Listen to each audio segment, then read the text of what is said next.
Yo! Welcome back. Welcome back, everyone. How's it going? Hold on a second. As usual. Let me see here. Who's in the chat? What's up? Gooch. The first name I see when I pop my chat out. How's it going? Bojo, Lettuce, Fester, Yuki, Pew. Good to see you. Nog. How's it going? Welcome back, everyone. Hope you're all having a chill Friday. Futsorio, Fox. Who else? Rhombus. Quib with the 19 as well. Thank you. And Nile with the 41. Thank you. Hold on a sec. I completely forgot he had that VIP badge. Until you mentioned it there. Oh, yeah. Gooch has that VIP badge. Totally forgot about that.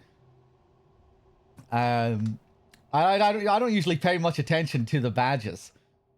Hold on. But I hope you're enjoying your badge, Gooch. I hope you're having fun with the badge. I hope it makes you feel good. Give me a second here.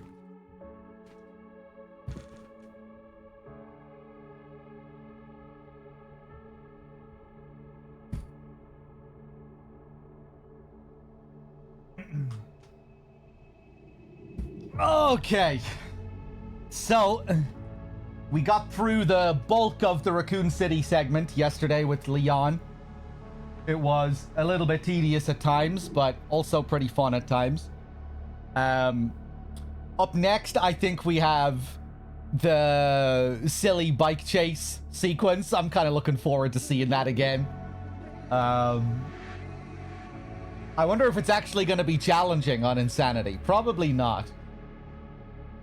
We have the Mr. X fight to look forward to. Looking forward to seeing that on Insanity.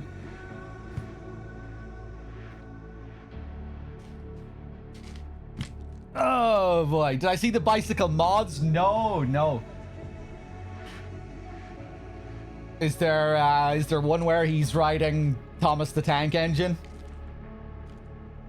instead of a bike?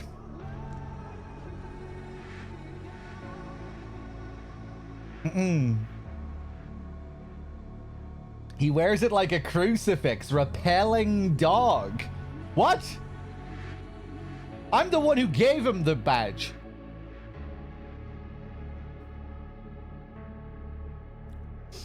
Why would the badge repel me?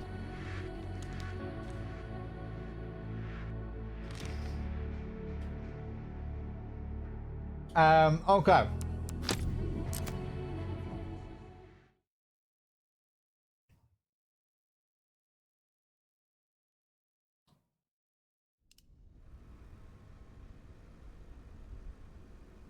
There's a mod where Gideon and Leon are fighting on bicycles.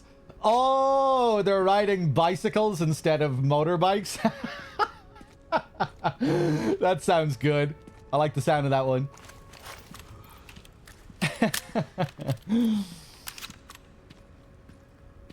All right, what are we doing here? Sharpen this up. Some pretty tough stuff yesterday. We started the stream off with a pretty hefty boss grind. It took like an hour to beat the spider. Hey, Mr. Freight. Welcome on in, everyone. Happy Friday.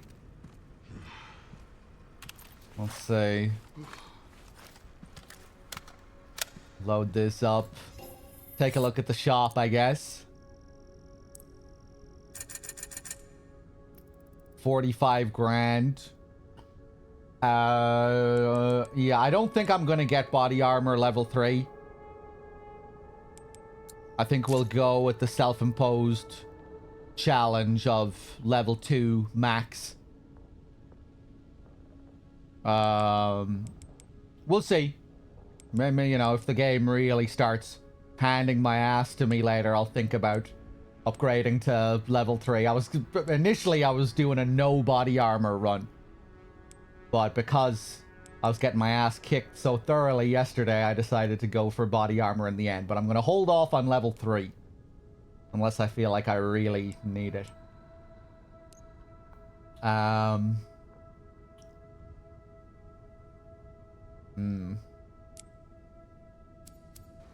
What regular supplies do we have here?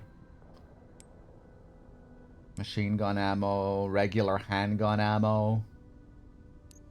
Huh.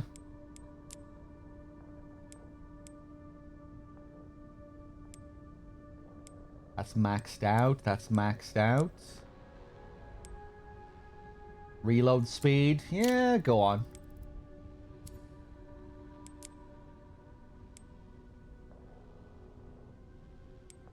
Not sure if I got a third briefcase upgrade in this yet. I feel like that was a thing in normal mode, right?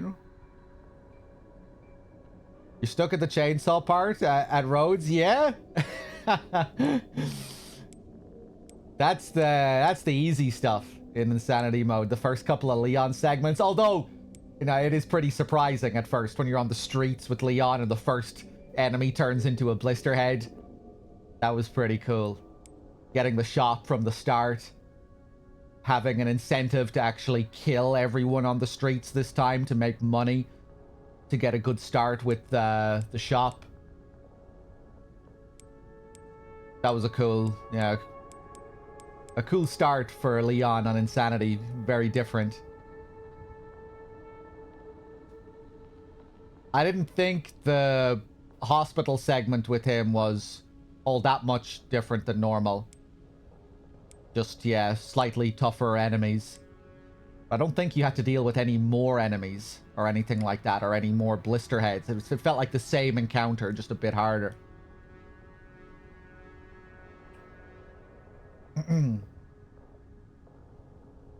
But yeah, get ready for the clinic with Grace. That's the big game changer. The clinic with Grace is like a whole different kind of game on Insanity. It's a whole different beast. You didn't farm on the street, you killed one guy. I took that opportunity to really just fuck around with the combat on Insanity. I redid that segment a load of times just to play around with the enemies and kind of learn them a bit more. Figured out some stuff with the blister heads, some good strats. Shotgunning the legs of blister heads is really good. It's one really good way of dealing with them. Some people like to parry them a lot. I still don't really parry that much. But, yeah, if you take out both of their legs with a shotgun, you can get the execution kill on them easily.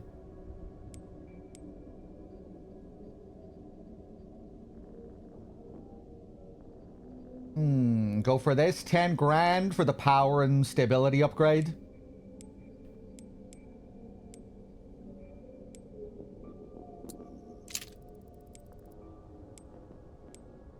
But yeah, I hope you have fun with the Grace segment. It's the toughest, but also the best part of Insanity for me. Becomes like a stealth puzzle game. Where each room and encounter starts to feel like something that you really need to solve.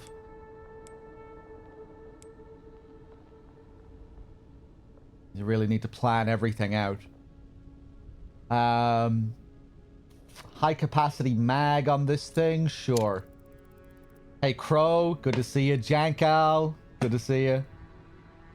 I do have some M&Ms here, Zoinks.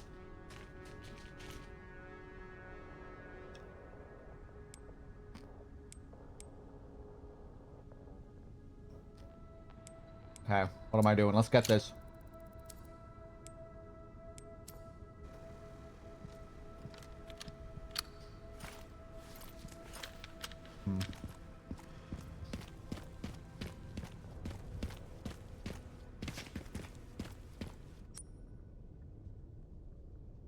Want to look at the map, see if I forgot anything. Oh boy. Missed a load of shells. Handgun ammo there, rifle ammo there. We'll be fine, I'm sure.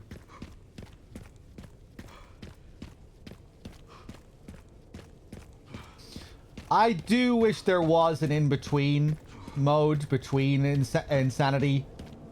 Between normal and Insanity. Though the more I play of Insanity, the less insane I think it is. the clinic can be really overwhelming at first. But I think once you realize that it's just a different kind of game, I think it doesn't feel as bad. And I think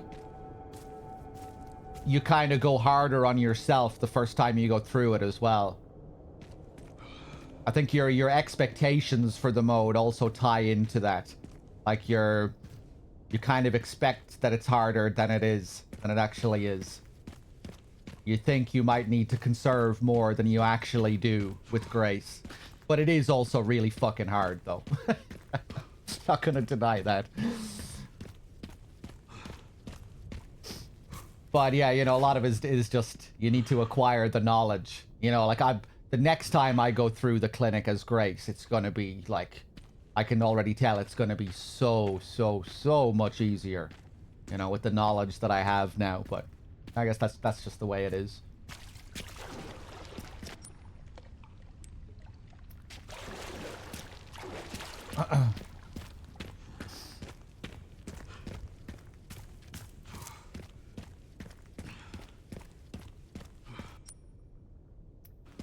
Where the fuck is this rifle ammo? Over here somewhere.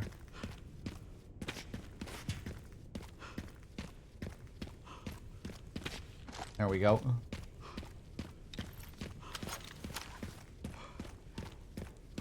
But yeah, it probably would have been nice to have something in between the two modes. It is pretty brutal.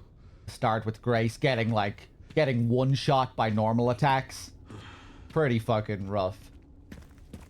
No guns.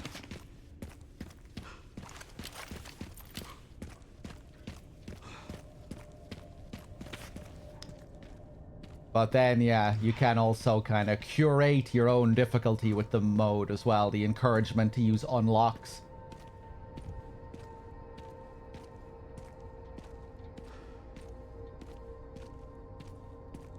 A way to balance out the difficulty to make it a bit easier would be to use that SMG unlock that Grace has, perhaps, where it's not like a totally busted infinite ammo weapon, but it is something to make it considerably easier.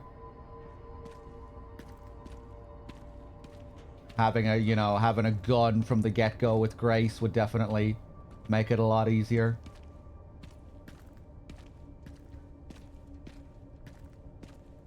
Okay, let's do it.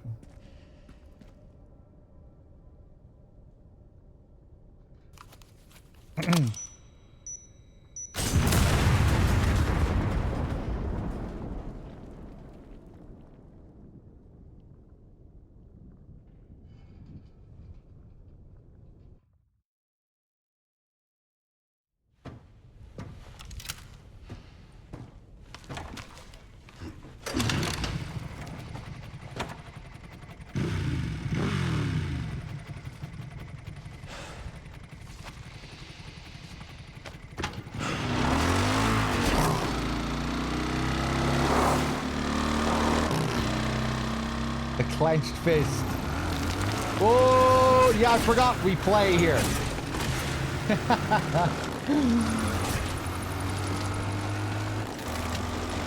All right, should make it there in no time.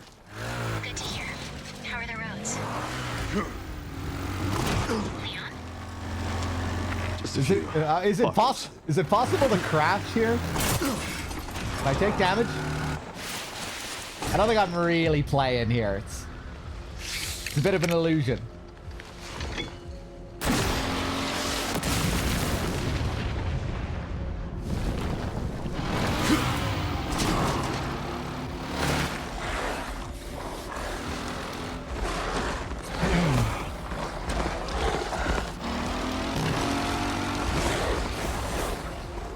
This stage just keeps getting better and better.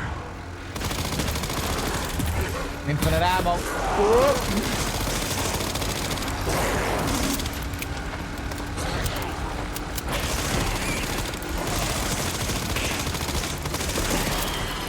I feel like they have a bit more health.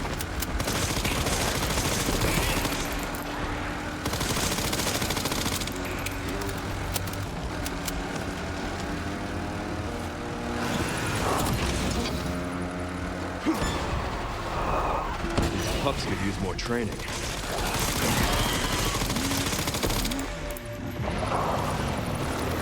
Reload.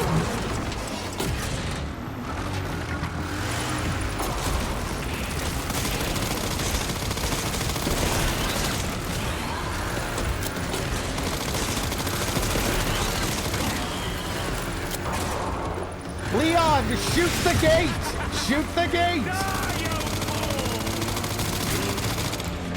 Nice.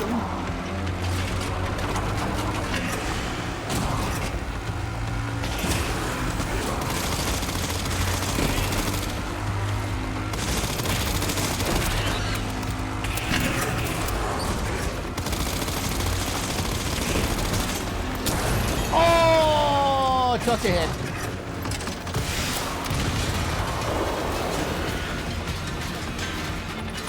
So much for the direct route.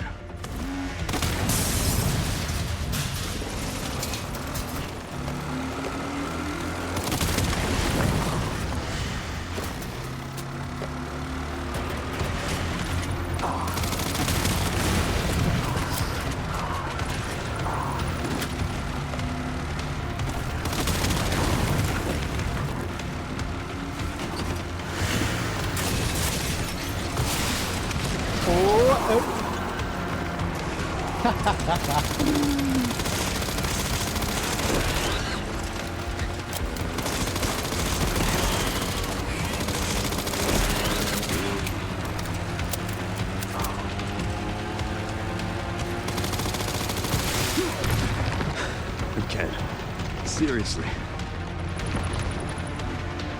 I don't give up that easy.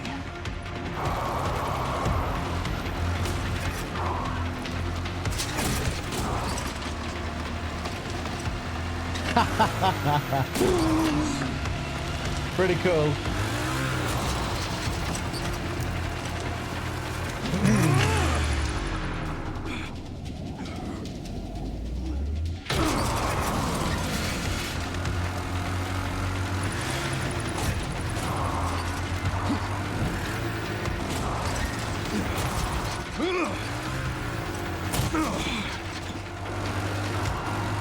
The ruins look great here.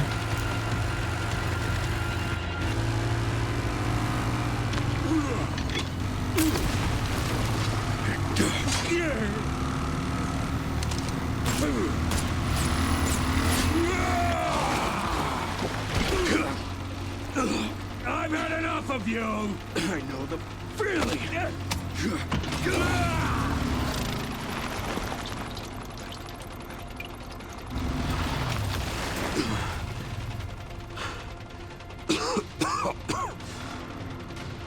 Come on.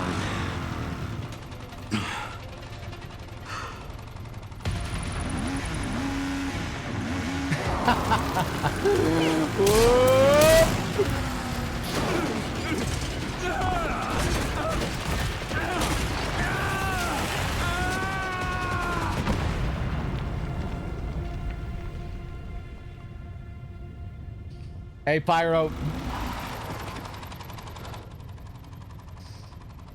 Should have worn a helmet.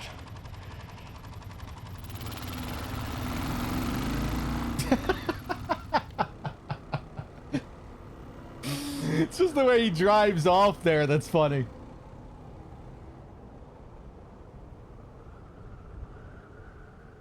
No one gonna laugh at my joke? No? No? Oh, okay, I'm gonna drive away. Good to see you, Wex.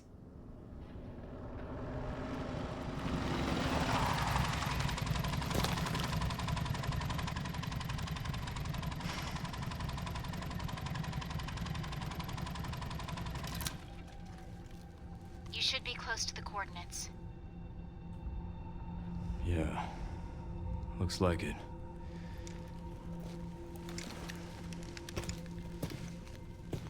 I'll take a look around then.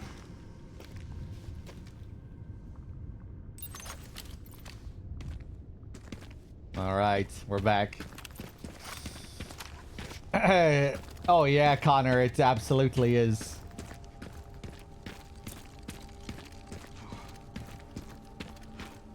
I think MGS4 was a real touchstone for them when they were making this. A lot of parallels, a lot of similarities, even outside of some of the more obvious ones.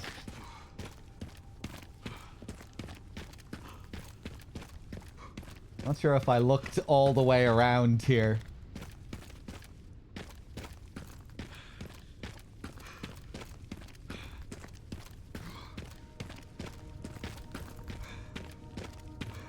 You know, I said this last time. I almost wish this part was a little bit more MGS4. You know, when you return to Shadow Moses in MGS4, the first area isn't a place that's straight out of the first game.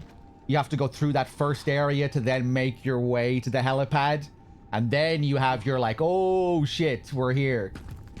Here we get dumped straight onto the RE2R street area before the RPD. I would have maybe liked if there was a bit more of a build-up instead of just being dropped on like literally the exact same street where you start. I also would have preferred if it was more OG RE2-esque and less remake-esque. But yeah.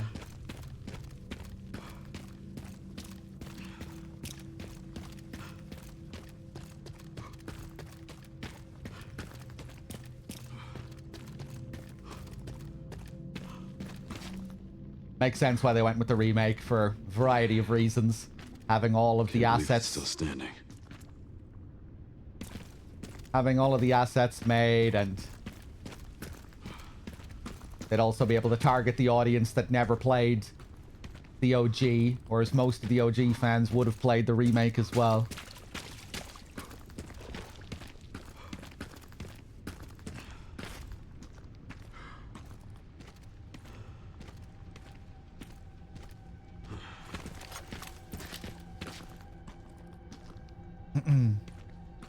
I think bringing in some more survival horror style for the RPD would have been cool. Yeah, they don't really do much with it gameplay-wise. You know, there isn't much combat or anything. I think we only find one guy. I do kind of like that, though, in a way. How much they underplay it, and it's just like one cop zombie still walking around somehow. At least I think, anyway. It's just the one guy, right? I mean, who knows? Maybe on Insanity there'll be more. I only remember there being one. Just one cop.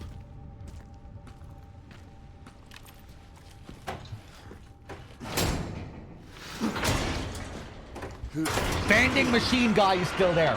I think I might have missed like a whole chunk of the RPD on my first playthrough. I think I did. I didn't go into the STARS office. I don't think I saw the vending machine guy.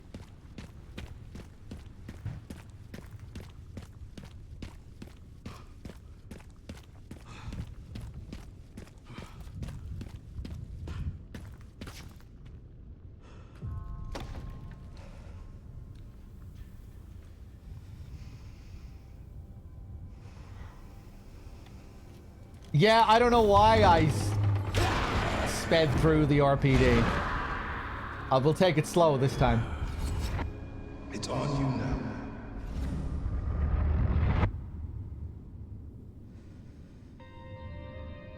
I think I got the impression that that like most of it was just completely cut off. But yeah, I guess there was more to it than I initially realized. Did I play in the classic standard for my first playthrough? I did, yeah. Classic standard with ink ribbons and everything. Does look pretty cool.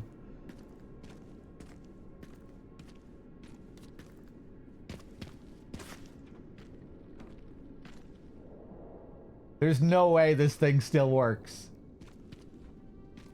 You don't use ink ribbons in this anyway, Leon.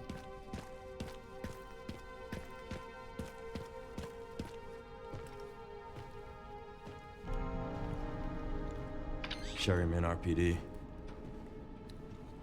It's been a while since you've been back there.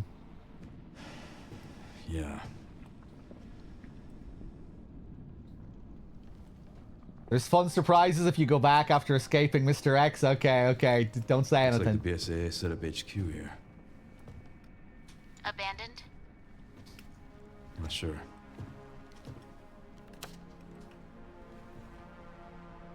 I know Tofu is somewhere. I missed him.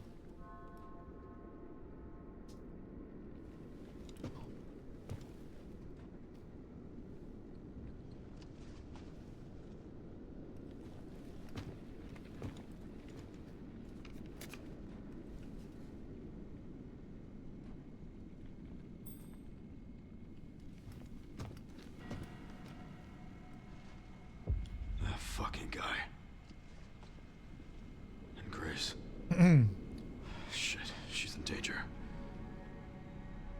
Sure, we found Grace. At RPD? Yeah, exactly. Someone's been expecting us. Oh, yeah. Got a lock on our location. Headed there now. Copy that.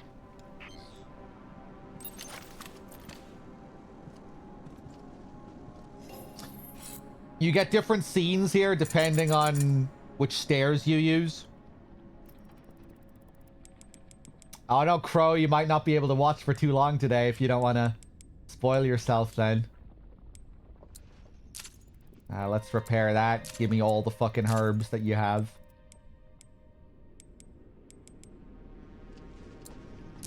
Give me everything. Give me this. Yeah, give me the Requiem round.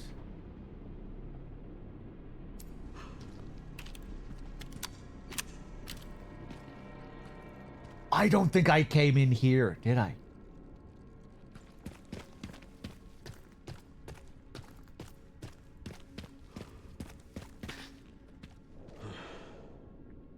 That was a weird puzzle. I think this is Claire's puzzle solution.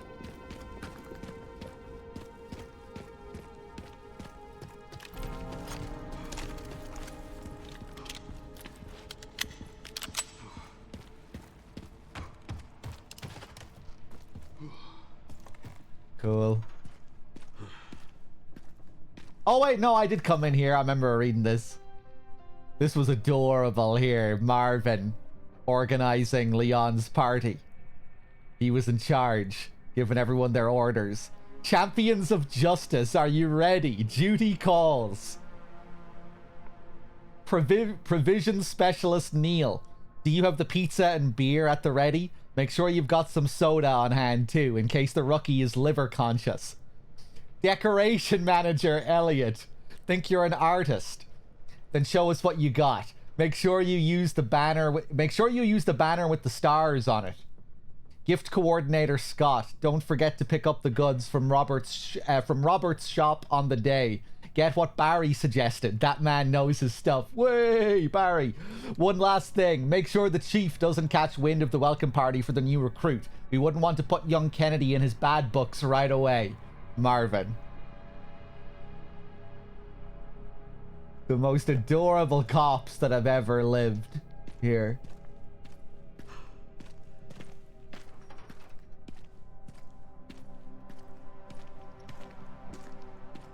The most unreal cops. Let's see.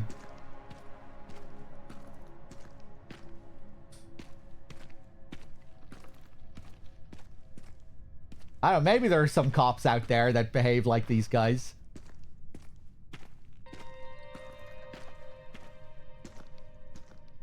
Need a key. Oh! Oh shit, I definitely missed this. The JoJo locker.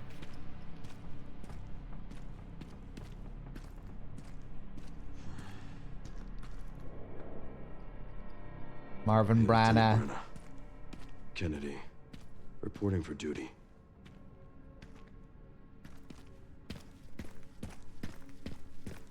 Hey, Spartacus.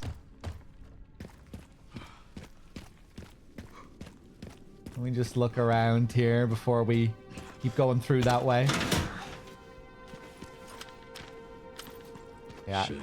Need to pry this open. They act like that because Leon's mum called in advance about his good Mormon boy. Maybe they're all Mormons.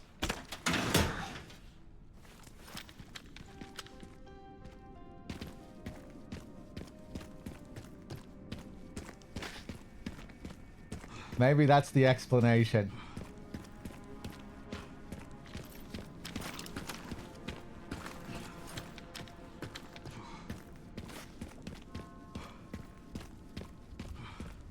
Let's take a look up on the top floors. Nothing, nothing.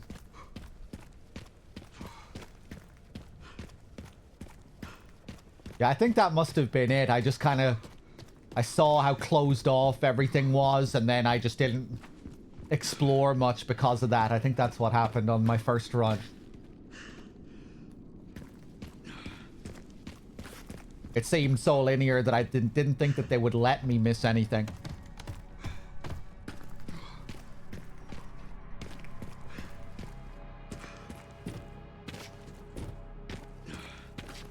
Ooh. This is where the fat boy would be. Jesus. Yeah, this is the only guy I remember encountering. Ooh.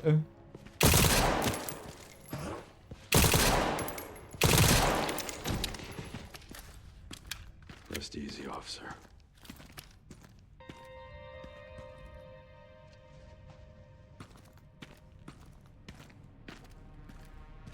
Leon's an alcoholic in Revelations 2, so no, we were talking about that yesterday, weren't we? I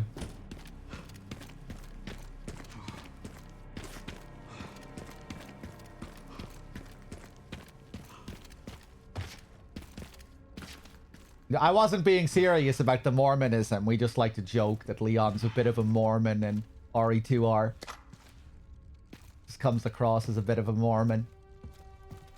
That explains all those horrible things I've seen. Oh.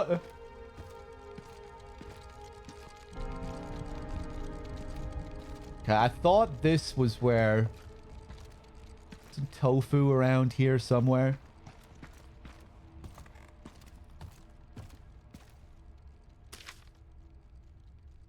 Yeah.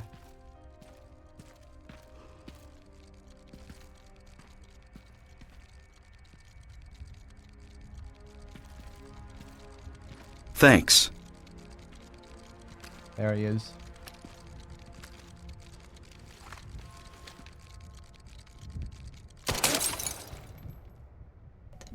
Thanks. Gamers and Games with the tier 1 sub. Thanks. Cheers. And Spartacus with the gifted sub to...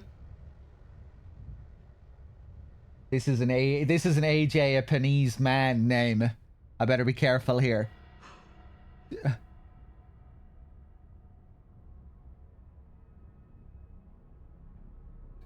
Or is it?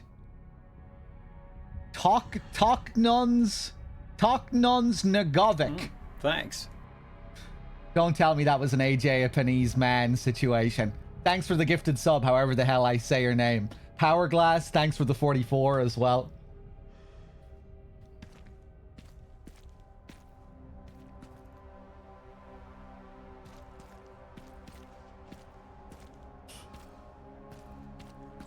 It was just a random sub.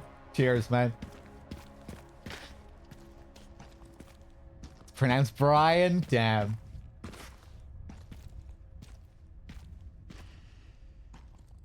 Hey, nothing else here.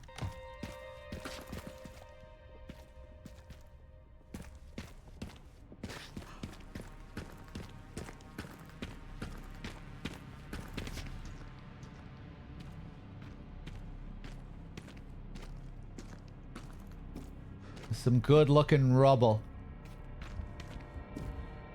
Some really nice lighting during this whole Raccoon City segment.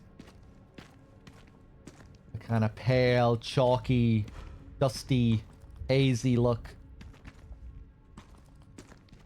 This cracked me up. This guy's still sitting here. The lower jaw is missing.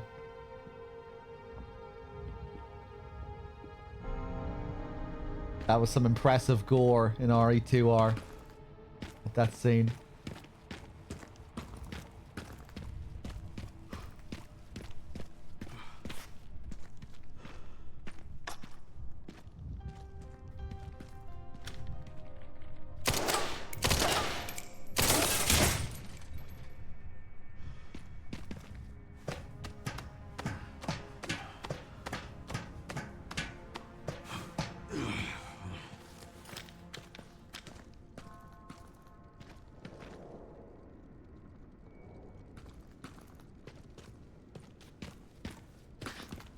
Oh, think I hear another Mr. Raccoon that we missed. Oh, yeah, I think maybe I didn't come through here at all. If that was possible.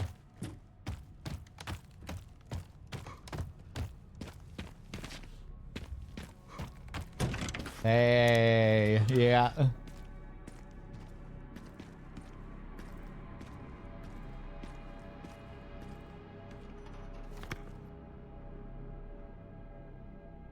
The picture's still here in perfect condition.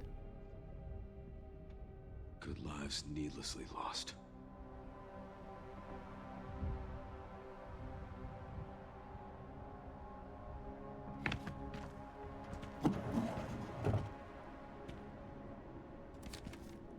Oh!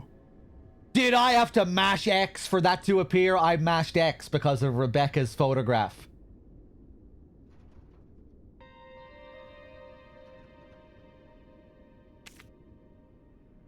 In RE2R, this is where they put it, right?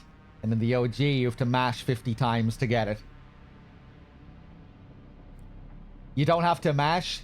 What did I do there? Do you just have to press X once? It's just on a timer. Ah, okay.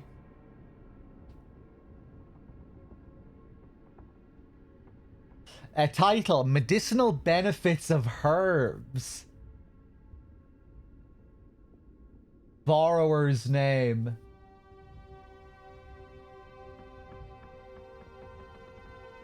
These all the stoners that were renting out the herb books from the library. E. Edward, Y. Kashima, R. Phillips, and A. Wesker. No, Zoinks, I let you away with fucking murder yesterday, Zoinks. You're gonna have to be careful today, okay?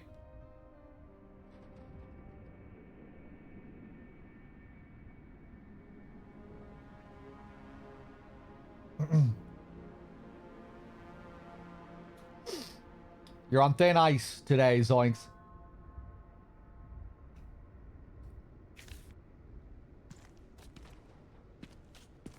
Noted. Good. Good.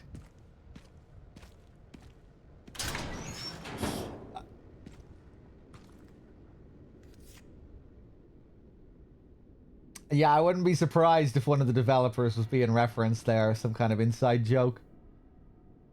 You kids have fun solving this one. Barry. Oh! Oh!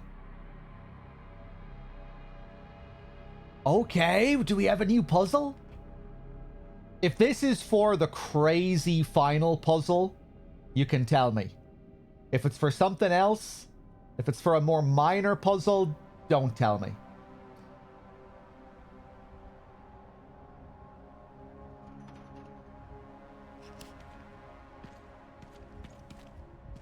Or, you know, don't be telling me the solution if it's for a minor puzzle. If it's for the final puzzle, you can say.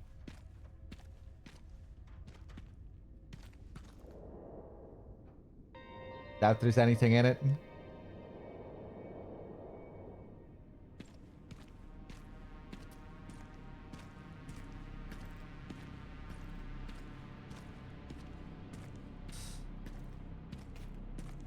Yeah, it's cool how they still made that missable. It definitely feels like a reference to the Rebecca thing, right?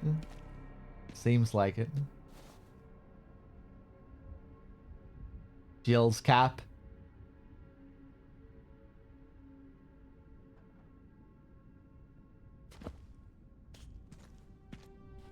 Chris's jacket.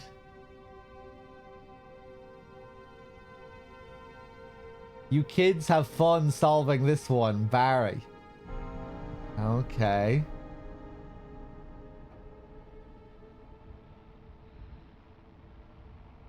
Alright. And the American flag is in both pictures.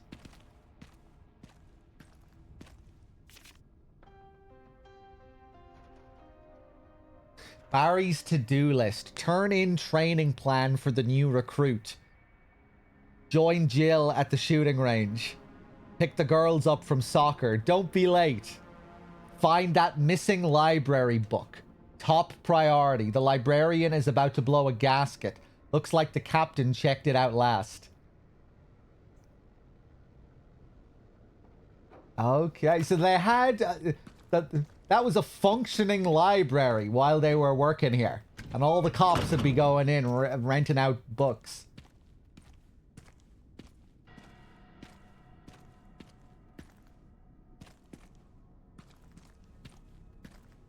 Definitely a unique atmosphere they had in this police station.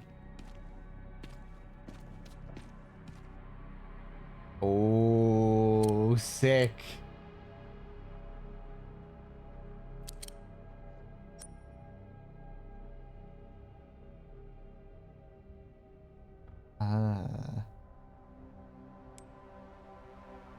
Scavenger hunt.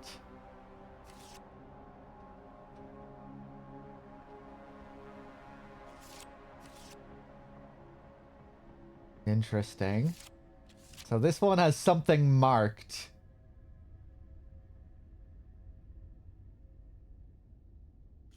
Above a flag, right? So maybe we're going to have to go and find this location.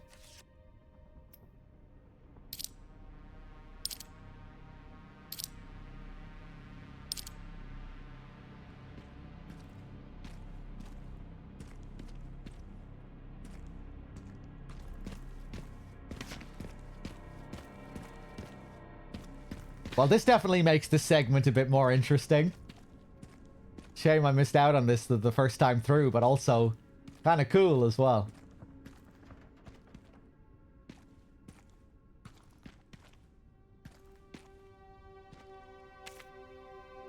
I kind of like missing out on stuff. You have something brand new to discover the second time through. Oh. Right, that was that one.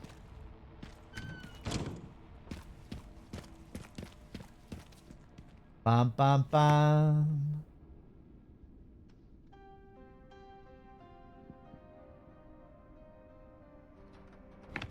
Okay.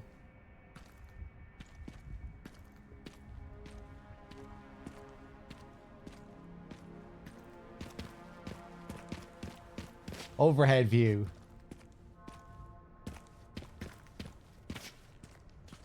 Okay.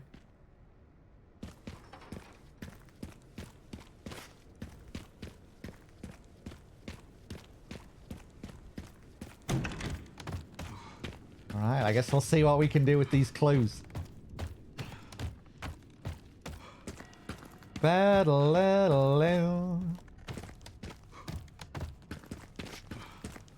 Fixed camera, just like old times.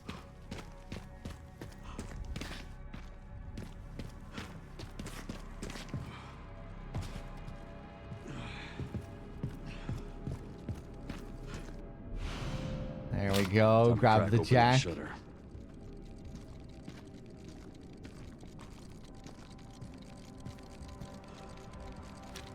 There he is.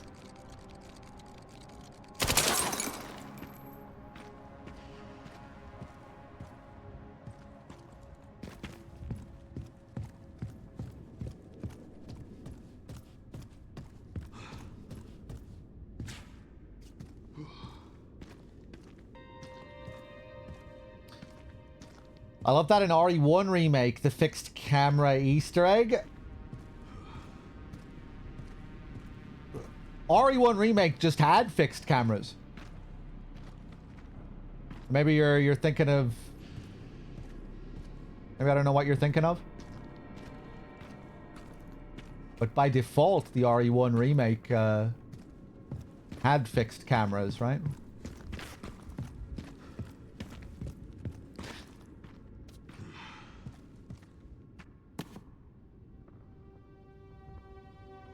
Oh, here we go. Oh. Oh, man. This is why they all rent out the medicinal herb book. Because this is where they stashed the picture of Rebecca to pass around. Oh, my God. None of the good RPD boys were on that list, though. Just Wesker.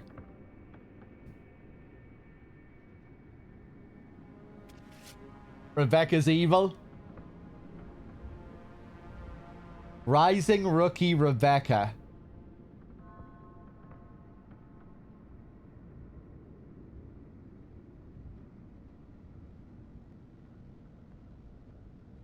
Wesker, you're pitiful. Right.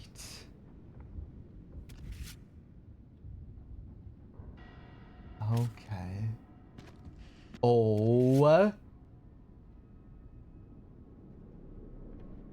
I don't think this relates to the briefcase puzzle. Oh, wait, no. Barry did mention the book as well, right? Maybe that's the answer of Triple R. Nobody say anything.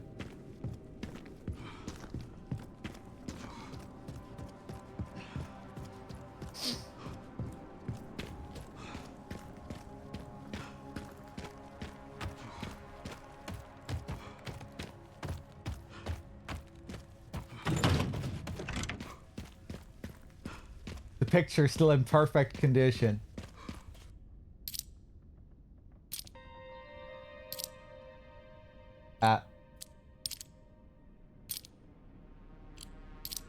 Very slow.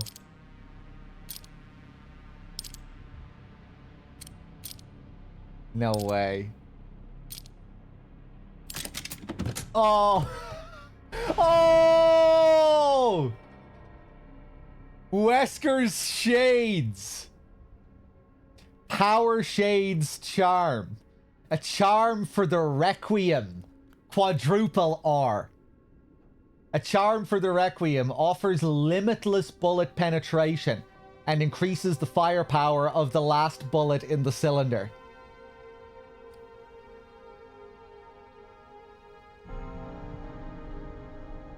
Cool. Limitless bullet penetration. How much bullet penetration did it have before you used this charm? I guess it'll just allow you to kill as many zombies as you can line up with one shot. A limit? Yeah, how limited, I wonder? Like 2 zombies worth? 3 zombies worth? I never even really focused on the penetration of the Requiem.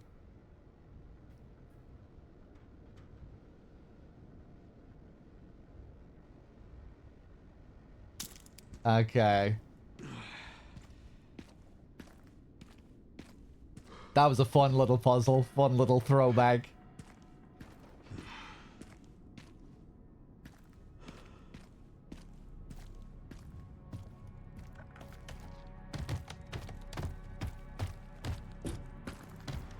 I'm kind of curious what the deal is with those photographs, though. Was I supposed to use those photographs to figure out where the book was? Or is that something else?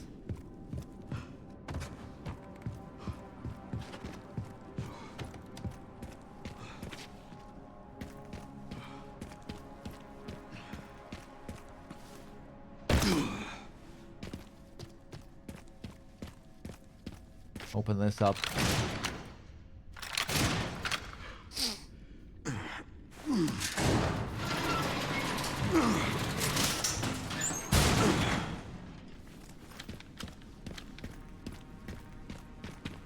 Cool.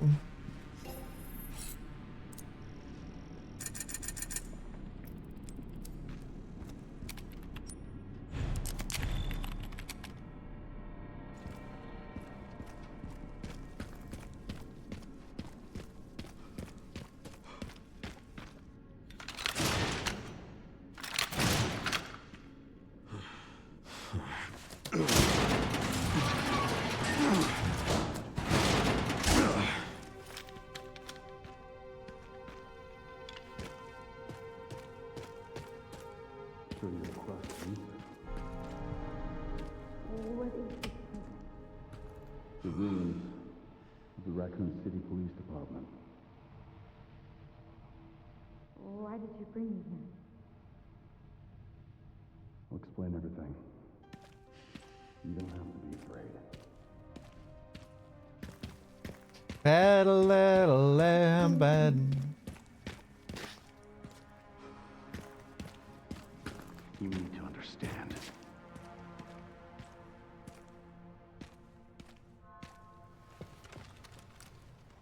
Covert military units from every country on Earth come to Raccoon City for one purpose. Elpis. To find Elpis. What is Elpis? The power to upset the military balance of the world. The last virus, created by Spencer. Designed to control human consciousness. Mind control? They couldn't let it be stolen. So they launched the missile strike to hide it. To hide a virus? Why do something so extreme? Extreme? Is it? When the president tried to investigate, they had him assassinated. And you are the key to retrieving Elpis. Emily. In a way. But not the girl you met.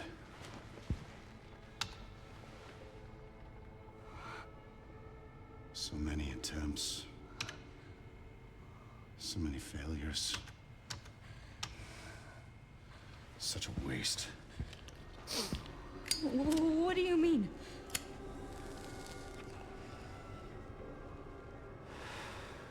Copies. Crafted to duplicate you. All useless. All scrapped. They each have their own sad story.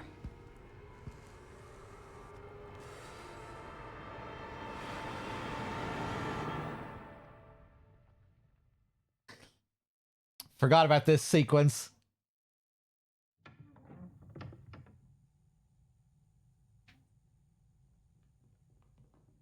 Probably not the most fun part to have to replay. I called security, but nobody answered. They are out of control. Doctor, we can't contain them. Sedate them now! Are you kidding me? Get out of my way! Hey, are you awake? What?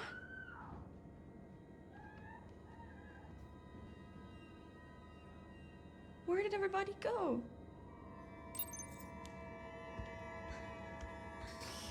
Yeah, very RE2R Sherry. I wasn't really crazy about that part in RE2R either.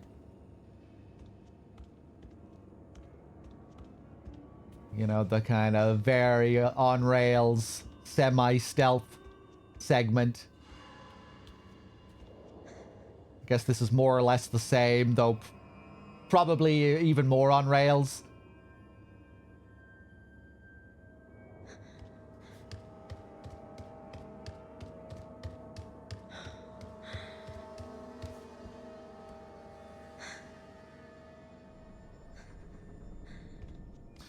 Do you notice Zeno's overall story usage in this game is an homage to Wesker in RE1 as well, especially with his death and failing at the end? I don't think I noticed any parallels between the way they fail. But it really did crack me up, Victor calling him an imitation. But it's past our bedtime. Just a fake-ass Wesker. You know, I thought they were building him up to be, like, the next major villain for the series. So I thought that was a pretty fun twist when they just wiped him out and called him a pale imitation.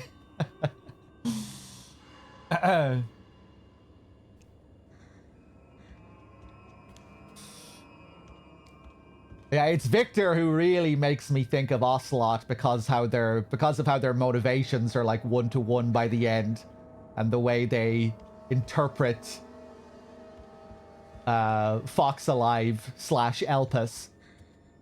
But yeah, you could compare Xeno as well.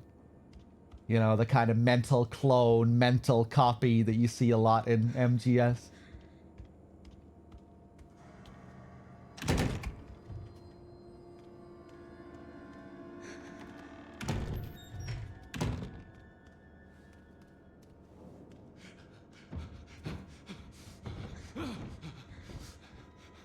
In what game do they establish Wesker clones as being a thing? You know, I always figured that Xeno tied into the whole blood memory transfer thing that you read about in the lore. Shortly before you see Xeno as well. You know, you learn about them trying to create new hosts to recreate people.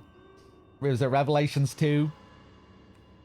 So I figured he probably tied into that whole blood memory transfer thing rather than the previously established clone stuff. But maybe he does tie into the previously established clone stuff.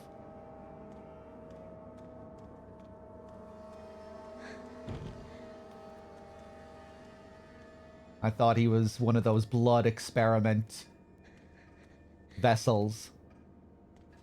Those blood experiment clones. Get back! Don't come any closer!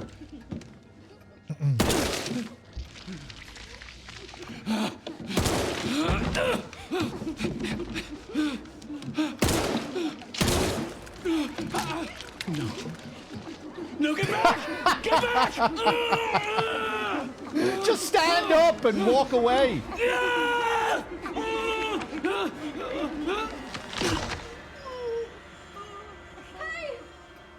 What are you doing?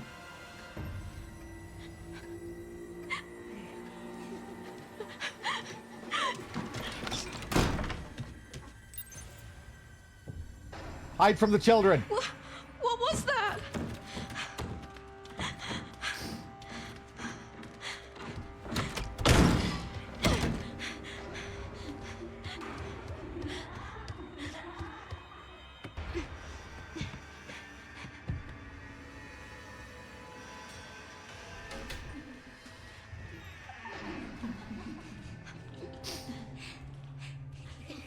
But yeah, in RE1, Wesker does get killed rather unceremoniously as well, doesn't he?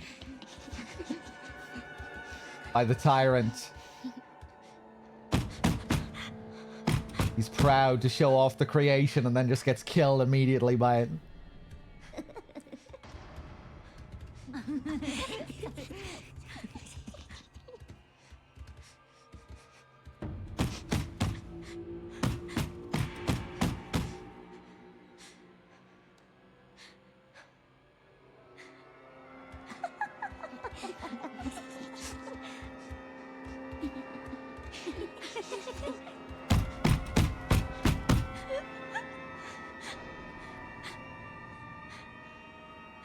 People thought the banging on the bed was Morse code for the final puzzle. That makes sense, because it is kind of strange, this banging.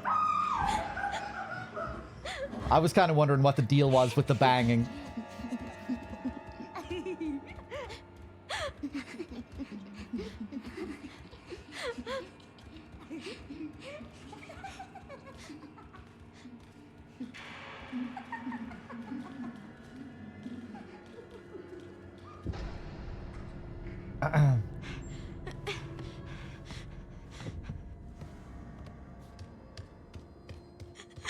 Please, someone help me.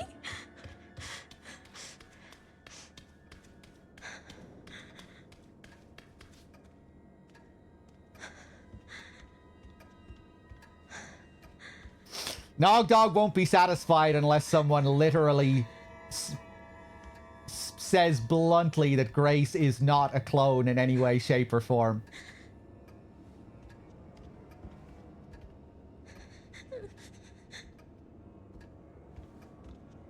But maybe you're right, Nog. I really think she's supposed to be just a normal human, though.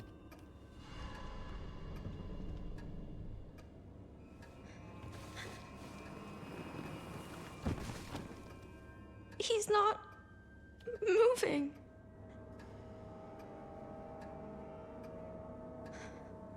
A clone is a normal human? I don't think so.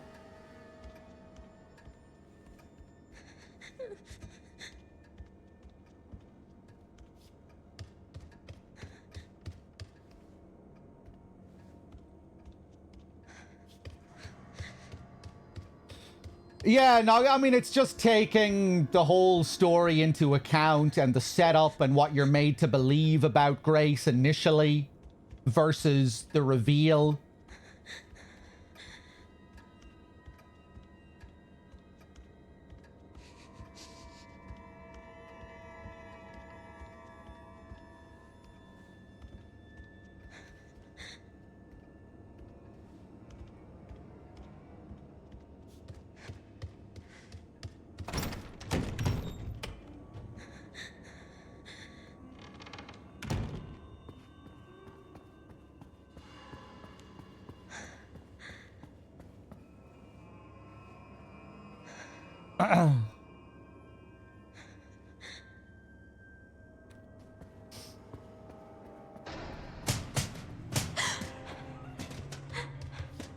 Yeah, I don't know. To me, it just seems...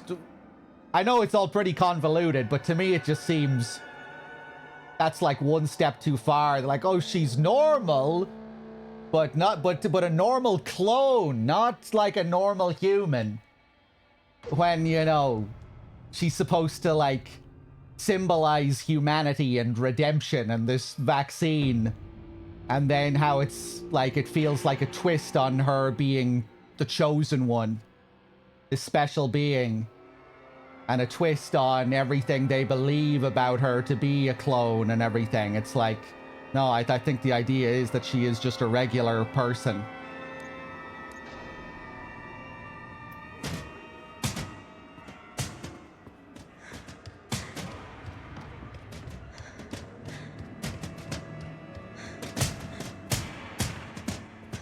But maybe you're right.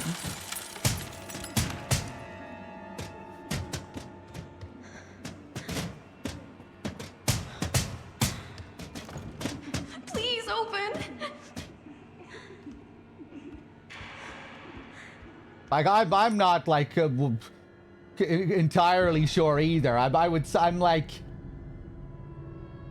75% convinced that she's just a regular human. Born the good old-fashioned way.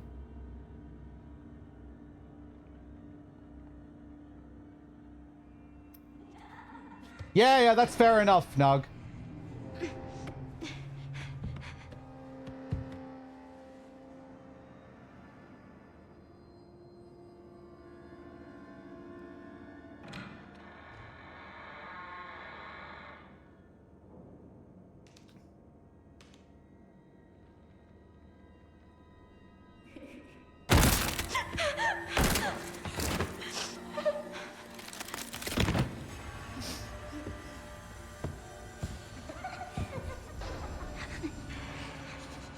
Nog, if they come out with an official statement and say that Grace is a clone, you owe me 10 subs.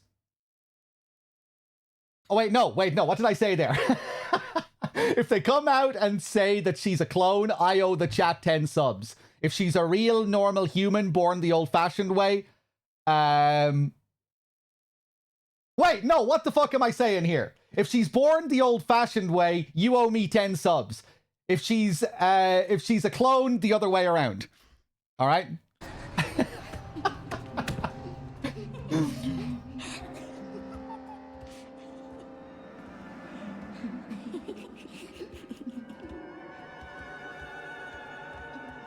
I'm gonna get a Peroni.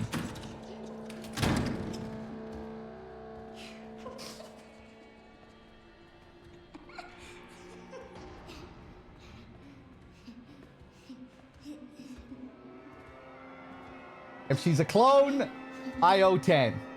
If she's natural, you owe 10.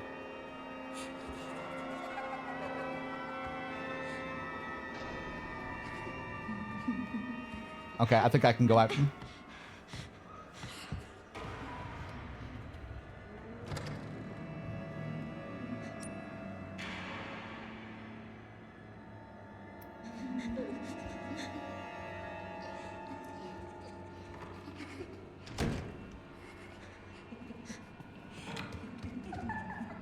If you really start thinking about her just being a normal adopted child, it is very silly. Like, where did he get this child?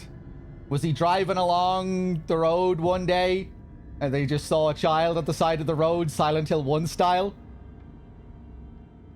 And suddenly his eyes lit up and a glimmer of hope and humanity started to shine inside him.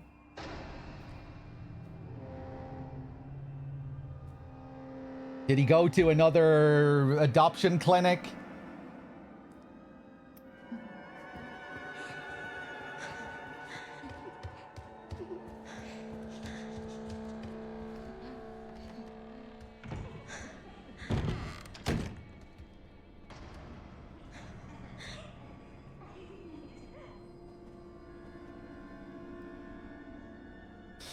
Why does Gideon care about Grace if she's not related to the blood experiments or the girls at all? Why would Gideon search for her if she was a normal girl? Because she's the key to Elpis.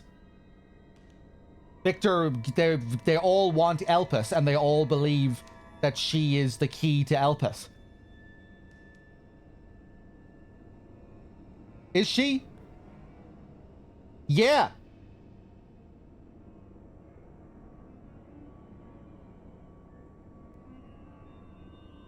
Yeah, she is the key, but not biologically. Yeah. She's more like a key in a symbolic sense.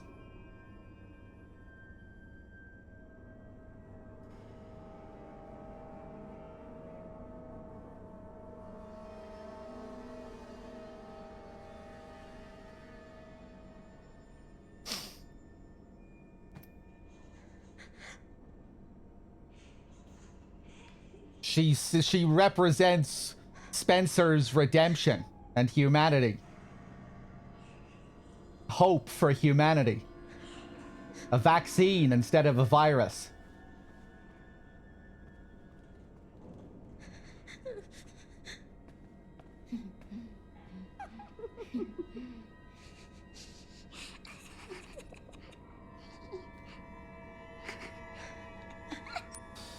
That's why they ask for the password. That's why they ask for the password. She should know it because she would have Spencer's memories through the blood experiments. Yeah, they think that she was Spencer's successful clone and that she has Spencer's memories and knowledge of what the password is.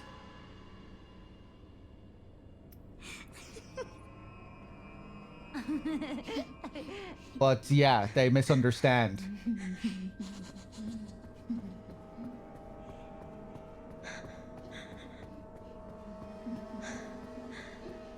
They misunderstand that Grace is actually just a normal clone and not a super special clone.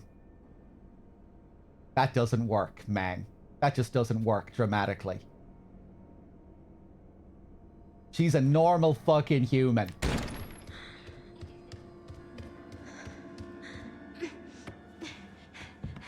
Fuck you, Nog Dog! You're gonna give me those 10 subs, just you wait.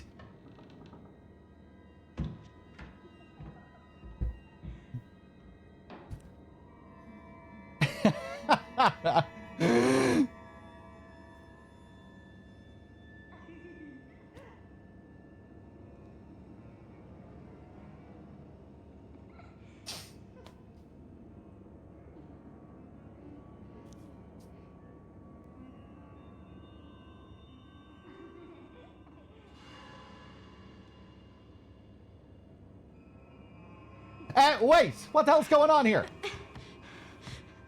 I thought you were supposed to run back and hide again after going up here. What the hell's going on?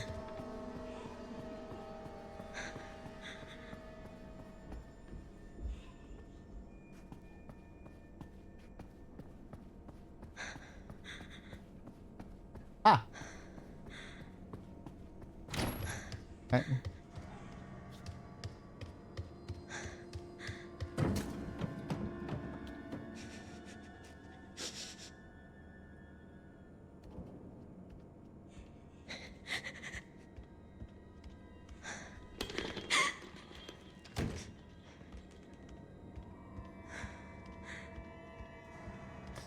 If she's an alien, no one owes anyone any subs.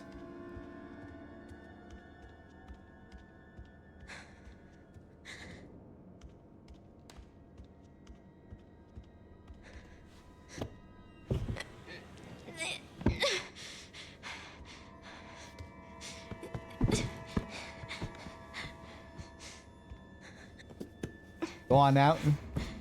Grab the Caton.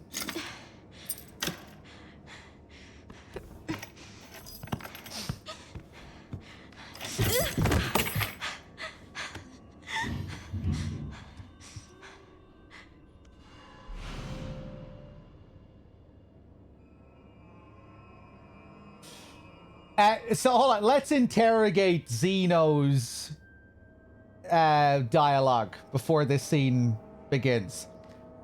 Zeno tells Grace that these kids were created to be clones of her, right? Does Zeno not know that this project goes all the way back?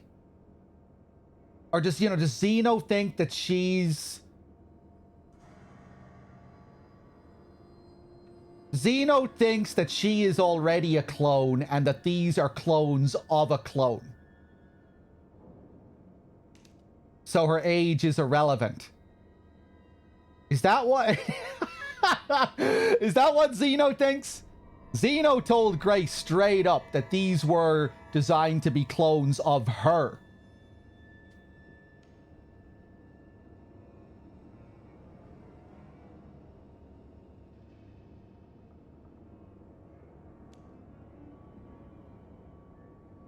Clones of a clone would be a bit much.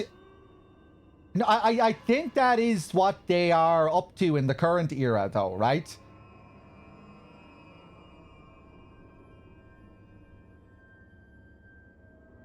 That they believe, Zeno and Victor believe, that the first clone project succeeded with creating Grace. But then Grace went missing, so they had to reinstate the whole project. And then that's when they started trying to create clones of a clone. And create something that would be the closest match to what Grace's DNA was, or some shit like that. They lost the key to Elpis. They lost the clone that was the key to Elpis, so they tried to do it all over again. Or something like that.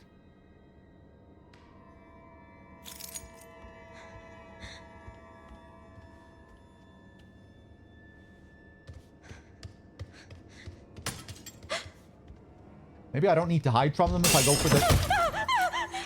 go for the key straight away. Hide. What do I do? What do I do?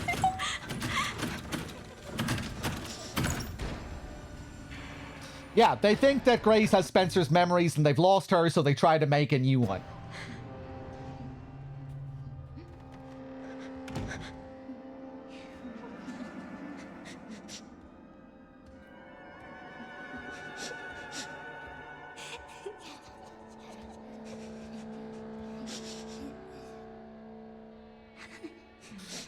So these clones that we're dealing with now, these are the ones that... These are the second phase clones. The post-Grace clones.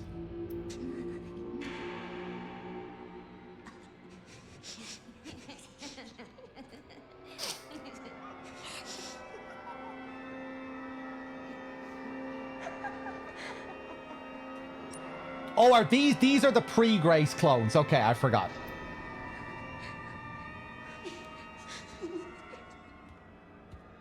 It must have been just the way they transitioned from the previous bit of dialogue with Zeno that made me think that these were also the post clones.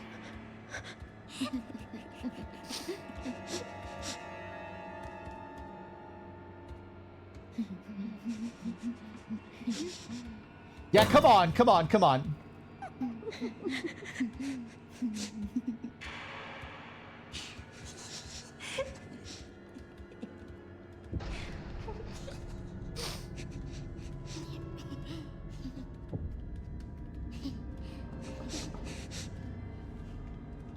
Oh.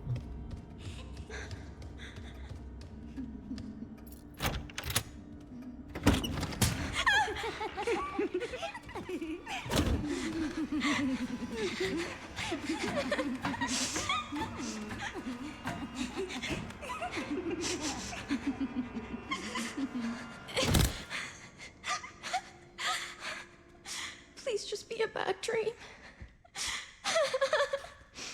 Another thing, do we know how Spencer created Elpis?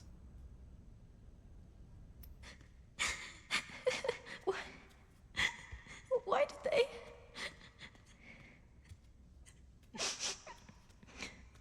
The real Elpis? Where am I?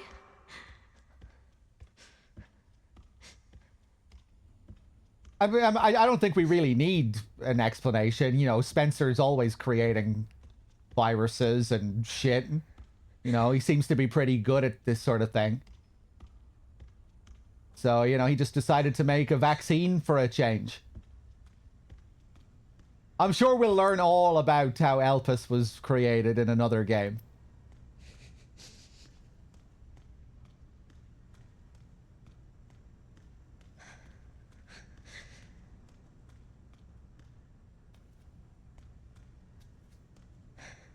Maybe if you believe that Grace really is a clone, maybe he created the Elpis vaccine from Grace's blood or something.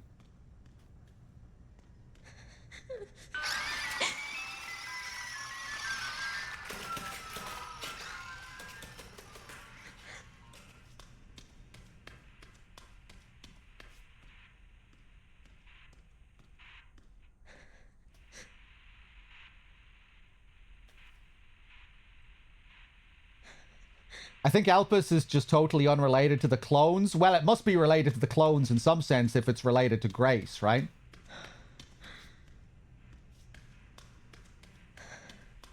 Elpis is like, you know, it symbolizes Grace. It's dedicated to Grace.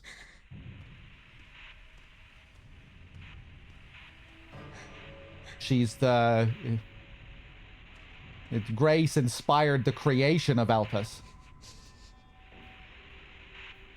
Grace is related to Elpis just because of the password, not just because of that, for completely shifting Spencer's whole motivation.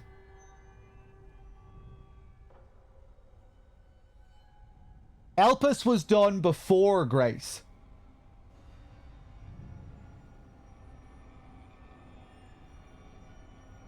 But he names Elpis after Grace, right?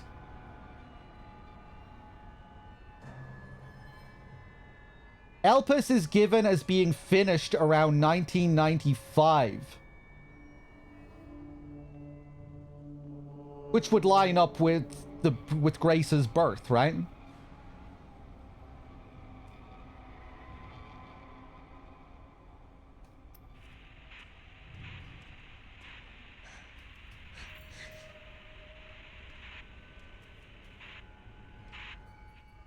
Elpis is allegedly just a cure. Right.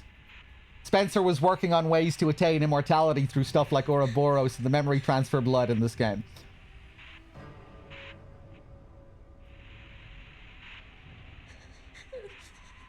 Does he? He only said that she's his hope of making things better. And then the fucking password for Elpis is literally the word hope. Like, that is the scene that is supposed to reveal to you that Elpis is a vaccine and that Grace symbolizes the literal fucking password for the vaccine. Right?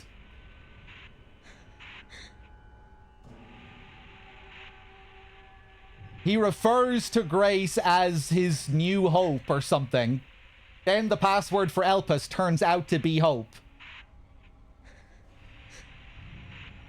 Grace is supposed to be Spencer's redemption, and Elpis turns out to be humanity's redemption. And Spencer's, I guess. It's a vaccine that he created and not a virus for a change. It's Spencer trying to do something good. You know, Grace and the vaccine and Spencer, they're all tied together.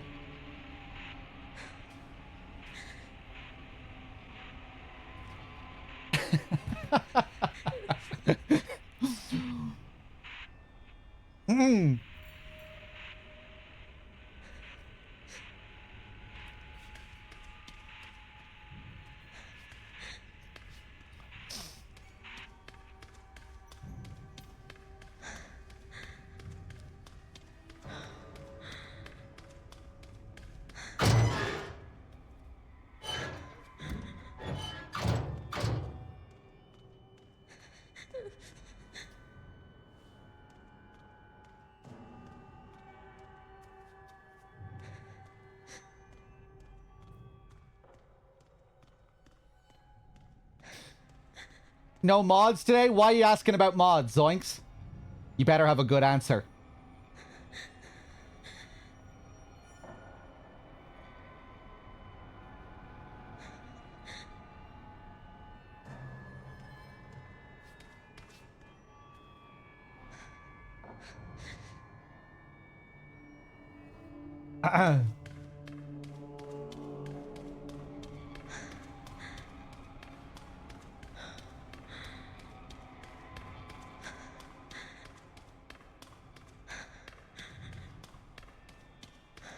But, yeah, you know, I figured Grace was the entire inspiration behind Elpis.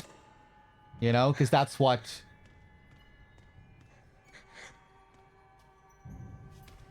That's what changed Spencer's motivation towards the end, right? That's what... How do we get out? That's what gave him that...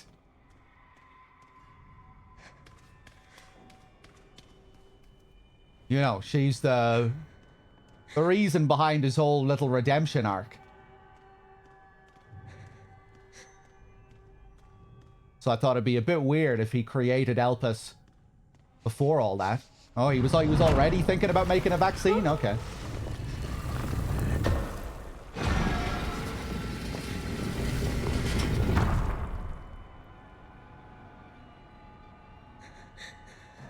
All right, so Grace wasn't that big of a deal then. Grace didn't like change his whole fucking outlook. Unless he was planning to use Elpis for nefarious purposes. Like, maybe he was just planning to use it for himself? Is that what you suggested, Nog Dog? To keep himself alive forever or something?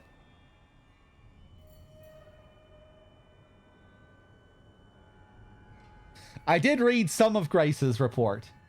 Either way, you know, it seems like the password is inspired by his love of Grace, right?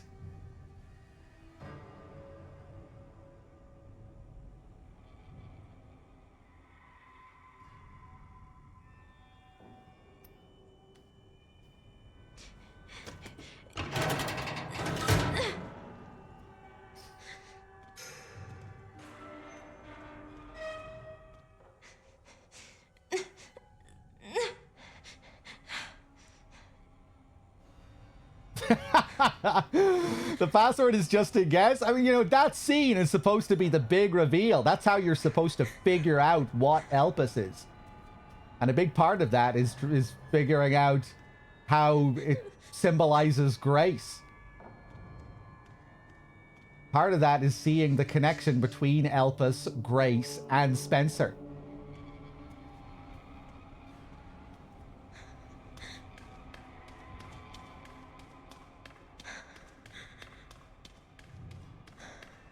This is gloriously silly stuff, though. I love talking about this.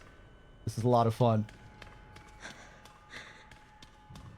I still just love saying the word Elpis again and again. Thanks. El Rassel, thanks for the 61.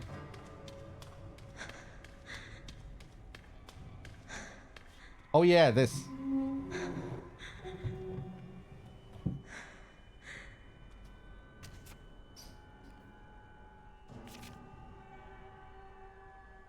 Name of deceased, Charlotte. Age, 7 years, 2 months. Sex, female. Date of death, January 14th, 1990. Comments, discarded due to volatile symptoms.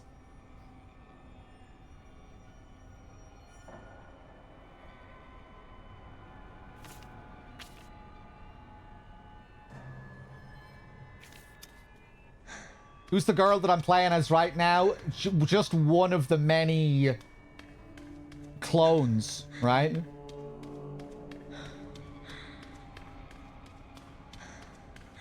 One of the many failed clones.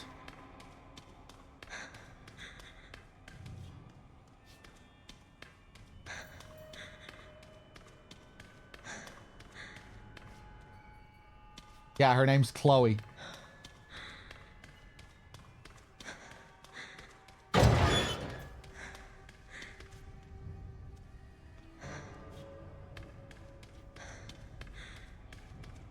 This is where I already came from. So I got so focused on the chat that I stopped thinking about what I was doing here.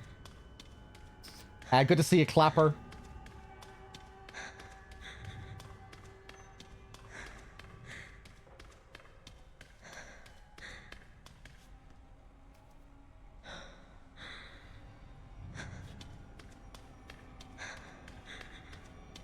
Oh.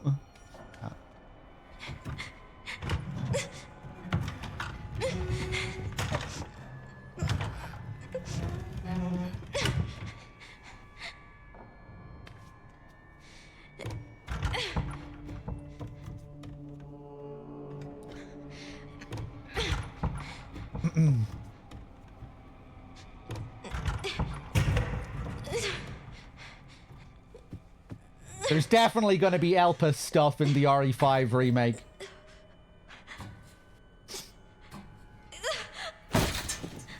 Kind of feels like they're rebooting the canon in a way with this game. Kind of recontextualizing the decades worth of lore that they have.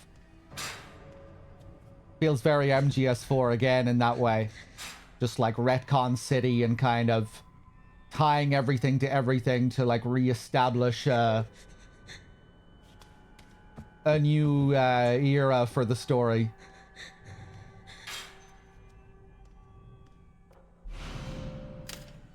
And I get that vibe.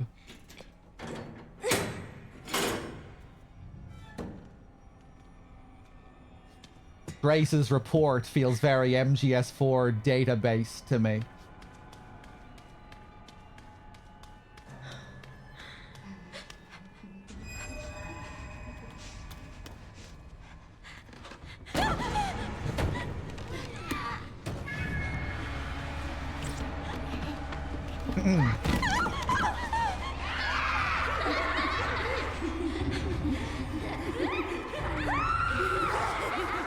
What?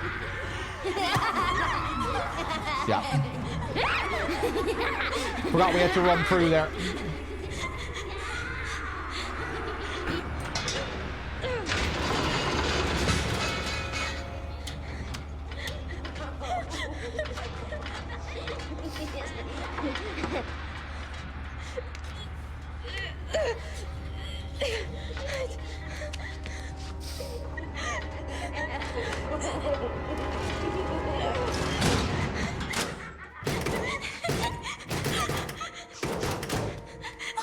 What's wrong with them?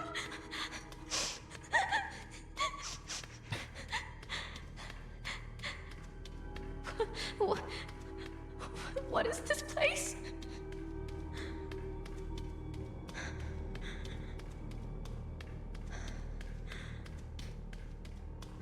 They really should just admit defeat and remake RE3 next. Remake the remake of RE3.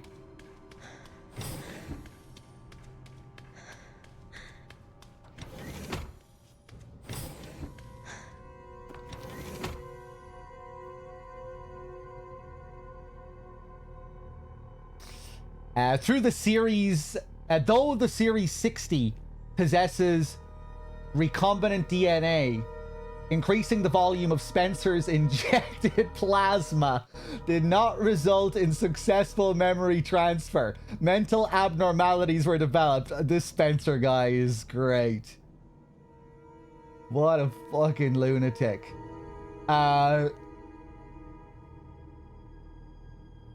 I just love that this whole project involved little girls in this way. Like, it just makes it so mustache-twirlingly evil. Of course it had to be little girls that he was trying to transfer his will into. His memory.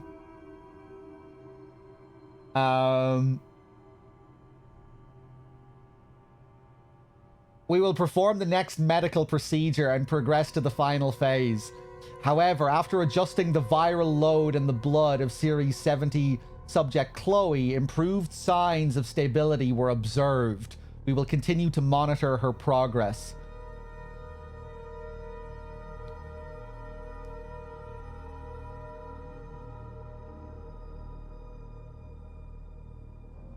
Right, so Chloe was Series 70.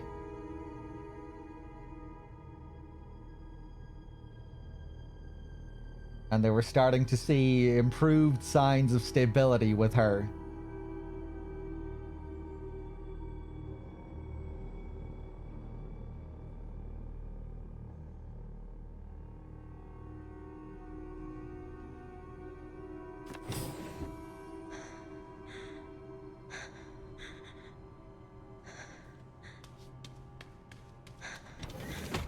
When do you learn that Elpis was created? Like long before Grace's birth? If Elpis was created in the mid-90s, wouldn't that Thanks. line up?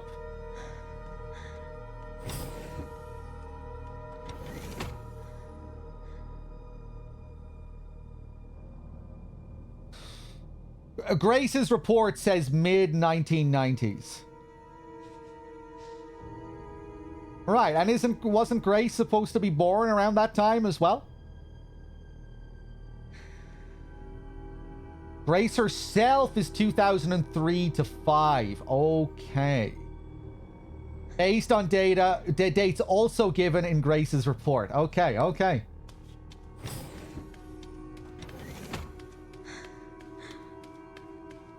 Right, so Grace did not inspire the creation of Elpis.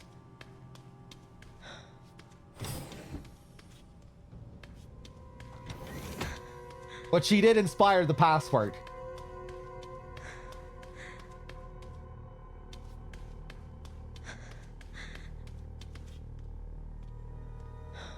Maybe Elpis inspired Spencer to adopt Grace. Maybe that's what happened. Maybe he created Elpis, and then Elpis is like, hey, you know, vaccines are kind of nice and cool. I'm slightly human again. I'm gonna go adopt a nice, normal baby. Maybe that's what happened.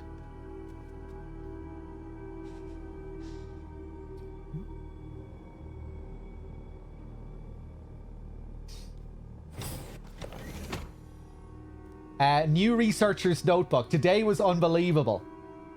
I somehow got invited to the renowned Oswald E. Spencer's lab. I heard rumors about the place, but to think Ark has been underneath me this entire time.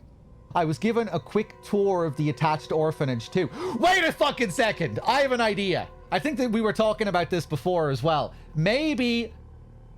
Right, maybe Elpis was not... Maybe initially Elpis was a virus. Oh wait, no, Elpis was finished long before Grace's birth. Is that right? You know, maybe initially Elpis was the evil mind-controlling virus. And then, you know, last second after he adopted Grace, he said, fuck this, no, let's turn it into a vaccine instead. Maybe that's what happened?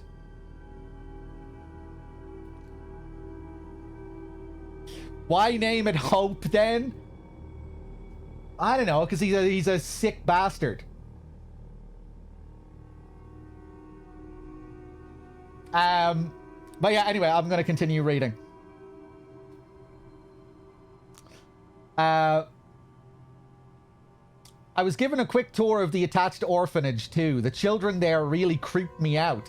They all have nasty surgical scars across their heads, and if you meet their gaze, they'll greet you with this unsettling giggle. Apparently, they're used for human experiments. The whole thing gives me goosebumps. To have built a place like this, Spencer must have been more unhinged than any of us imagined. Sensational. The prospect of being able to freely experiment on those kids sends shivers of anticipation throughout my entire body. It's also exciting. For now, I'll start by making the rounds at the orphanage tonight. It seems like the newbie always gets stuck with the boring jobs. Hopefully I can wrap up the tedious bits quickly so I can prepare for the real fun tomorrow. Jesus. Yeah, I'm getting water tower prison SH4 vibes.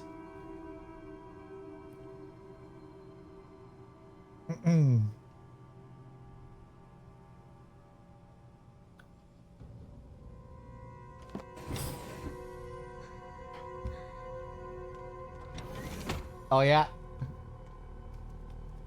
Here's this lovely picture with Spencer and all the kids. 1987, April 15th, Mr. Spencer's visit. Ugh.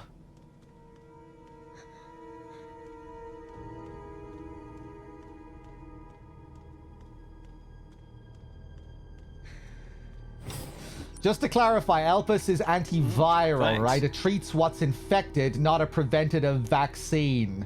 I can't remember. Bob, thanks for the 55. Tax evasion, hey.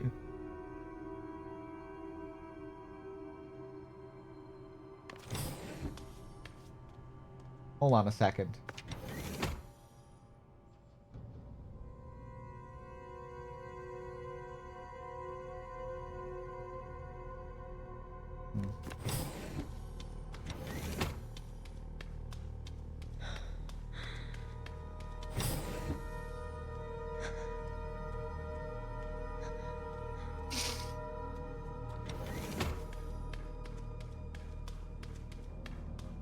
Are those babies? Another question.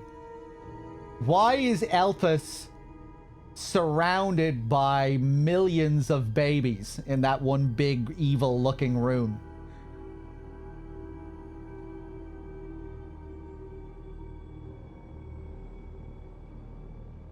I guess they're all Victor's future test subjects, clones that they're testing on. Because it's cool. It is cool. It does look cool. It's a cool visual.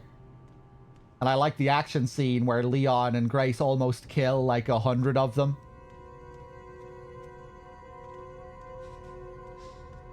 The babies are Victor... Yeah. The babies are just... Yeah.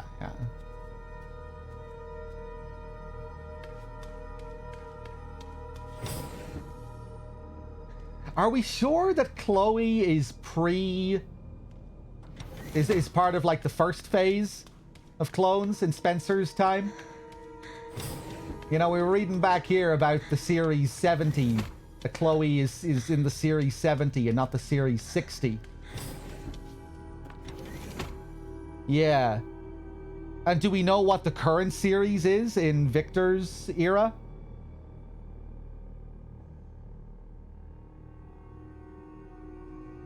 Do we know what series Emily is?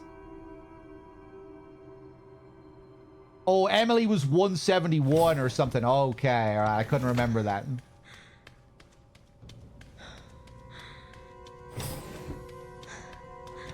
Oh, this is creepy. It's their bedrooms. Oh no.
that how I...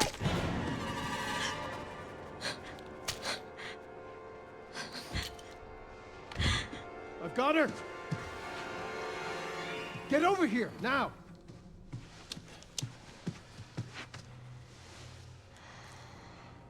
She's showing symptoms, too. We need to get rid of her. Yeah, most of them seem to break at 7 years old, it seems. Most of them get disposed of around that age.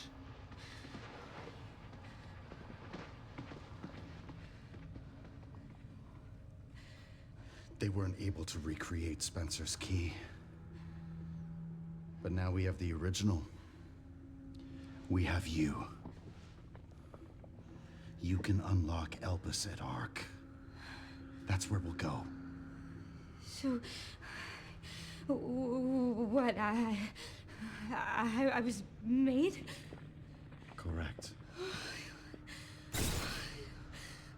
So it really was all my fault. What was?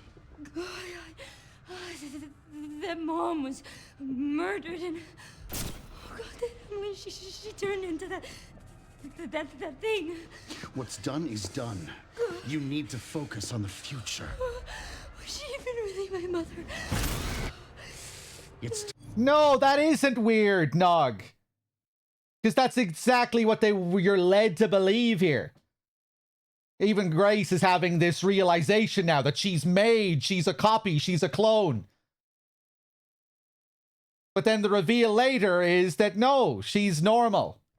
And this was all just bait. This was all just a setup. Yeah, the story wants you to think that she's a clone at this point. So it makes sense that the story summary up until this point would tell you that. That's what they all believe. The story wants you to believe what the villains believe, but they're all wrong. time to embrace your destiny.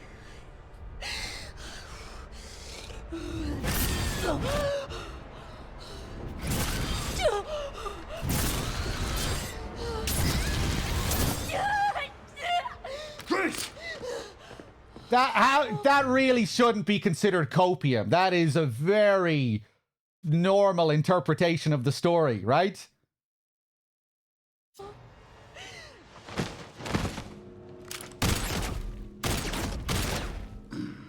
What the? Mr. Kennedy, I had a feeling you'd make an appearance. Sorry, but I don't have time to spare. Yep. Right, it's not a final game summary, it's a chapter summary. Have fun. I remember you.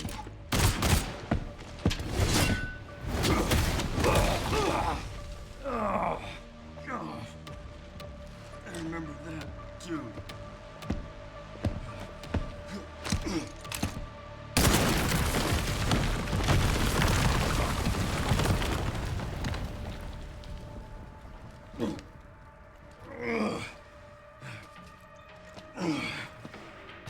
Sherry.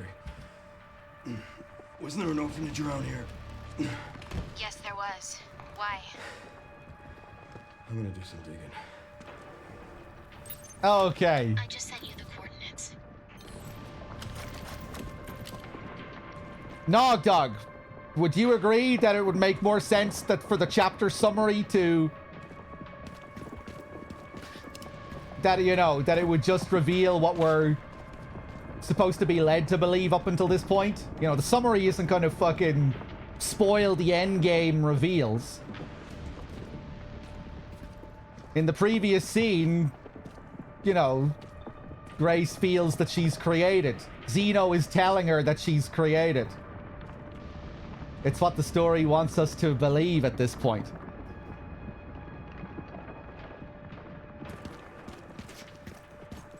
Honestly, I think these scenes, seeing them again, kind of further reinforce my belief that she is just a normal person, you know?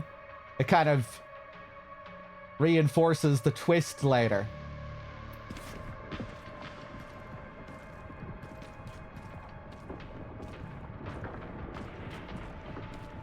You know, that everything she's believing about herself here is wrong. Zeno is wrong. Like, he's wrong about fucking everything. He's wrong about Elpis. He's wrong about her. So for the reveal to be that, you know, she's normal, but a normal clone just seems overly contrived. You know, it makes much more sense to me that you're led to believe that she's a clone, and then it turns out, no, she's human. I don't have time to deal with this.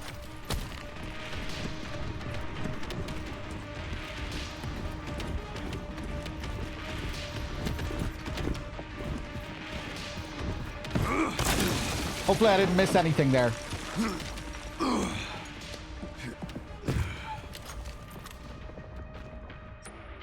I don't think so at all, Nog. It's a chapter summary. It's just supposed to be keeping you up to date with the story so far. So it's not going to spoil twists, you know? It's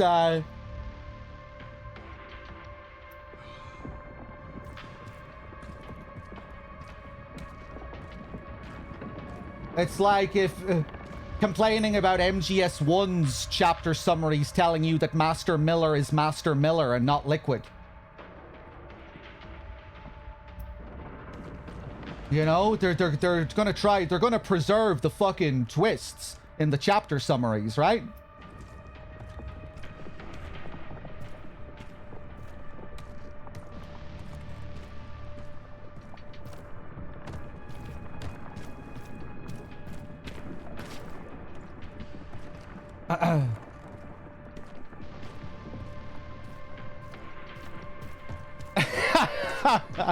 Grace believes the claims, but between you and I, faithful reader,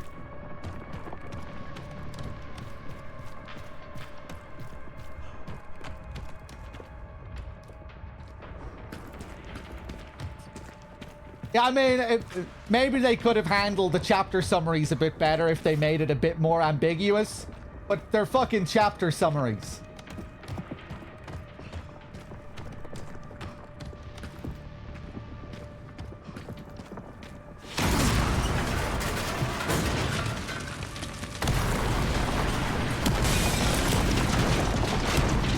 This is a cool visual here. Whoa. Oh, I was reading the chat. Oh, no, let's do this again. Let's do this again.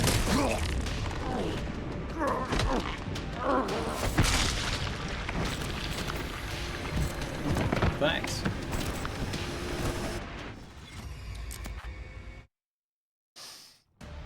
I just sent you the coordinates. Rebel Raccoon, thanks for the tier 1.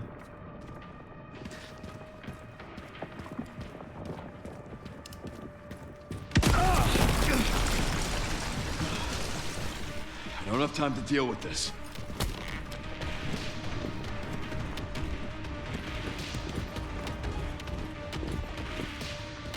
Go.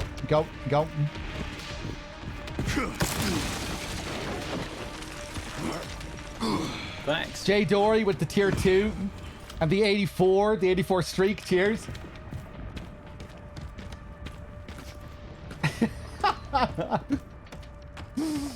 I love how I'm getting so passionate about the story of this game. I don't give a shit about Resident Evil lore. You know, like I really, in the grand scheme of things, I don't give a shit about any of this.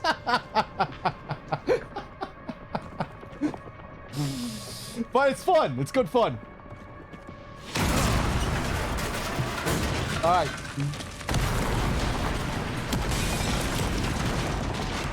Give me a goddamn break. Oh, we good? Whoa! He's much more silent in this. He's wearing stealth boots.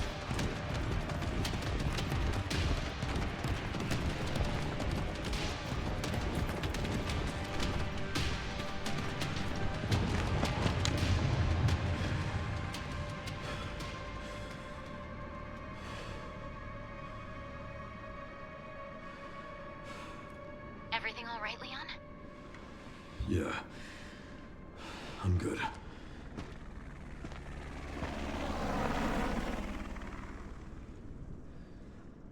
So, why'd you ask about the orphanage? They're taking Grace to Ark. The orphanage is the entrance. Benji, Where hey. is Ark? Not sure. But apparently it's someplace important. Okay, so apparently you can see new stuff here if you keep exploring after this Mr. X sequence. Let me save.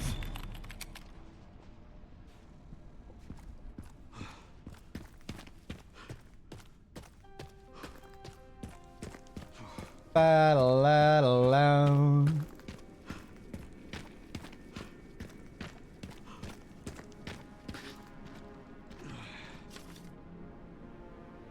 Oh, hey, it's this thing. Yeah, so that's the same as the RE2 file, I think. Right, now we can go back and explore here. Damn. Yeah, I never came back.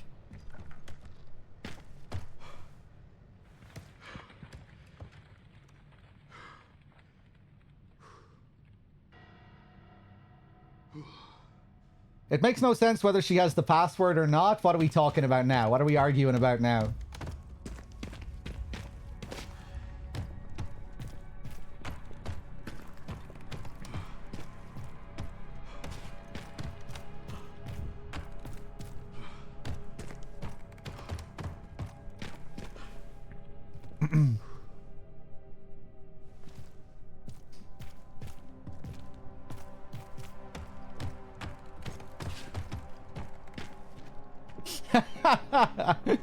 He got you now? What are we talking about? Okay, dog, real last question here about the clone stuff.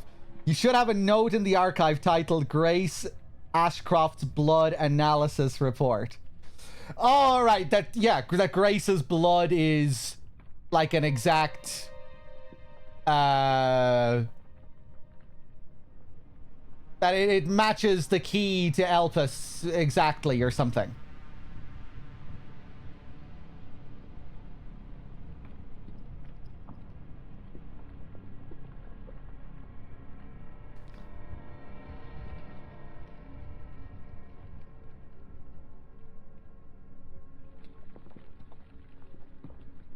Hold on a second.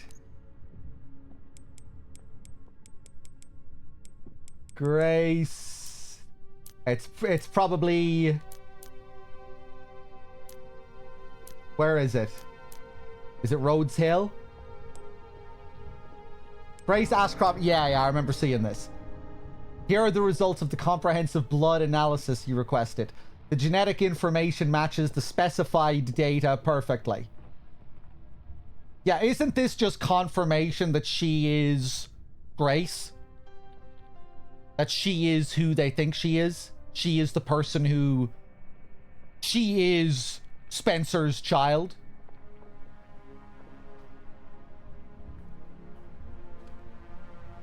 That they had all her genetic information? Yeah, this is just confirmation that Grace is Grace, right?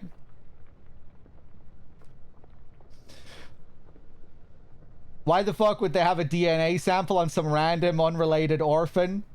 Where did they get that? Well, Grace was still very special, right?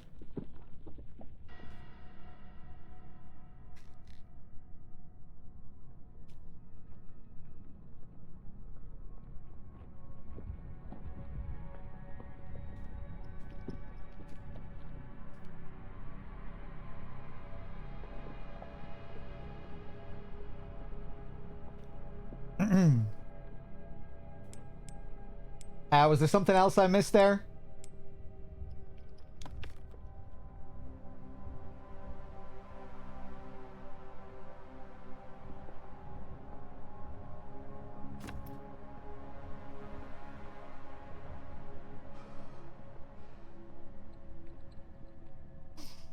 Yeah, I don't know. I think there could be other explanations for that. Just that she is... That's just confirmation that Grace is Grace.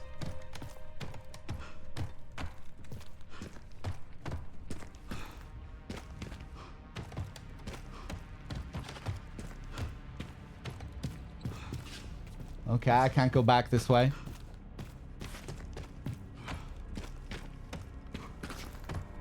Hoping to, so I don't have to pay up on the gamble. I don't think anyone's going to be paying up until we get information outside of the game. We're going to have to wait for another game or someone from Capcom to state as bluntly as they can what the deal is.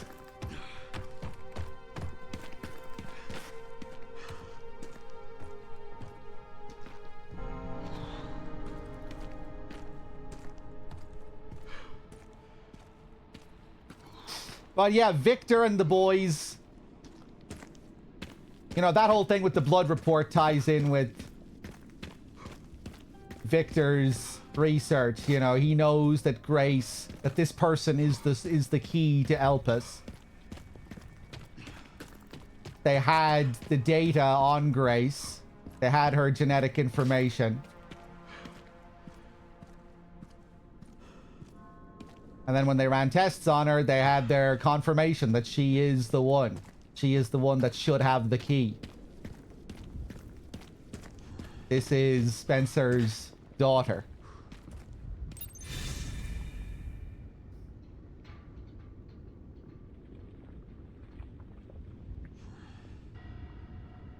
But if he believes she's a perfect clone with the memory, and they check her genome, wouldn't they go, hold up, what the fuck is this non-clone person?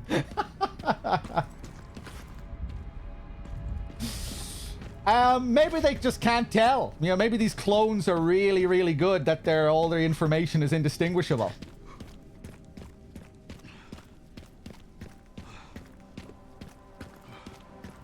But I highly doubt the writers thought that far in advance.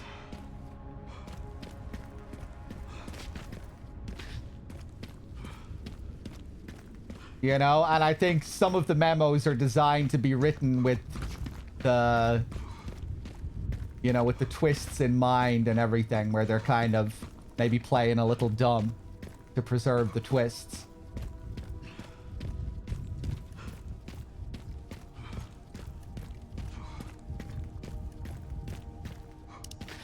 Obviously, you know, Grace looking like the clones would tie in with that as well, you know, that there are some coincidental contrivances there to preserve the twist. Or she looks the same because she is a clone. You know, like, I'm not entirely convinced either. I reckon she's probably a real human girl. Did I find... No, I didn't find the key. Do I need to go back and find that key? Yeah, maybe I need to go back and re-explore some of the other areas.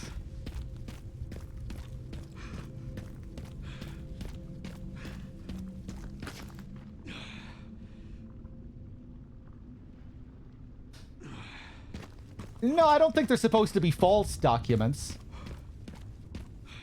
I wouldn't go that far.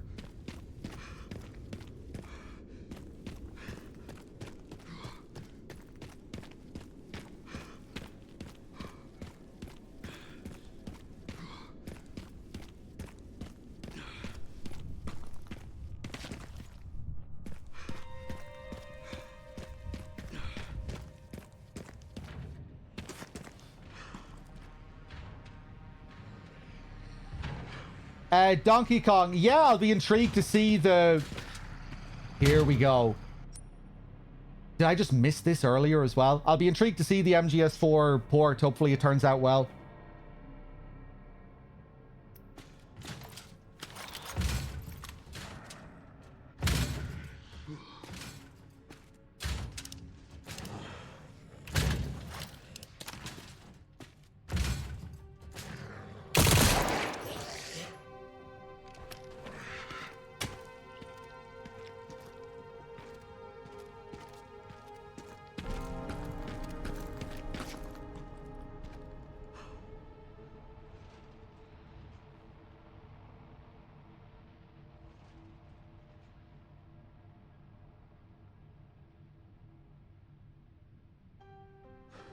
Oh, right. I see what you're saying now, Nog. I didn't interpret that as the... I didn't interpret that as the data matching another clone. Just that it matched whatever they had on record as being Grace's DNA. I don't know. I don't even know what the fuck we're talking about anymore when it comes to this.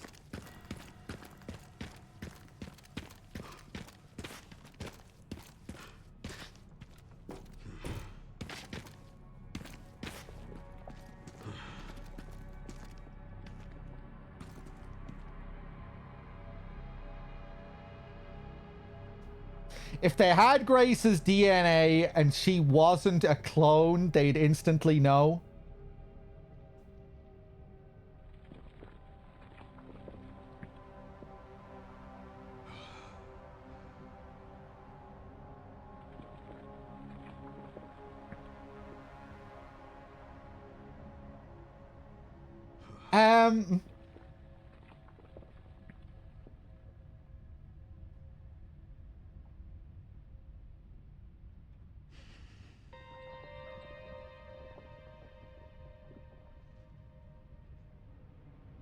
The only read I can make sense of is they compared Grace to the clone DNA, and it's a perfect match. My head is starting to get sore here. I'm just going to stop thinking about this for a while.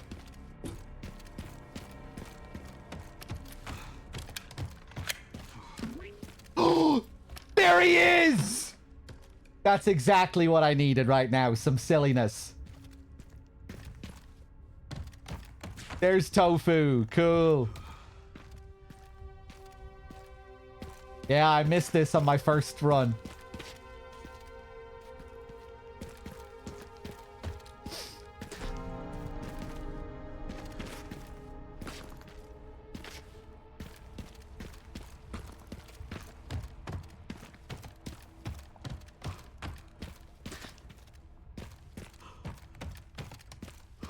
Why does the genetic information have to give away the fact that she's a clone?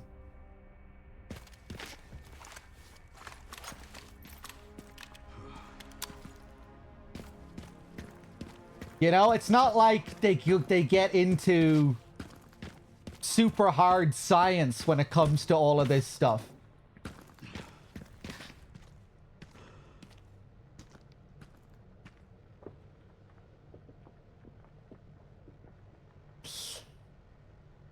Okay, dog, so every living thing has its own specific genetic makeup. It doesn't. It's a possible interpretation, but it's not conclusive at all.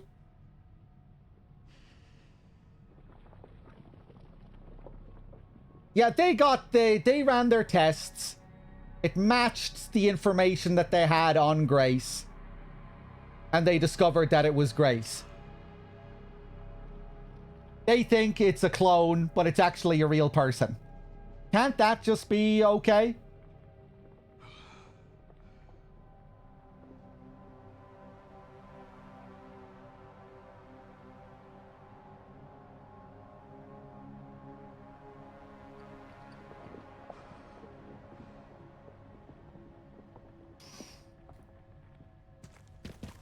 Anyway, where do I find this key? That doesn't explain why they're... We know why they're interested in her, Wexford. They're interested in her because she's the fucking key to Elpis.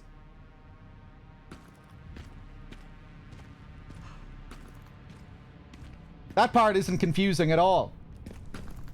Aren't you paying attention at all here, Wexford? You don't know what that means? Oh!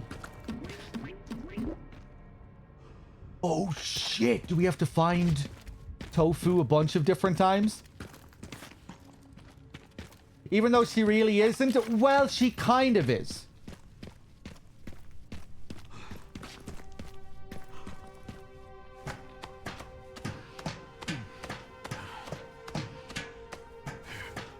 Grace was Spencer's redemption and symbolized hope in his eyes.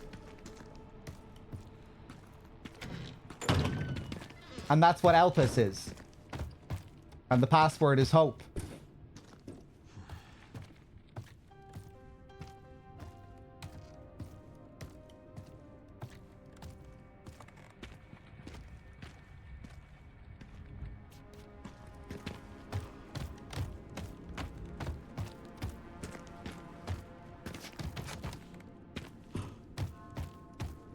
So all of that is a bit weird if he created Elpis before he even met Grace, but yeah. We were already going into that. But yeah, you know, the big confessional scene with Spencer right before the end of the game. That draws pretty explicit connections between Grace and Elpis. You know, that's how you're supposed to figure out what to do at the end when you make the decision.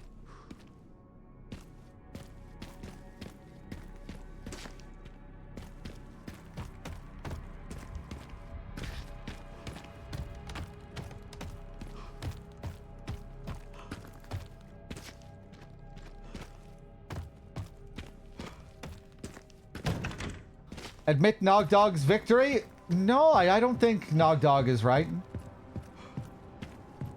I think he might be. I'm not entirely sure. But I think Grace is probably human.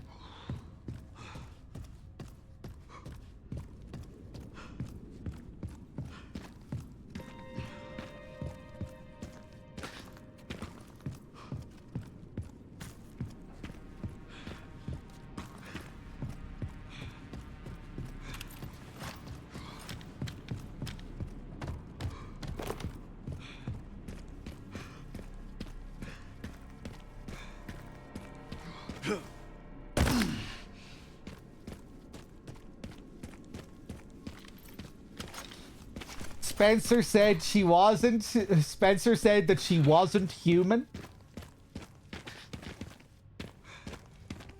No, Spencer said that she's a normal girl.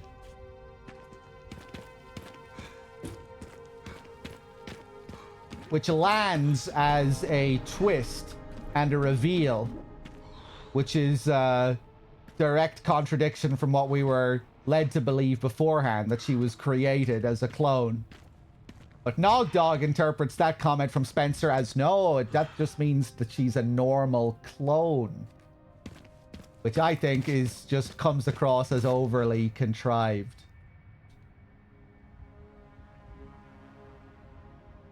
You know, I feel like the whole atmosphere of that scene is to convey that she's human. And it's, you know, it ties in with Spencer's own redemption and his own humanity. And Elpis as a vaccine as opposed to a virus or antiviral.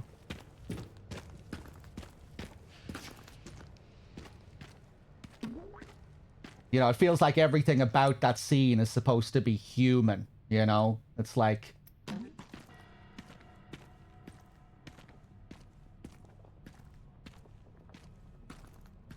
that it's supposed to go against everything that we were led to believe about Spencer.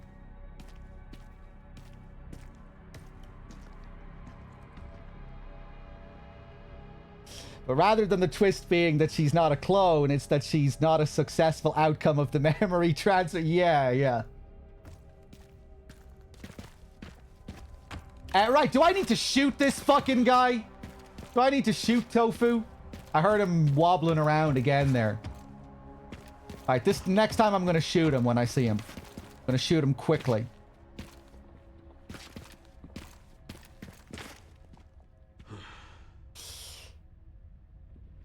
Right, Nog.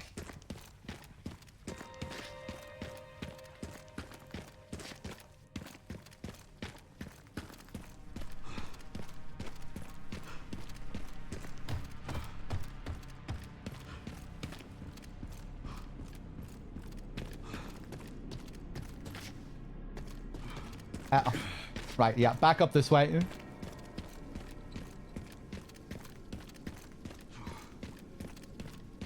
Alyssa says, is that one of your subjects? And Spencer replies, of course not. Well, hold on, is that the dialogue?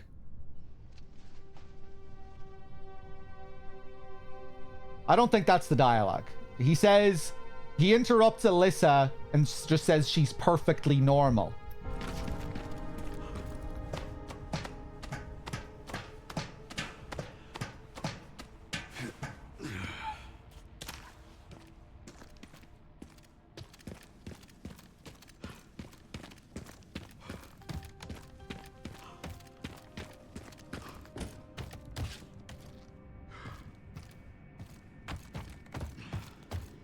Did I even see him up here?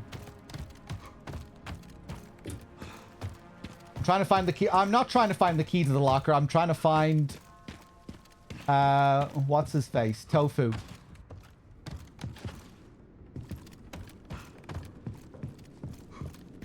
Nobody say anything.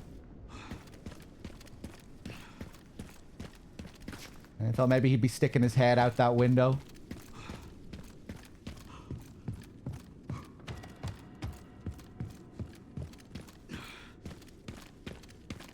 Battle, daddle, da, da, daddle, daddle, da.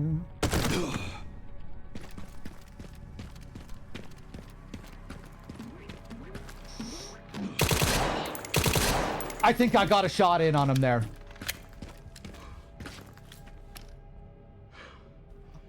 I took a couple of chunks out of him.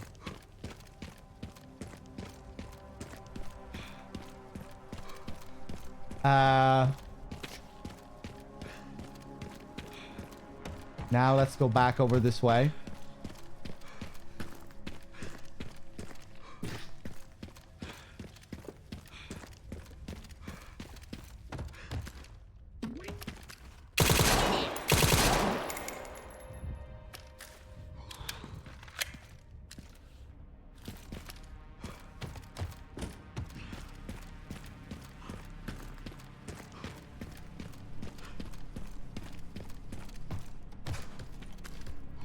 Okay. Oh yeah, that's what we should start doing now to get really nerdy with it. What's the original Japanese text? That could be spicy.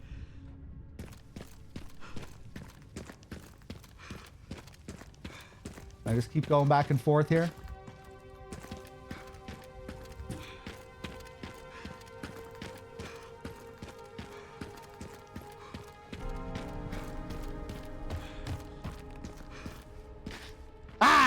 Fuck!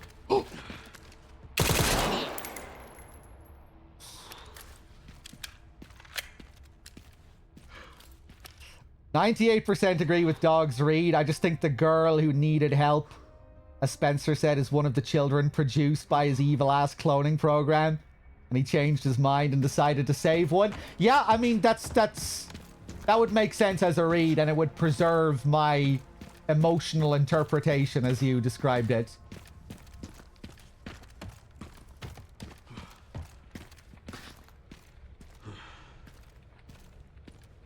And I guess, yeah, just the clear, dramatic, emotional reading of the scene. Just for me, yeah, I guess it kind of overtakes the mechanics. Especially given just how sloppy some of the mechanics seem to be. You know, I'm just looking at what the scene seems to be trying to convey, you know, on its face.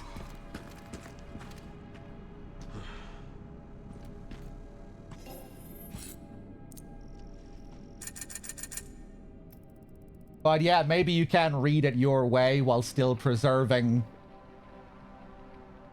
that read of the scene. I can't believe we're still talking about this. Okay, fuck it. Tell me, where's the key? I want to get out of here and fight Mr. X.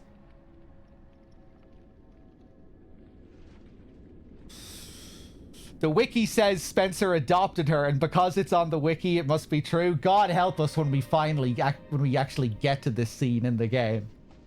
So I'm not going to want to talk about this again when we get to the actual scene. Maybe I will.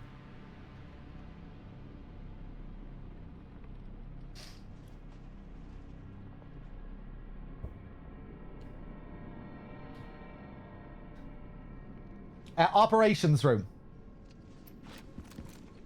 Alright, so it has nothing to do with shooting tofu.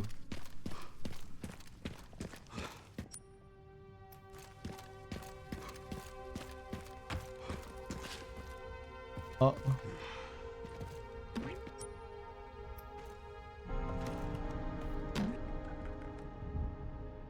Oh, maybe I need to shoot off his hat.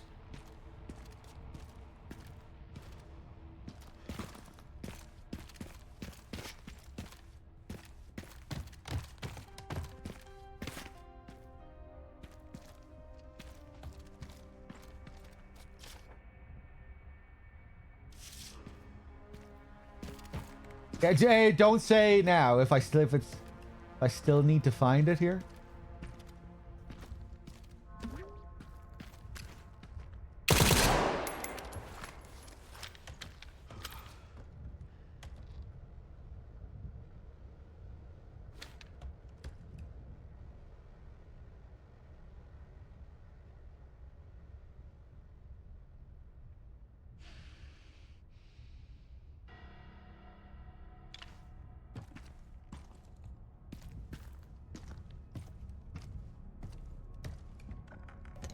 Thanks.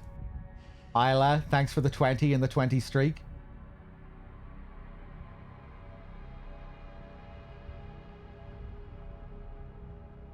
What if the clones are girl clones of Spencer? It's still pretty dark.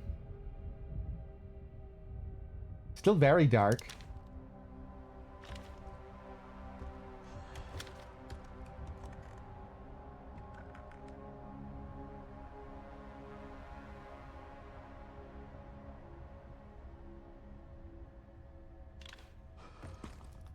Son of a bitch.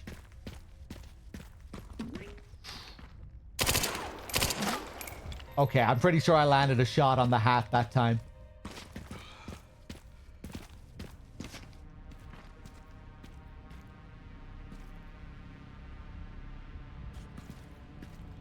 Alright, nobody say anything.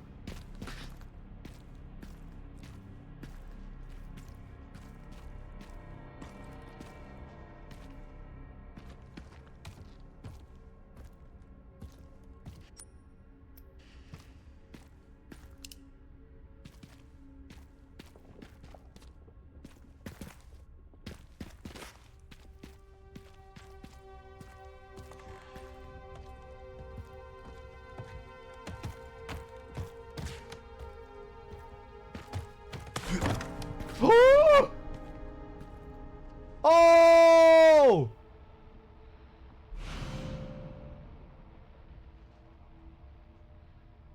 The JoJo locker. Not yellow enough. See? See what happens when they're not yellow enough?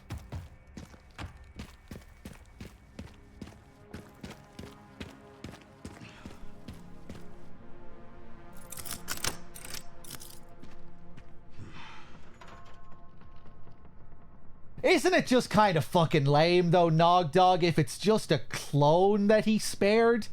Who the fuck gives a shit about another clone? You know, it needs to be a real human to have some weight.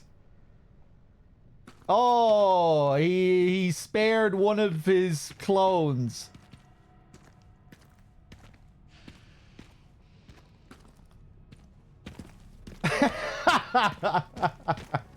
You know, granted, the clones do seem to be very human.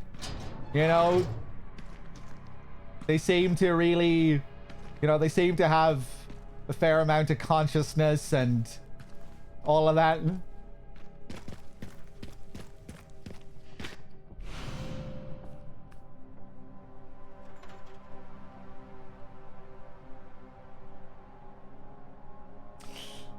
Star's Emblem Charm. A charm for automatic guns. Increases firepower at the cost of more sway while aiming. Cool. That's a nice charm. That's a cool charm. What about this?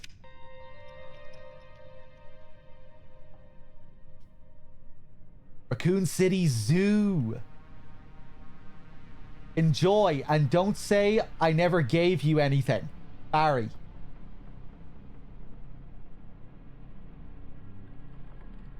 Who is this for?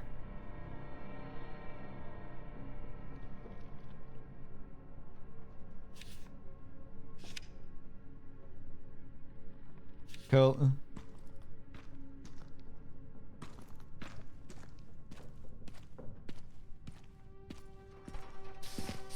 They're literally completely functional human beings. I mean, they had to scrap a load of them at the age of 7 because they were all showing defects, right? They were all turning into old Snake at the age of 7 or some shit. You know, and then you had all those little, you know, what about all the girls during that segment with Chloe? What was up with them?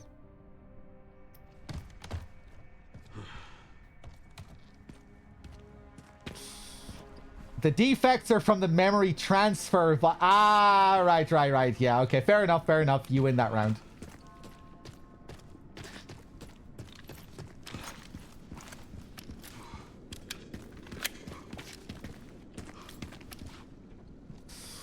Still, though, it's definitely going to be hard to give as much of a shit about Grace if she's a clone. Subhuman. Okay, where are we going? What are we doing? Let's save. Let's get out of here. I'm going to become a massive racist towards Resident Evil clones if she turns out to be a clone. I'm going to be heartbroken. Going to disown her when she's the protagonist in the next Resident Evil game.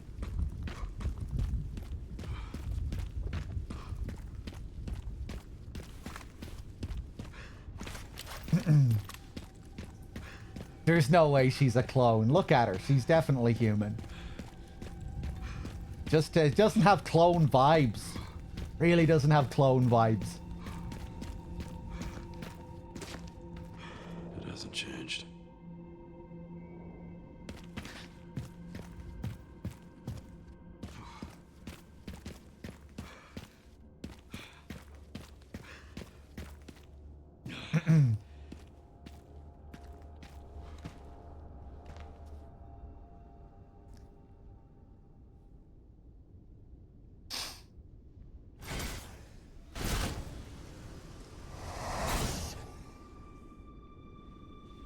Don't get sad, Leon. He was a clone. Kendo was a clone.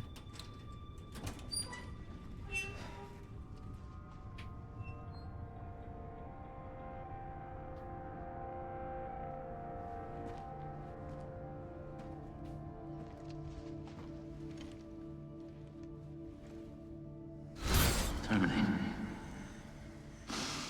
It's my fucking daughter. You're a cop.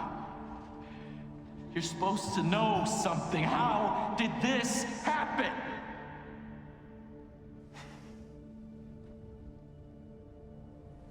Those fucking things outside. What they did to us.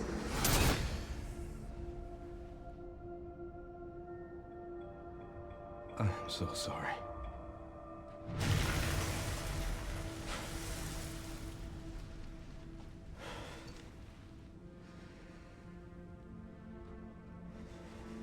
Exactly, Pew.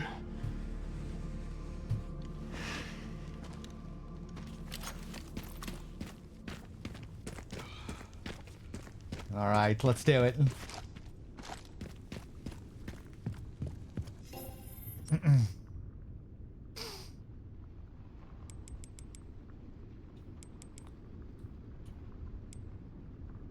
I'm going to keep playing without the body armor level 3. Just to be a badass. And without the teddy bear charm.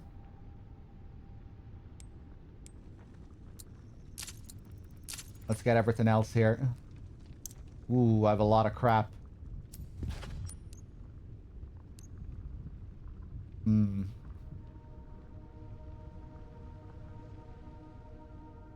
The locker? What? Did I miss something else in the locker? What? Back to the... Oh, in Kendo's place? There's another locker?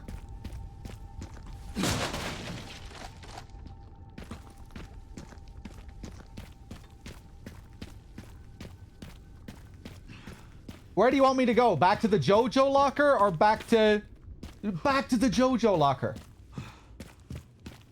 Oh my god. I thought it was just a note from Barry that was left. I'm really bad at missing stuff in this RPD, it would seem.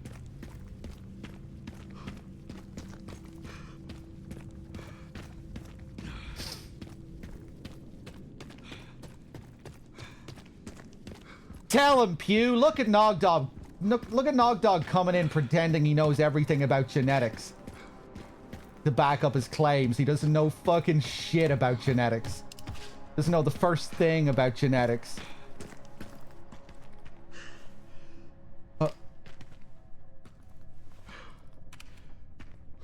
What?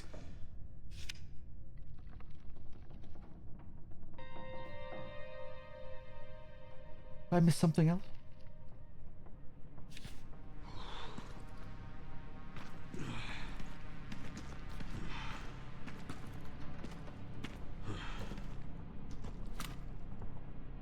Oh, just the posters and stuff. Ah, cool. There's that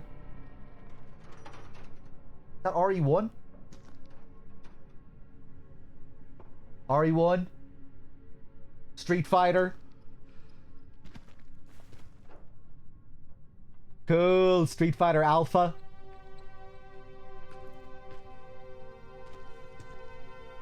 What are the discs?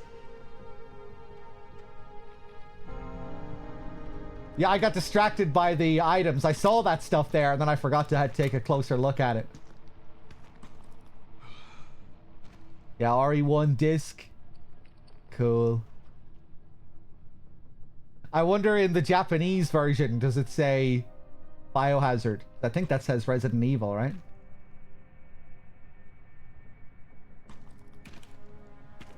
Cool. Was Mega Man 8 there as well, yeah? Oh, yeah, there it is. What's that one at the top? What's that red one?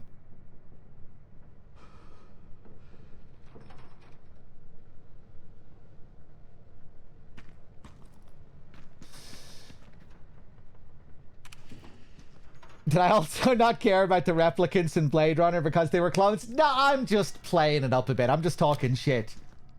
You know, like, I can feel sympathy for Emily in this, and she's a clone. You know, and I like the little relationship that she has with Grace and all of that.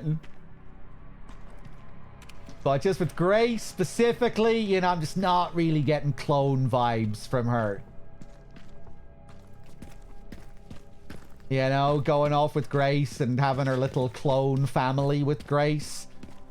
Nah, Grace has to be the human and Emily is the clone. They can't both be clones. Just doesn't work.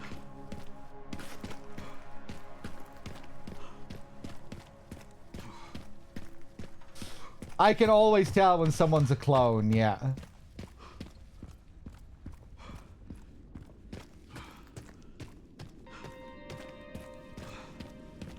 You can just tell. It's the way they carry themselves.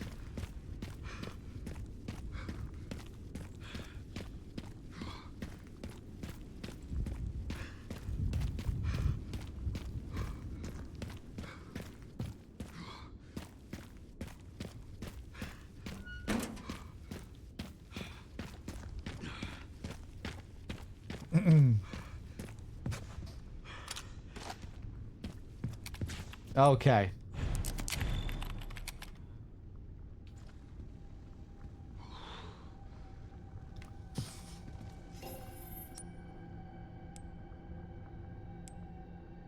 I just like saying clone. I don't like saying it nearly as much as Elpis. It's okay though, it's a decent enough word, but Elpis is a lot more satisfying.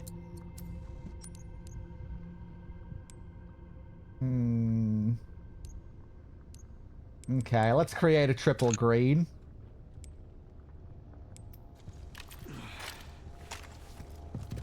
I was thinking maybe I was a bit too cheesy to... Or that, you know, it'd be a bit cheesy to use this revolver, but I think it's fairly well balanced with the game.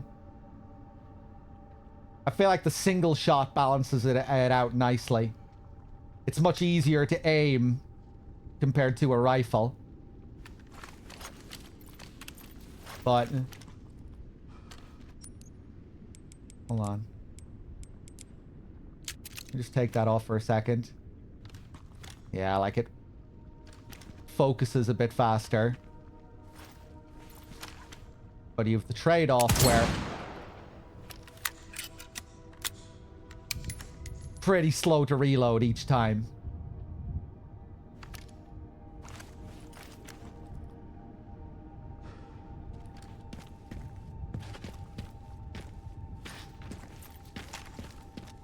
Oh, it doesn't seem too busted. That's a clone's gun? It actually is. This is Xeno's gun.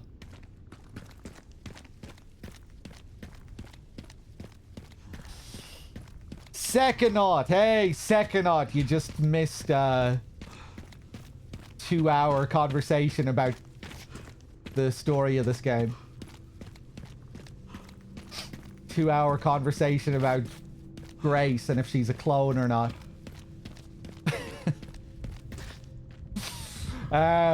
Okay.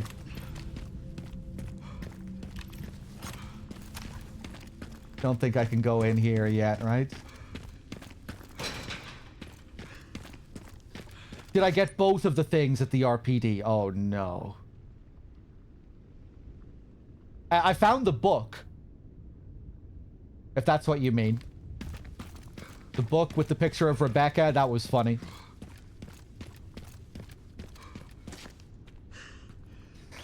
No, we put way more effort into Siren now, to be fair. The entirety of Siren was a puzzle. But for a Resident Evil game, this is a lot of work we're putting in.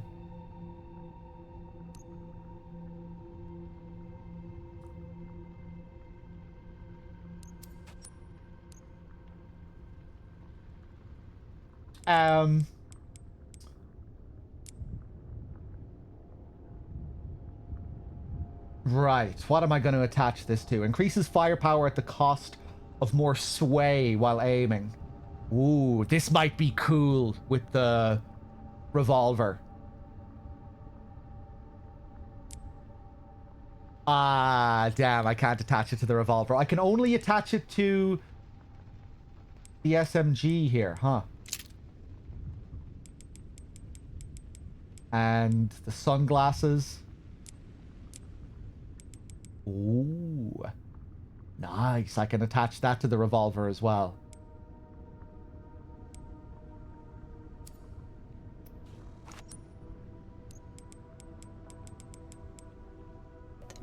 Thanks. And increases the firepower of the last bullet in the cylinder. Damn. And every bullet is your last bullet in the redemption. Fits pretty nicely with Xeno, right? This is Xeno's gun. And it works perfectly with Xeno's charm.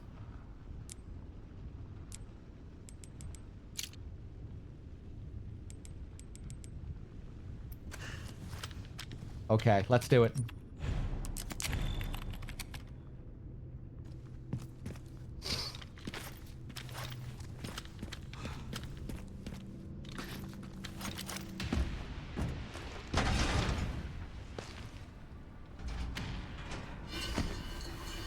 That's Wesker's charm? Fuck me.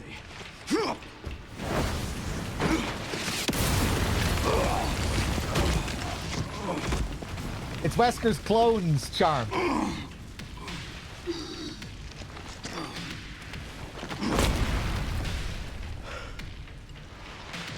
Or maybe you can tell that those glasses are actually the OG Wesker's and not Xeno's. But I can stop bastards like you.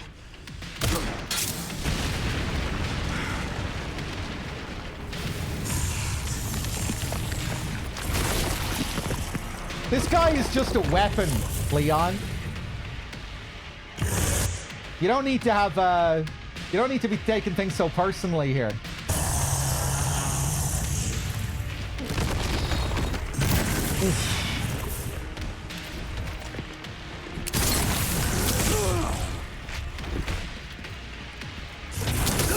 Wow.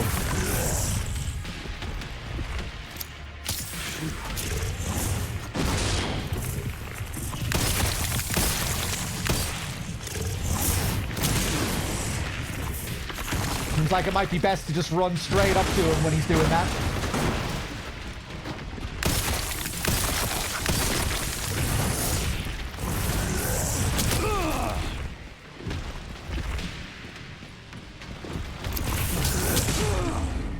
Okay.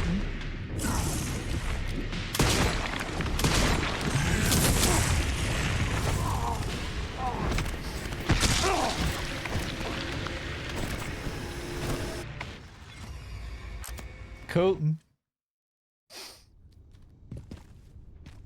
Let's try and parry him this time.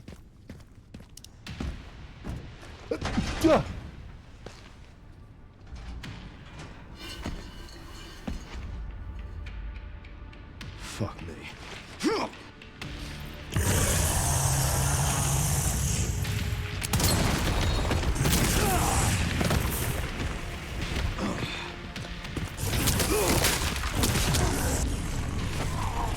Fuck.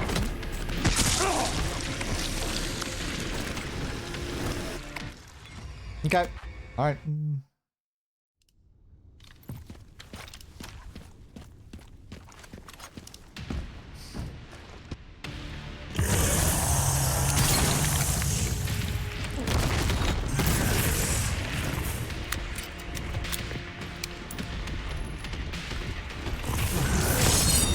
Oh, nice. Cool.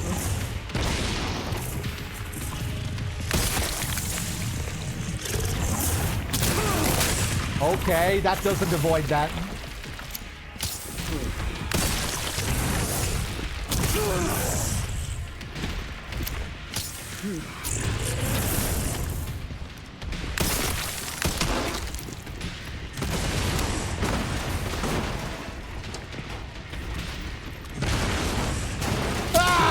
I don't know what to do with that. Shit. Not good. I'm already out of heals. Jesus.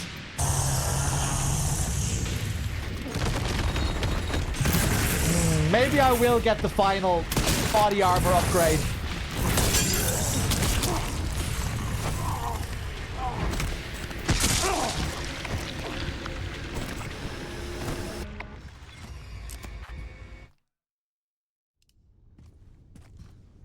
Okay.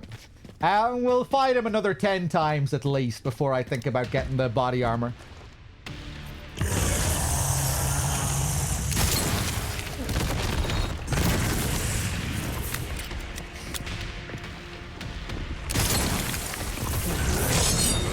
Sick. Sharpen it up. Sharpen it up.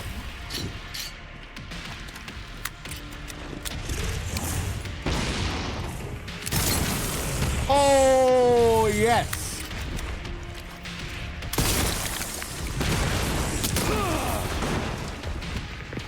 Right. Okay.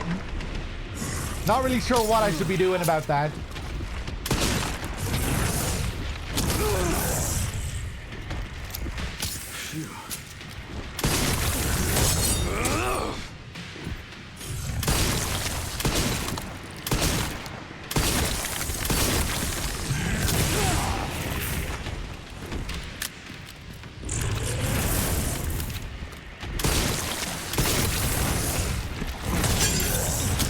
Oof. Maybe if I ducked there, I could have avoided the last swing. Ah! Can you jump this far? Wow! Okay. All right.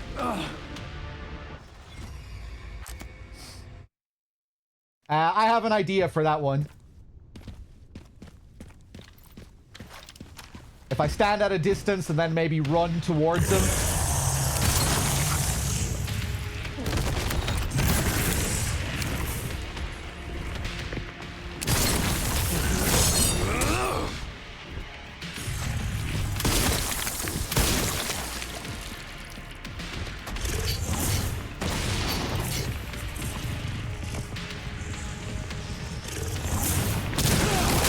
No.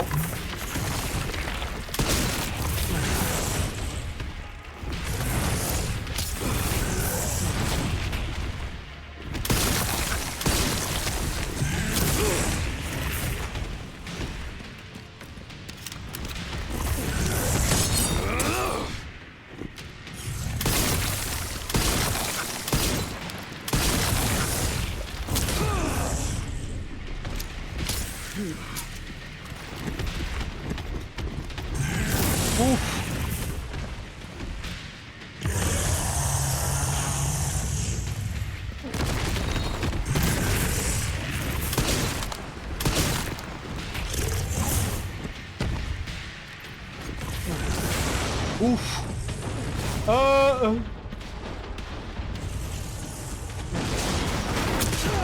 Okay.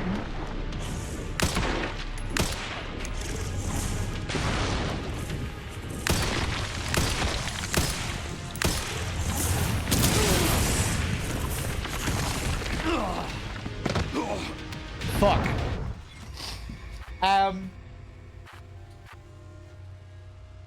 I know you can stagger him off the car when he's up there. Figured there'd be a way to evade him there as well, though. You need to, the damage needs to be set up very precisely for him to stagger when he's up there.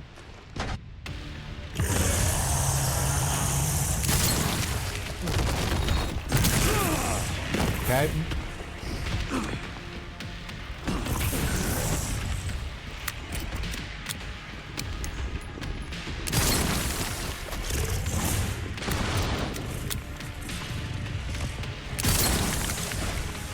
That works. What the hell, man? Maybe I can shoot the cars.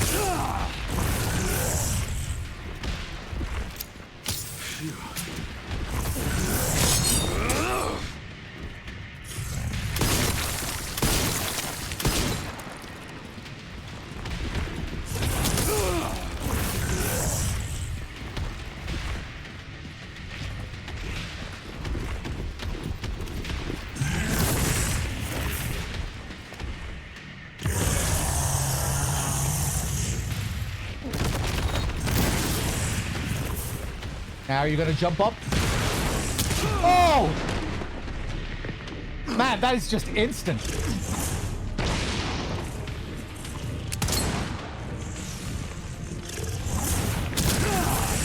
Okay.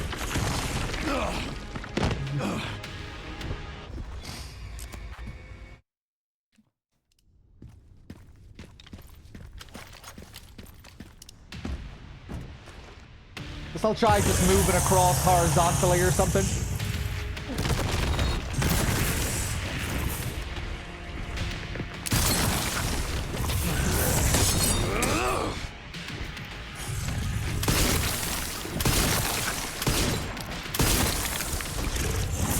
Okay. Now we're gonna run across this way. Oh, he still clipped me.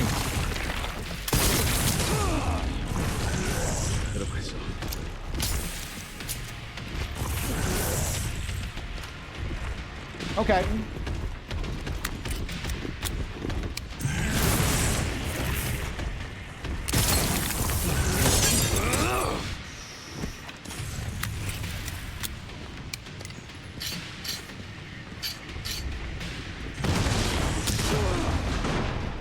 Shit.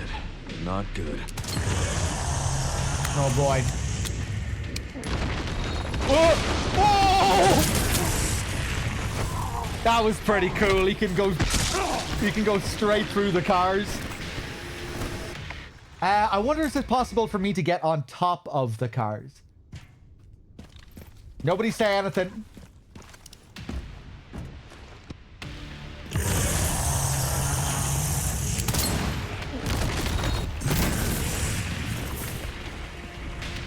No.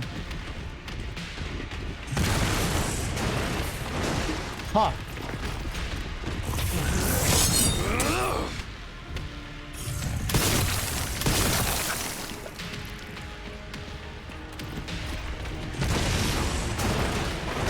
saw that coming that time. Cool. Parry! Now maybe I can perfect parry that.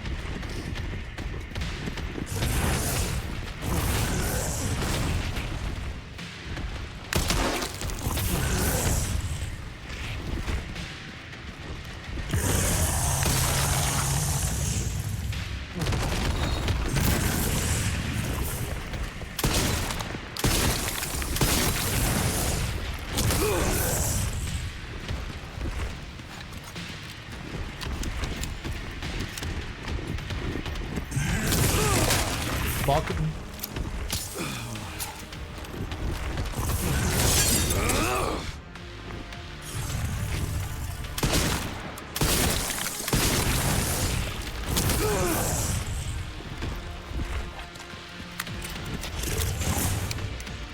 Ah!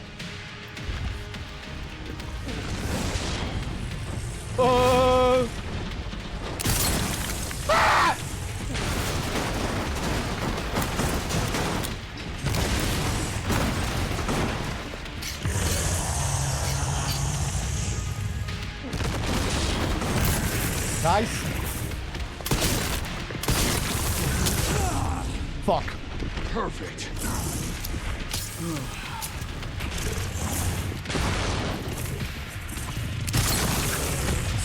Nice.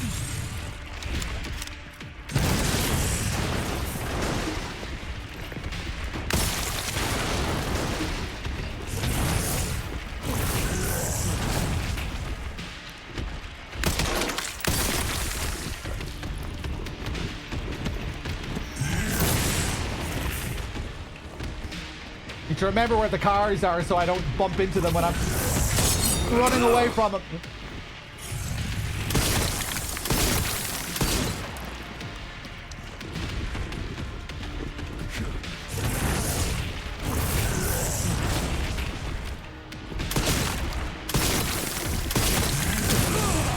Fuck.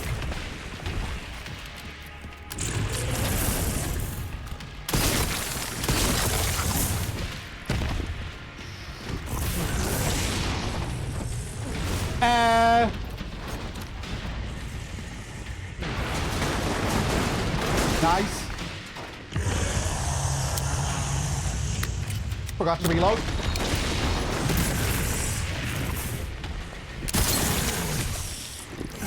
Sweet.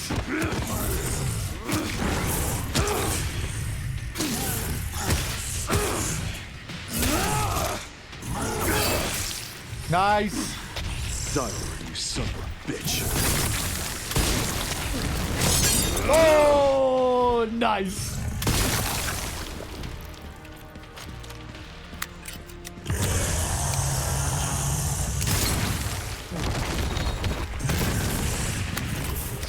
It's nice to finally get a bit of a challenge out of this fight. Ooh. Thanks.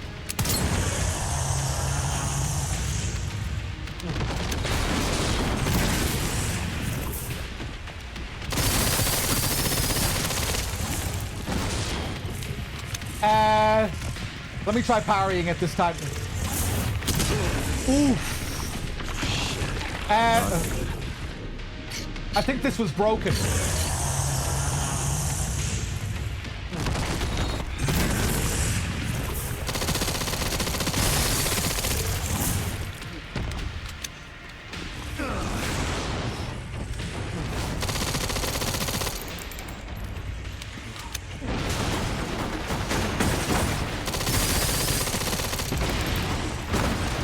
Oh my god.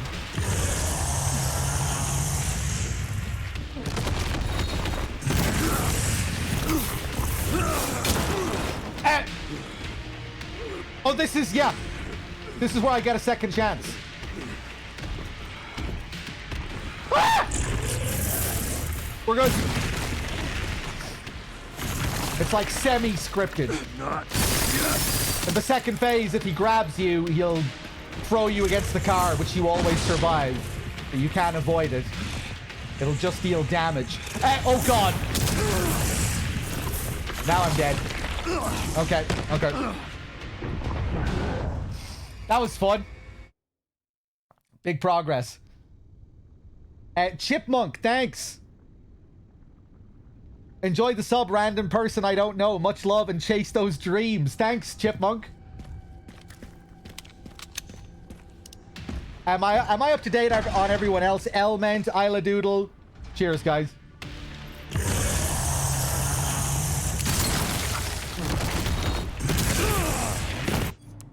Nope.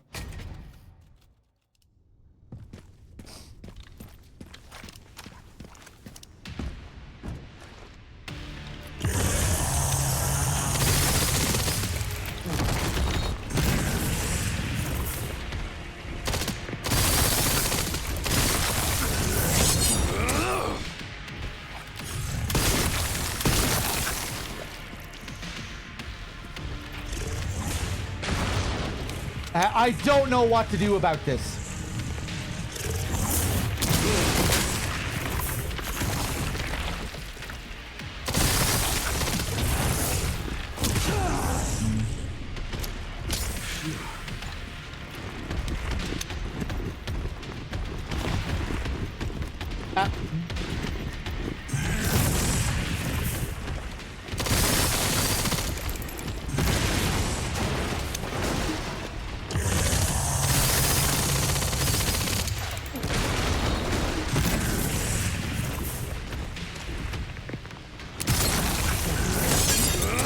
Nice.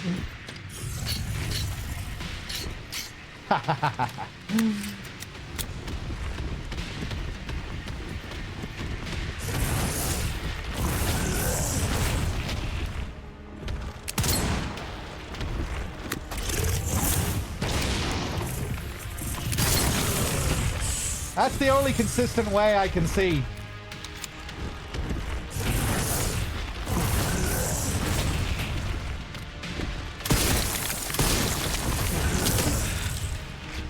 Clip me.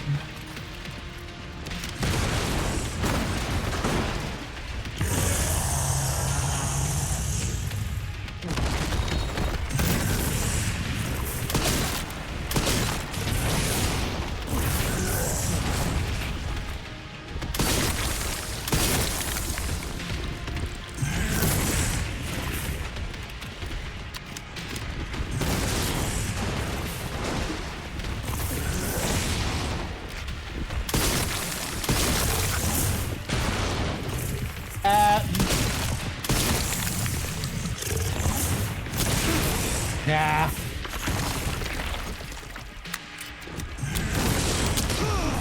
Wow.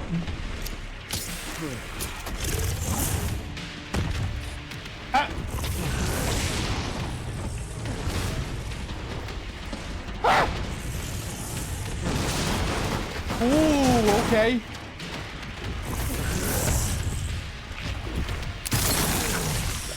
Nice.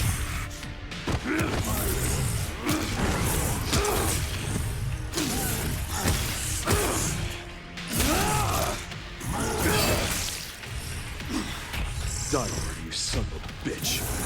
See if I can get another herb.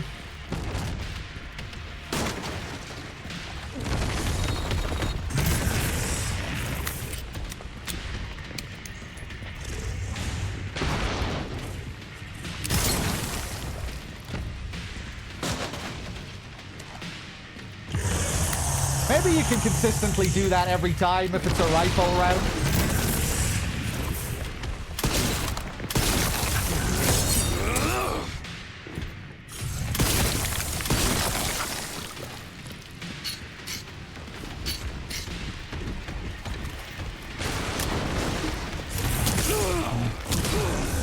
Fuck. Ah!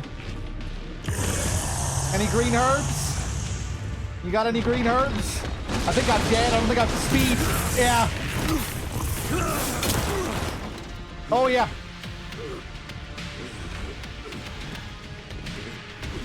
On red health, I can't run away to evade that because I'm too slow.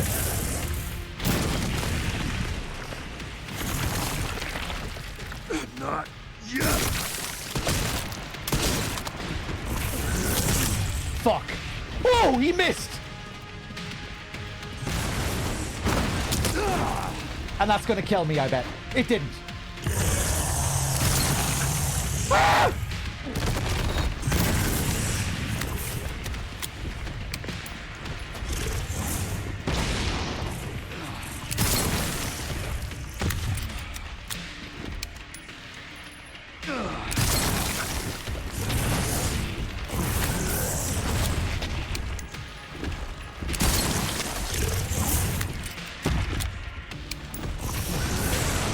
Oh, I might be fucked. I'm probably fucked.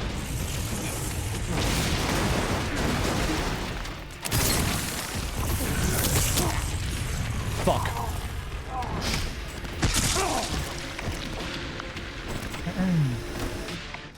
When he throws you up against the car, you always survive that. If he catches you with a grab when you enter the second phase, you get away with it because he'll always throw you against the car.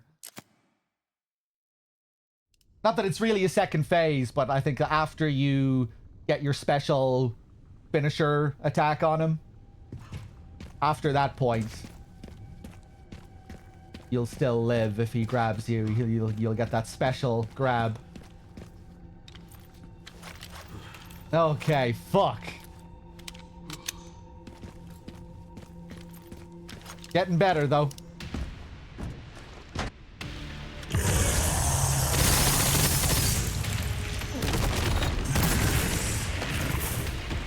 Try and be a little bit safer.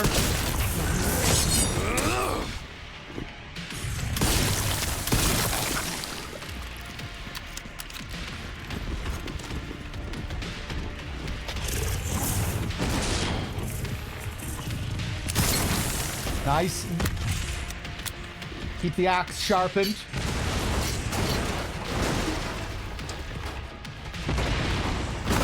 Ooh, Christ.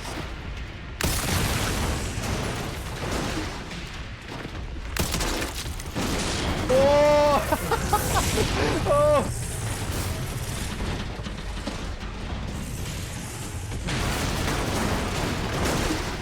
The cars were really getting in his way there. That was funny. Whoop.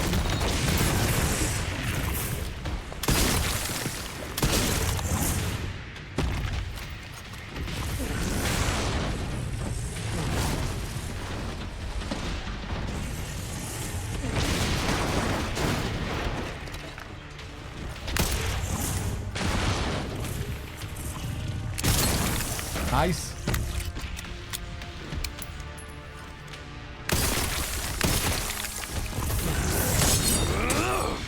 Nice.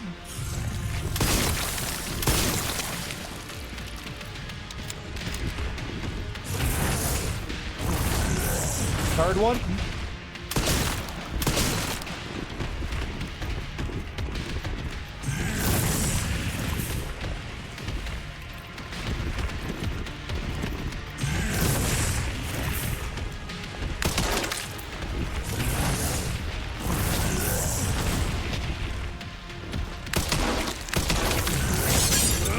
Beautiful.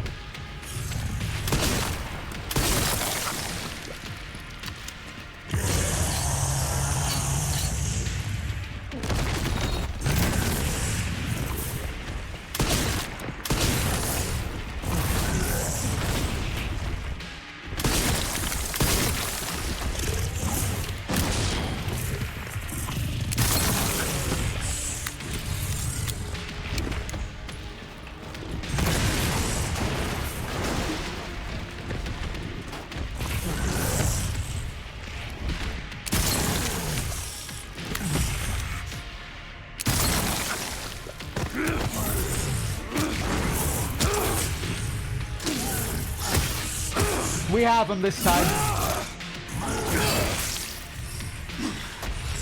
Die already, you son of a bitch.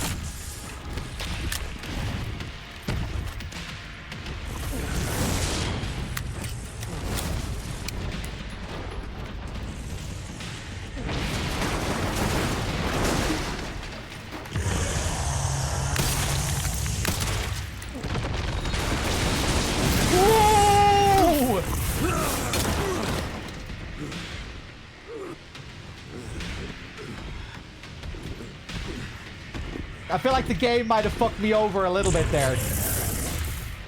Did the cars glitch out his movement a bit? Not yet. Oof.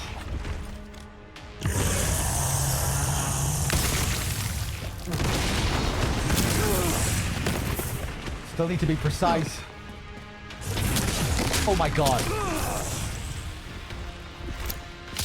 Yeah, I made a balls out of that. I didn't move straight away, and he caught me again. Oh my god. It's all turning to shit. Ah!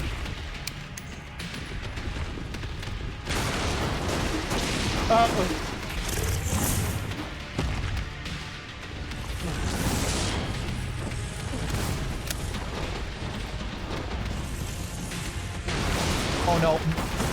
Ooh, I just got lucky there.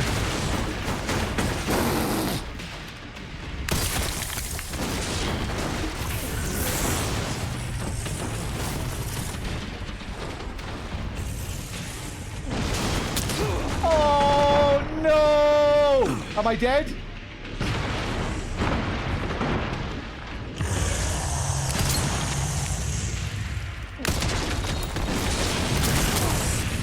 Damn!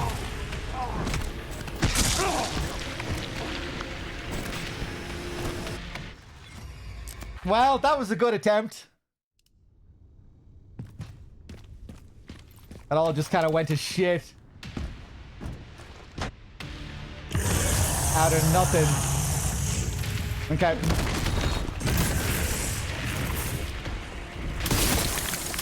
Feel like I got maybe a little bit of bad luck that time.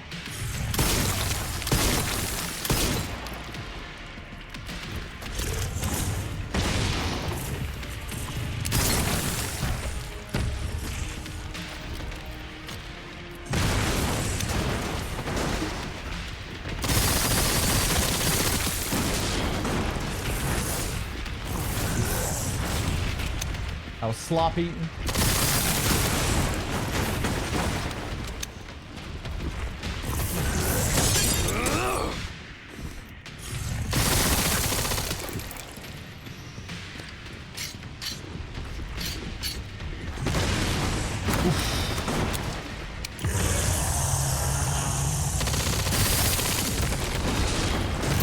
Nice.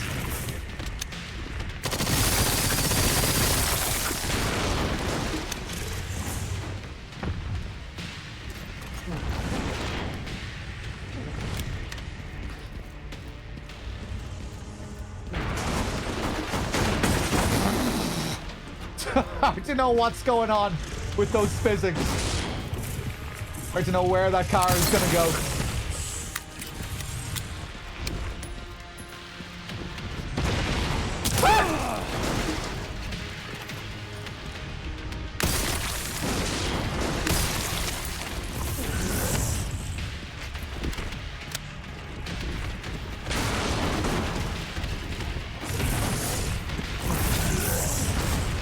Christ.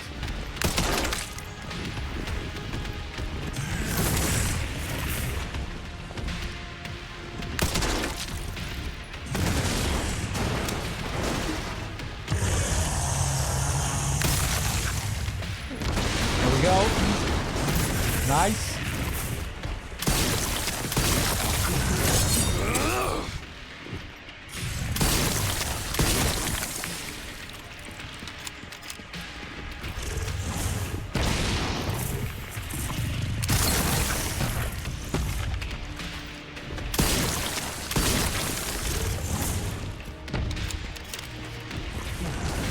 Okay.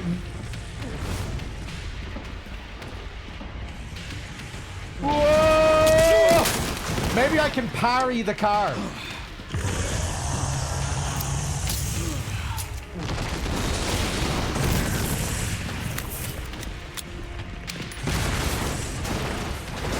Well, I just got lucky there.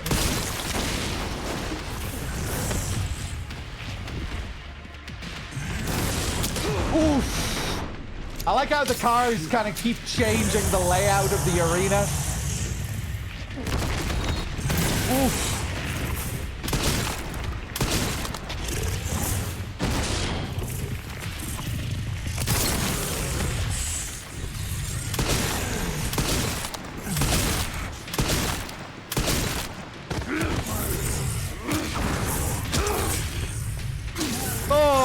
my god.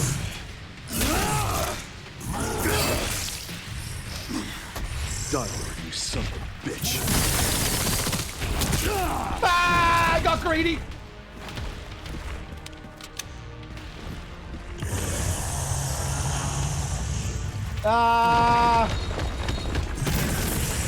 I don't know if this is the run.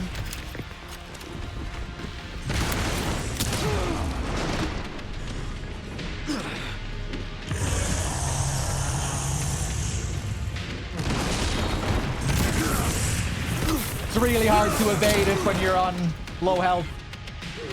This is my one freebie.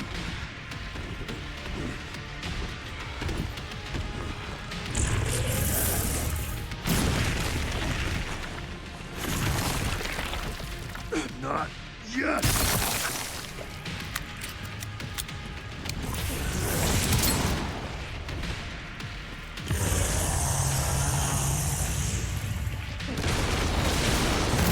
Ooh.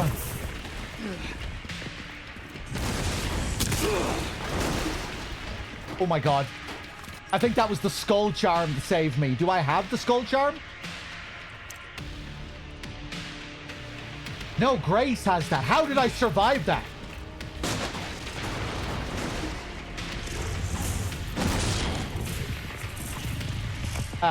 It's over. What?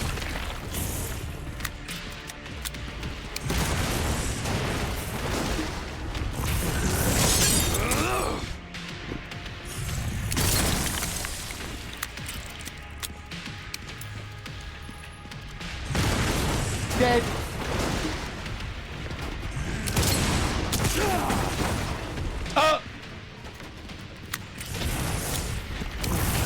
I think the game is bugging out.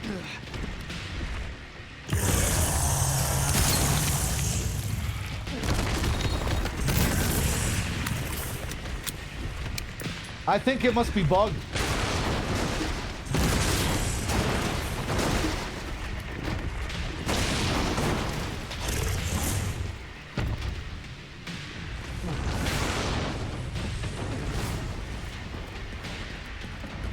Unless I'm just getting crazy RNG or something.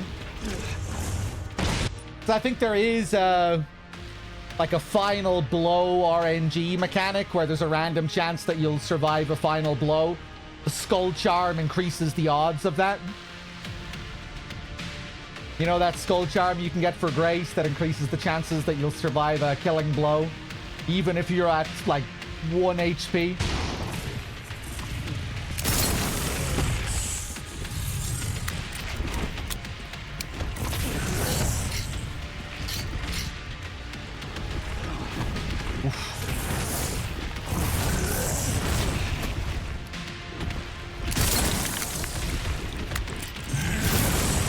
Wow.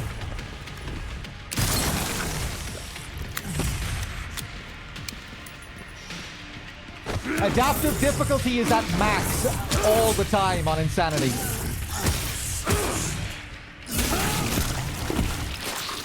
I feel kind of bad because I don't know if that was a bug or not.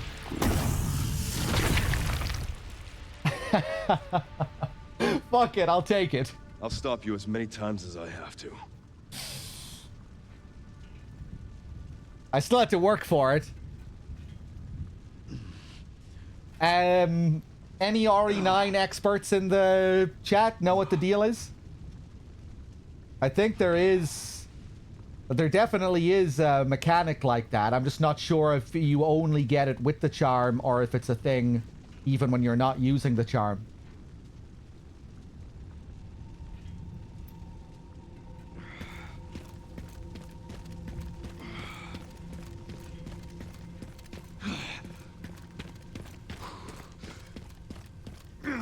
It's because Leon is a clone. I saw Nog still going off in the chat during the fight. I wasn't able to pay attention to the chat during the fight. Every now and then I glanced and I saw Nog babbling away.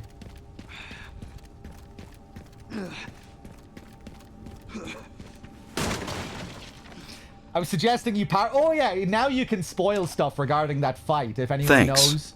when he's on top of the car and he jumps down on top of you, is there a way to avoid that other than shooting him? I'm assuming there's a way to move and evade it.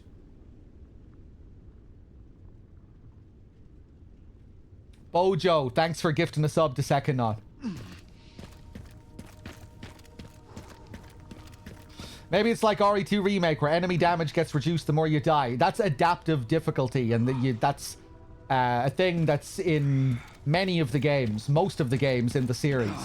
But I'm playing on Insanity difficulty when, and on Insanity, adaptive difficulty is set to the highest at all times and can never be reduced. And that's generally how it is in the series. If you're playing on the highest difficulty, adaptive difficulty is set to the max. On normal, the difficulty will go up and down depending on how you're playing.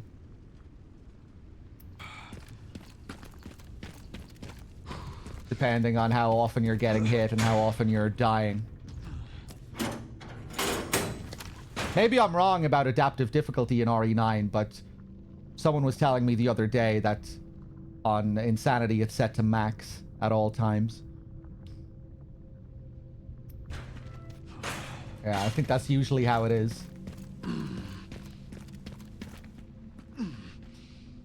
Isn't there some challenge or something if you play with the ball here?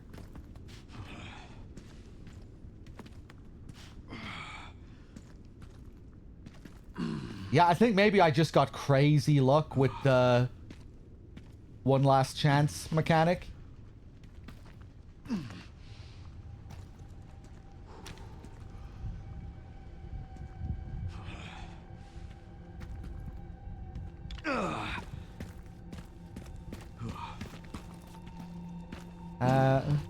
I'm trying to find the basket. Isn't there a basket somewhere? Ah!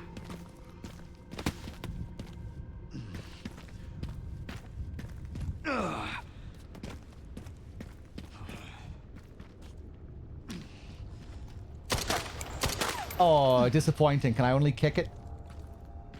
Oh no, it's out of bounds.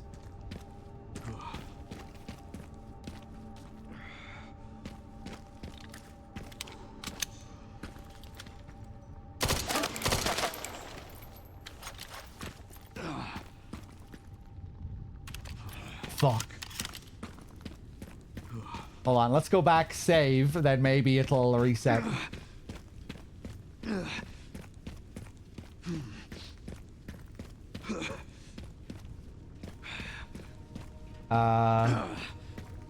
Oh yeah, I have to go back through this way. Oh. Does the basketball tie in with the final puzzle?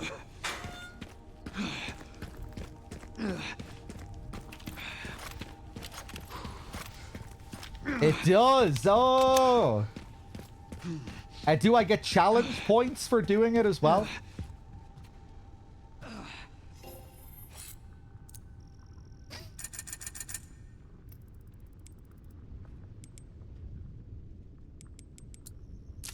Repair that.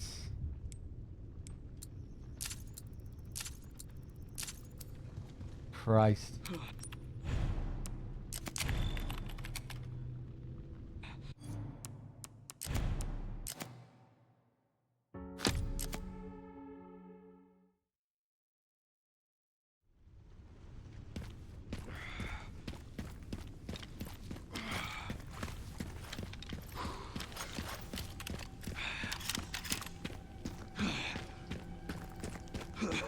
Hey, nice. Oh, only if you do the whole puzzle. It's so okay. Well, maybe I'd get a few points for this.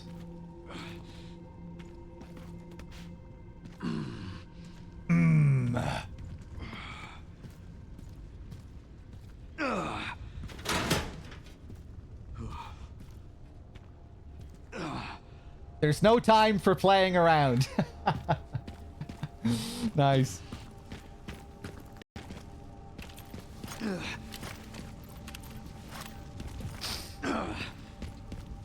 Did anyone catch? Oh, right, yeah, we could have read the summary. I mean, we already established that the summary doesn't need to spoil the whole fucking game, right?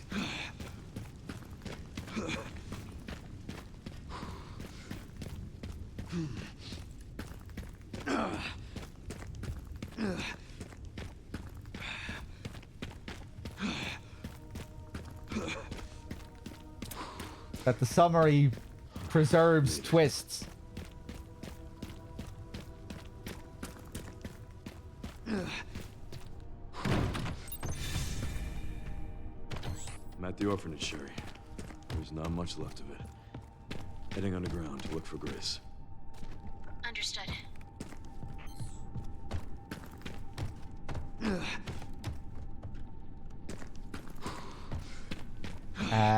Okay, yeah, now this whole sequence again with the plant. I figured you were trolling or something, Tax Evasion. We were talking about that summary in great detail earlier. Or maybe you are trolling.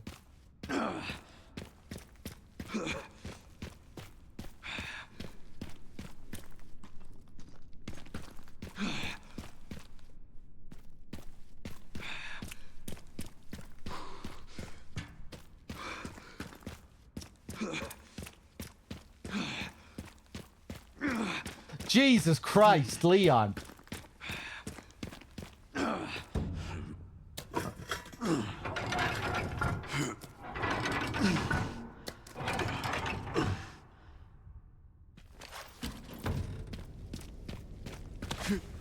Oh no! I wanted to go up the other way.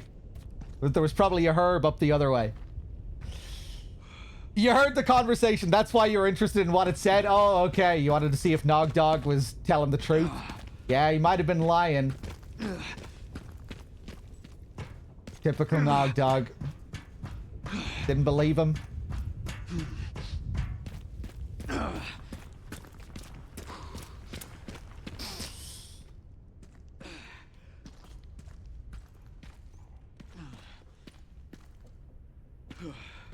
Yeah, Ichiban, I enjoyed the RPD a bit more this time.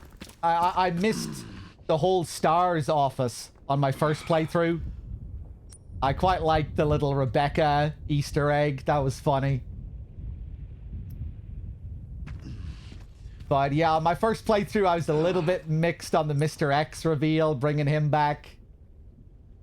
The Kendo flashback, I think I might have preferred like a bit of a lighter touch with some of that stuff. The earlier Raccoon City segment was definitely a bit more of a slog this time through as well. You know, getting the parts for the detonator.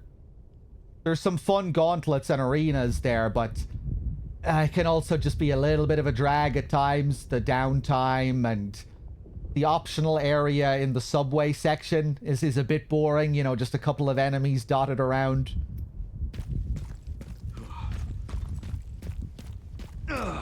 Yeah, you wish there were more enemies and stuff. I didn't mind that aspect of the RPD.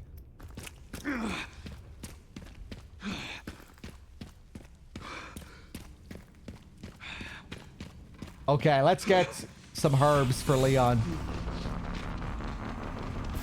Oh, God.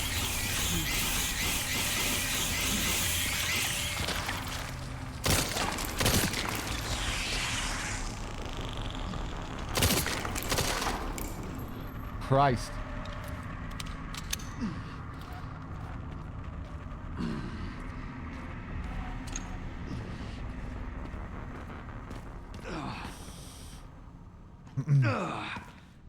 I don't remember these spiders on normal.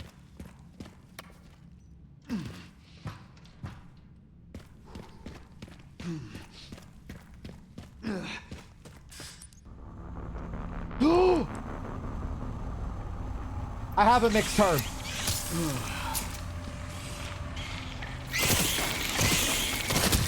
When the fuck did I get that?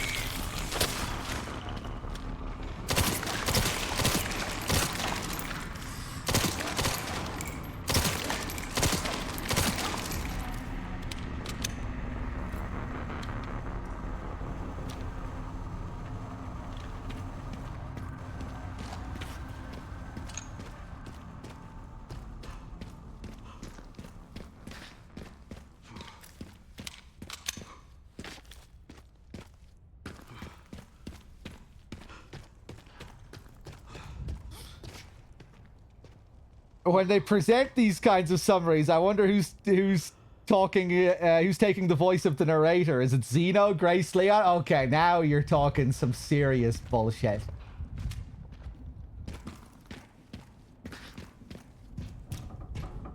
Maybe there is a distinct voice.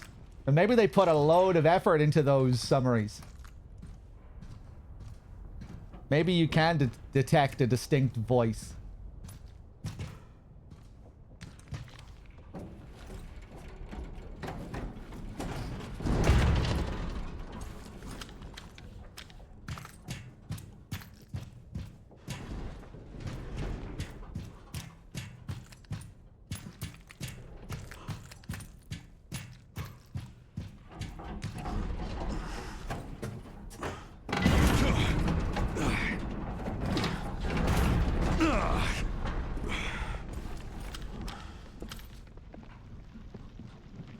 Oh my god, are we seriously talking about this now?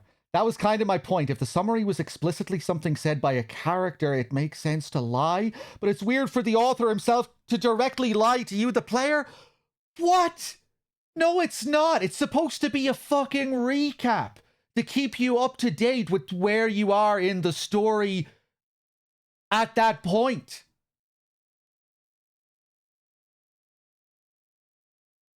You know, that it's just there to give you the information that you're supposed to have at that point in the story. It's not really a lie, you know? It's preserving later reveals and twists in the story. Isn't that completely normal? They want you to believe what the characters believe.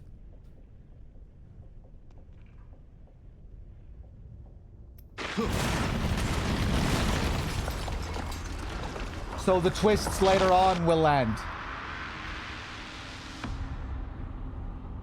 Right, Dundarius. It's just previously on Resident Evil 9. This is what happened. These are the reveals. It's like totally normal. It's such a...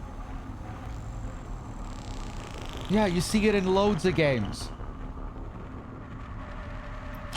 Seriously.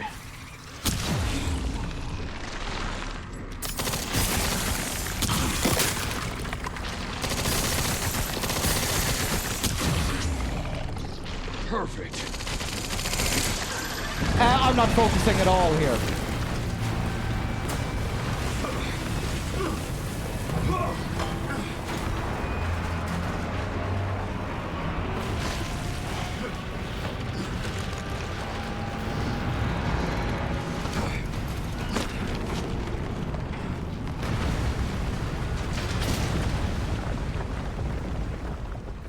I think it's only clunky writing if you like fully and totally believe that she isn't a clone and you're not considering the other interpretation.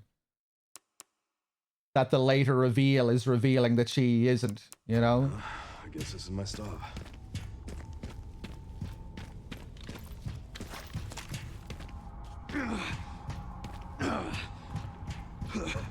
Like, I don't think it's clunky for the previously on to preserve later twists. Again, we're just going around in circles again and again and again.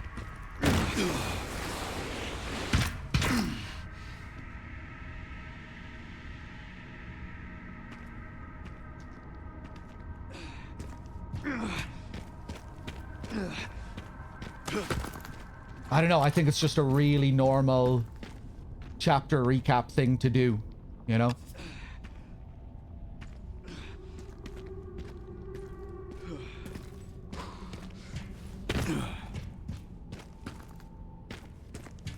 Like I said before, it'd be like getting upset at an MGS1 chapter recap for saying that Master Miller is Master Miller.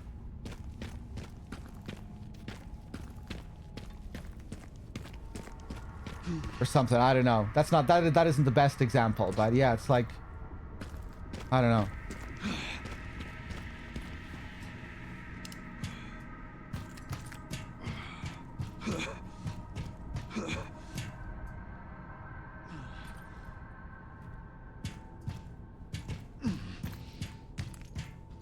A better summary would be something like Grace finds out she's the only one who can retrieve Elpis.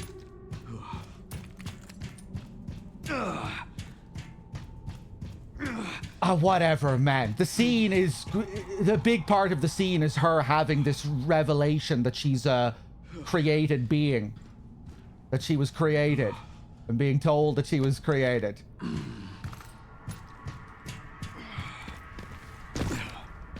But yeah, I mean, it could have been... They could have written it a bit better. Keep it more ambiguous.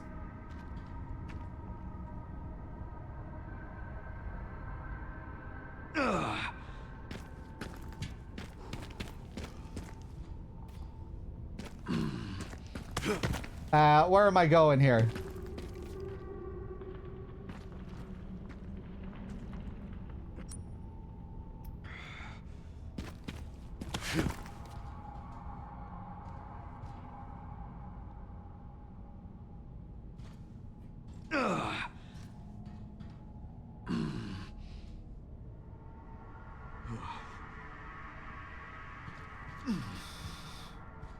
That would be a better summary if the goal is to preserve the ambiguity in a more obvious way. But that's not an important goal. I think it makes sense that the summary is just playing along with what the characters know. Or you know, how the characters feel about the situation.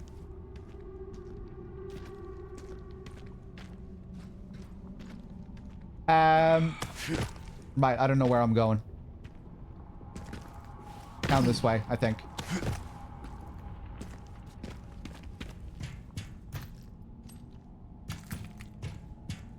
Anyway, let's stop talking about it now, okay? Because I really don't give this much of a shit about it. To be still talking about it like 3 hours later.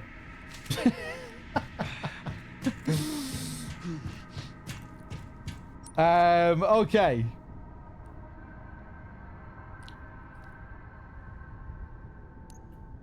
I mean, we can still talk about lore stuff, but like, we're really wearing this one out now, this specific topic.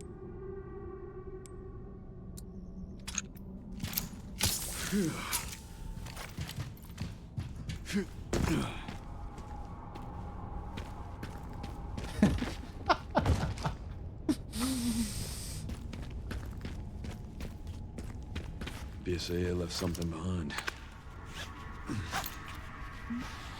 I never thought I'd ever be passionately debating Resident Evil lore. What a world.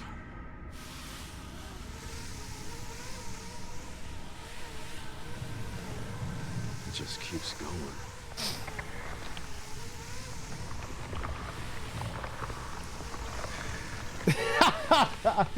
All this pretend subs, the subs don't really have anything to do with it. I was having fun talking about all of this regardless of the subs.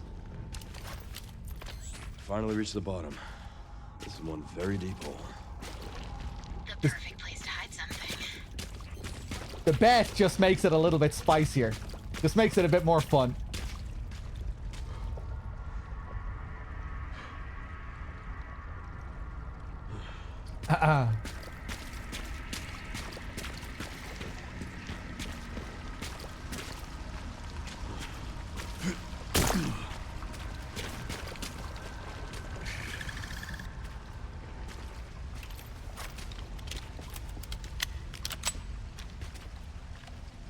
Right.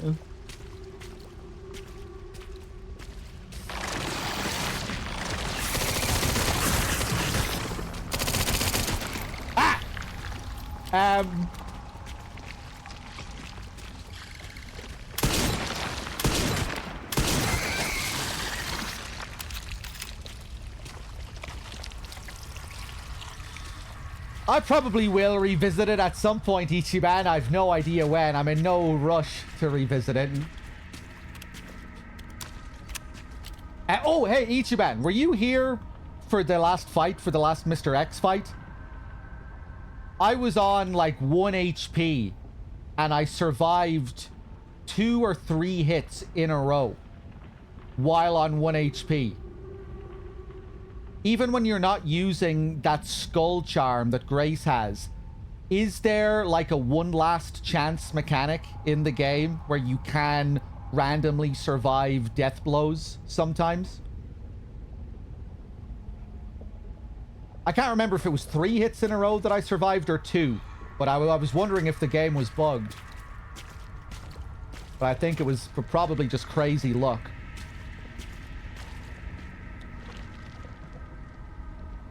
You have seen a 1 chance for Leon before, but just 1 hit. Okay, I think I just got crazy luck then.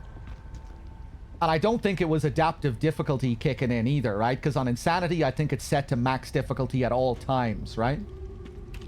Unless Insanity also has adaptive difficulty in this, but I think generally they don't. These games on their highest modes. Yeah, Insanity is max at all times. I thought so. Yeah, fuck it. Get the herbs. But I really like the Arc Labs too, especially that one section with Grace when you're sneaking past the liquors. Love the whole music and the vibe there. It felt like a really cool Resident Evil movie. It was like a perfect mesh of visual, sound, gameplay, music. It was, yeah, really cool. Right, repair all this crap. Oh my god, man. Oh, no. I thought I forgot about the Requiem. Grace has the Requiem.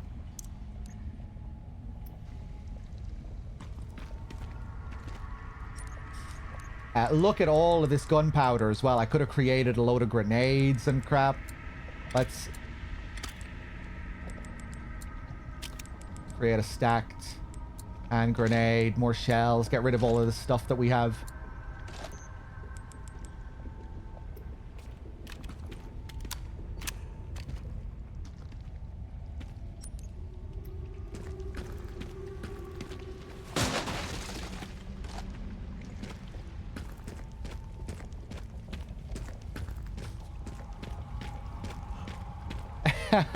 That's what it felt like. It felt like felt like I was inside a really cool Resident Evil movie. Felt really cinematic.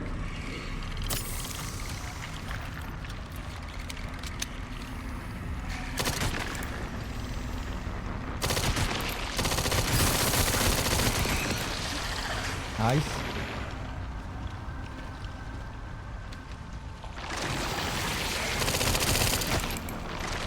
Fuck.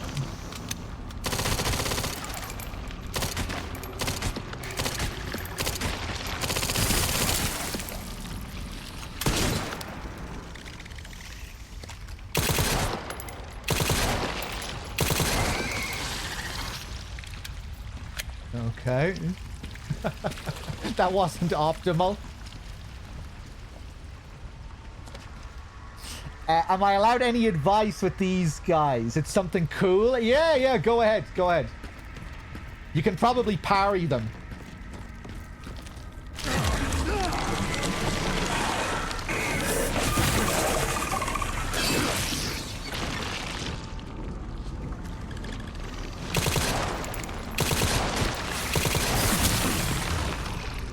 Death blow. Perfect parry can insta-kill them. Okay.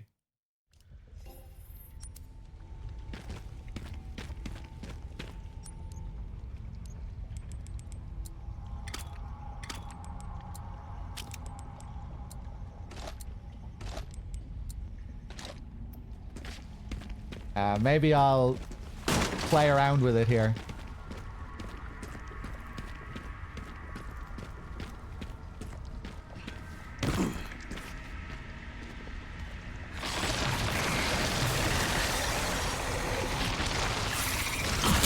Ooh, it's fast. Shit, not good. All right. Okay.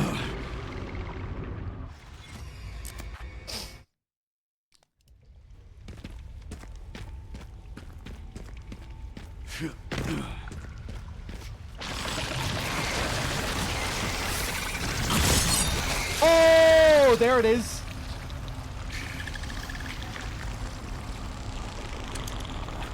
Maybe only some of them attack you like that. Jesus Christ. I got ahead of myself.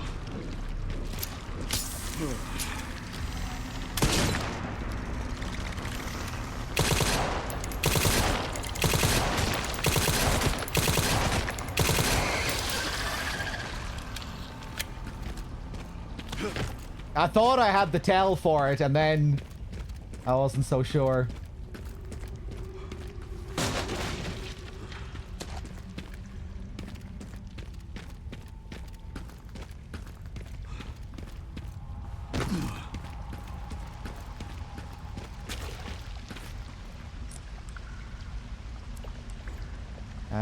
Let's create all of this shit again. Hand grenades, stacked grenades, shells.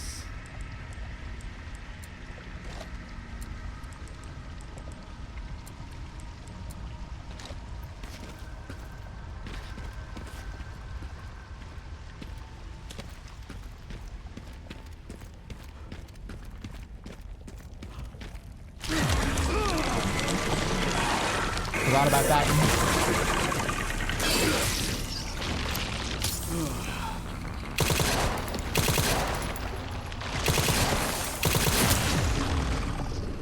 Shit. Not good. Oh! Fuck me. Did I use gun charms in my run? Yeah. I avoided using the teddy bear charm, because I heard it was pretty OP. But that's the only one I avoided.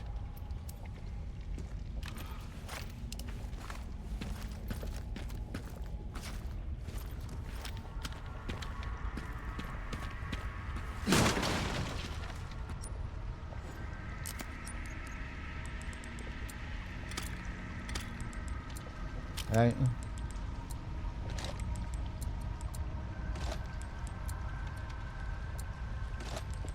Create the mixed, I guess.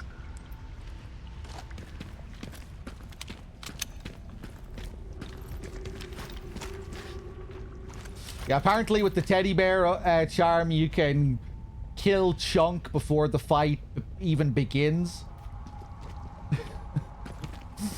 Like, you can just annihilate him straight away. I think you can do that with a few of the bosses. I think that's what speedrunners are doing. The fight we had against Chunk was pretty intense.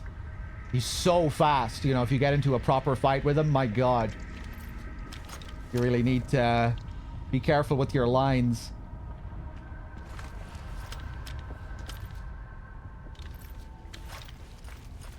The spider was tough for me as well, though I was taking a... Once I realized I was taking the wrong approach, it wasn't so bad.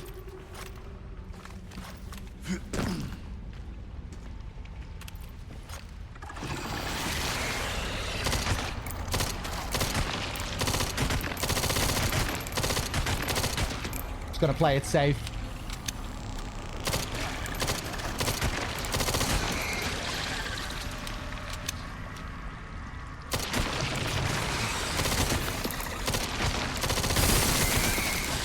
Nice.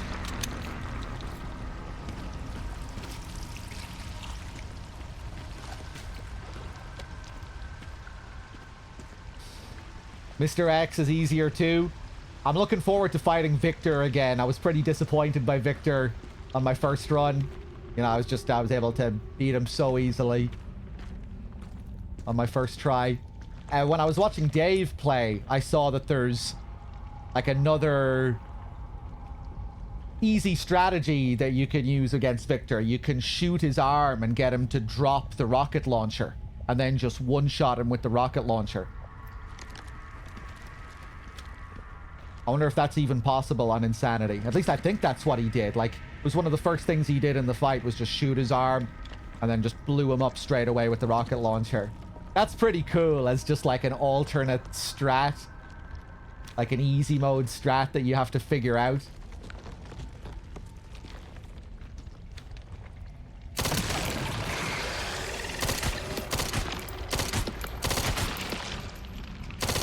And I guess just a cool twist on the launcher final boss mechanic too. So I was wondering about that after my first playthrough. I was like, hey, there was no rocket launcher finish. What was up with that?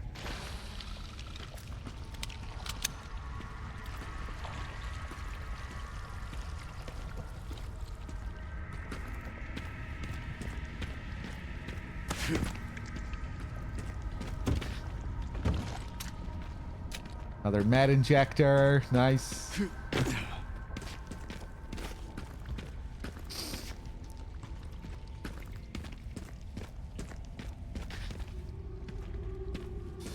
Oh yeah! You can parry the RPG as well. We're gonna have to try that.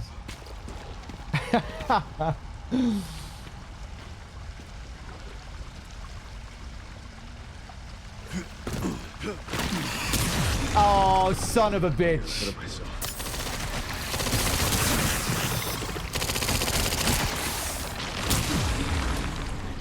Oh my god. Wow. What a mess.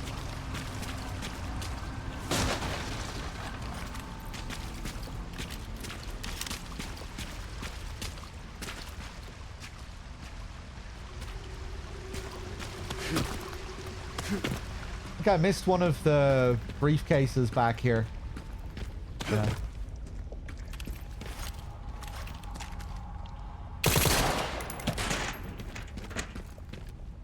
Nice.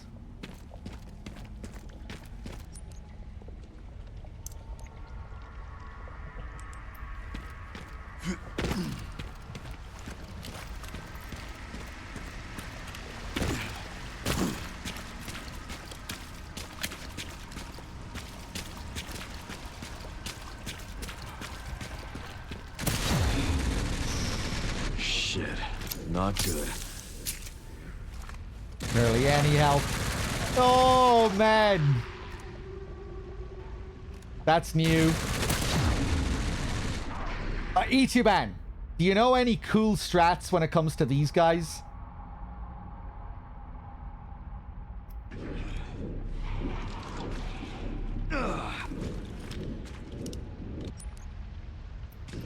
I'm gonna die here.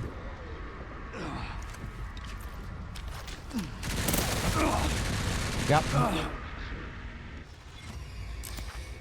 It is Ichiban, yeah. I don't think it feels too busted with this mode.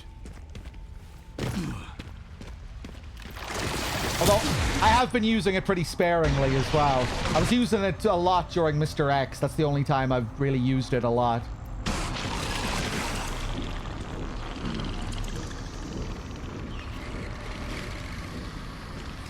But yeah, it's fun to use and it doesn't seem too OP. Yeah, I'm combining it with the charm as well.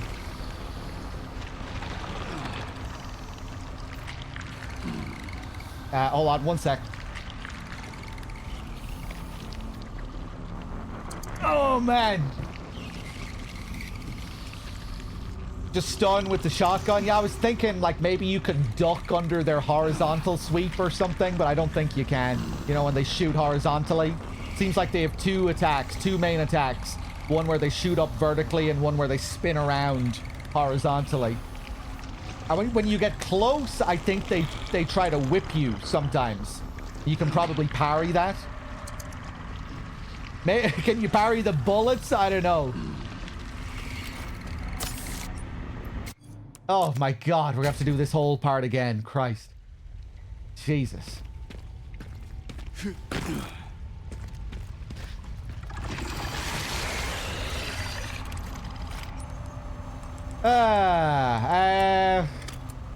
Hand grenades. Stacked hand grenades. Shells. Herb.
Nice.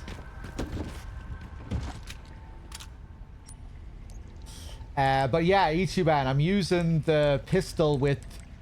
Where is it? Maybe you can't see the charm here. Ah, here. Yeah, I'm using it with the Power Shades charm, which just feels like it's made for this weapon. Limitless bullet penetration and increases the firepower of the last bullet in the cylinder. And the thing is, with this gun, it's a single shot. So every bullet is going to be the last bullet in the cylinder. And it's Zeno's gun combined with the Shades charm. Which I guess you could say could be his charm. Almost feels like it's built for it. Yeah.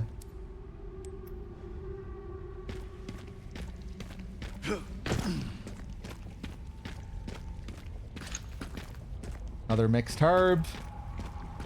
Christ. I might go back and save again before we confront this guy.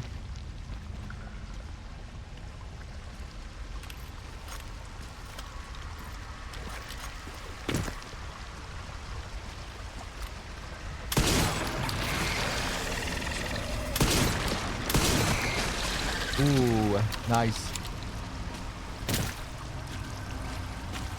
Probably should have just been using the shotgun.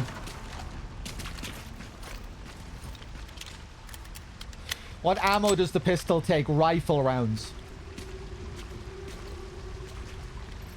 The one trade-off is that it's... Yeah, it's single shot and it reloads slowly.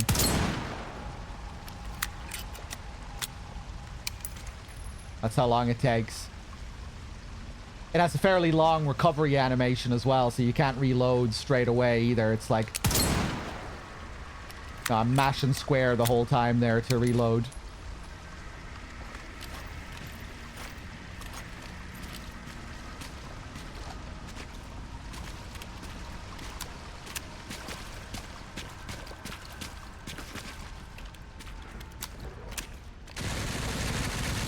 Here we go.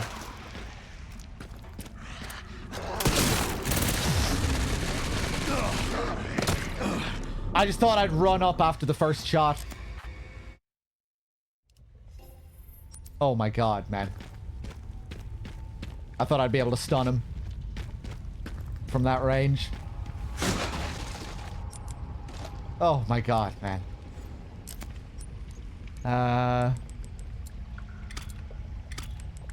Hand grenades.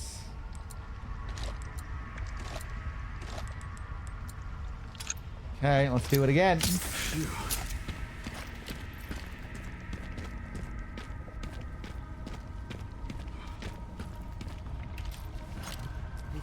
I'll probably wrap up when I get to the end of this segment. Won't go for too long tonight.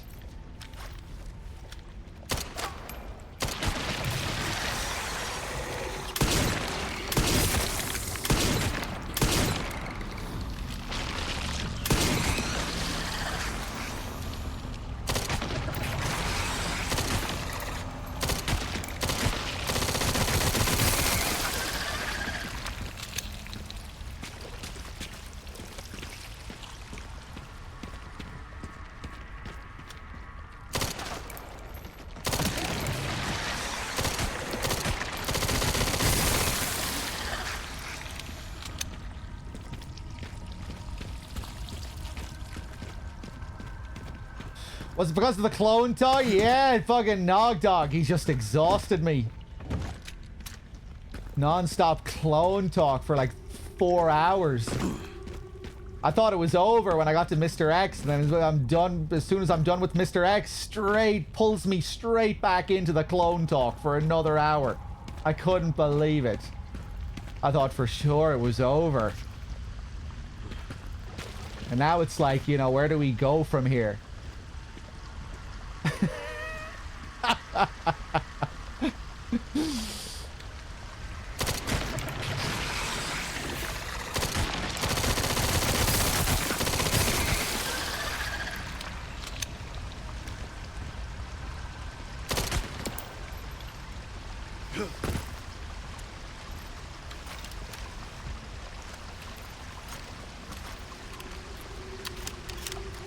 Okay.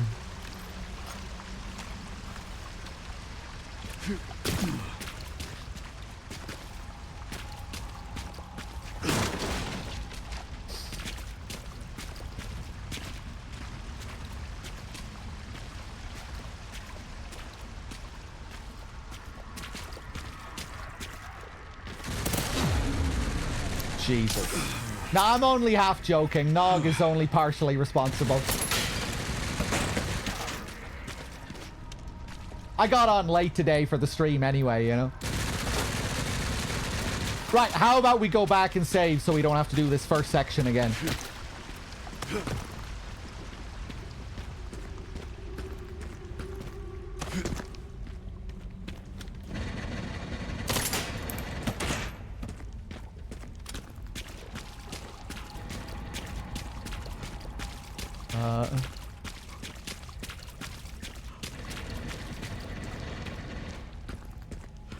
That's just a box. Although I think the box might give me an autosave.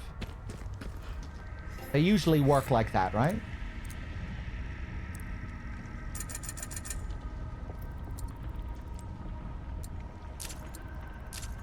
Buy some stuff. Right.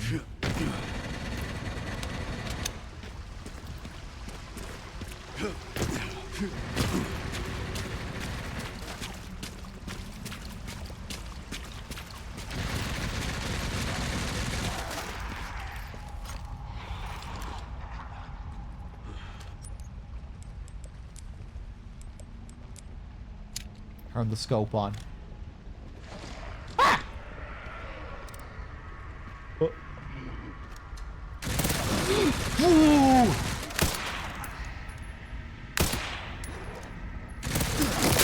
Oh my god.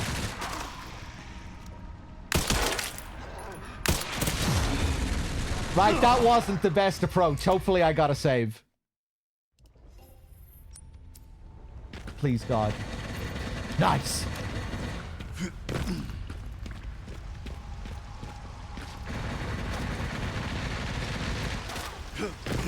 Is he in a different spot this time? He is! He wasn't here last time, right? What? What?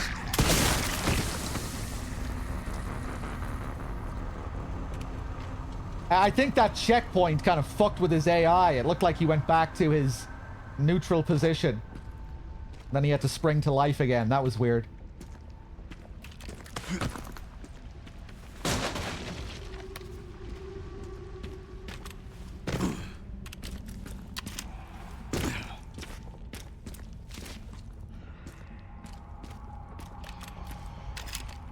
Oh no.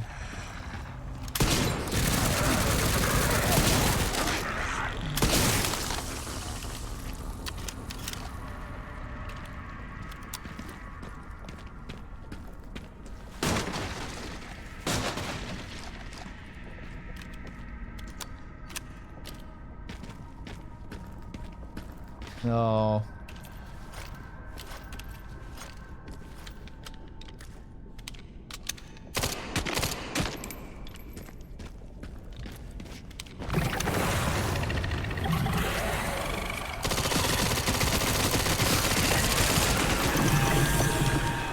Nice.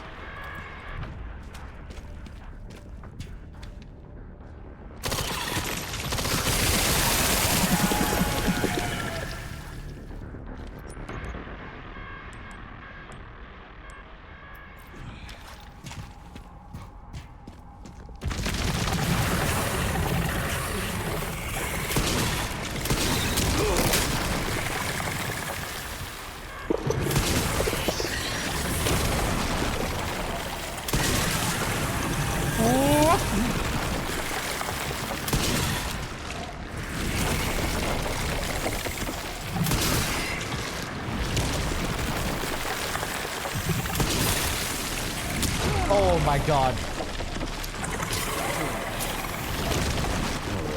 Almost got smacked again there.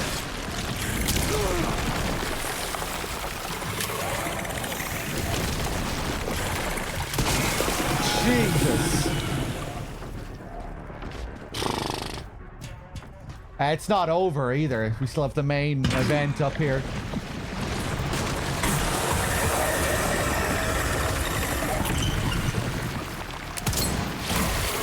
Just so you know, I've killed every planet.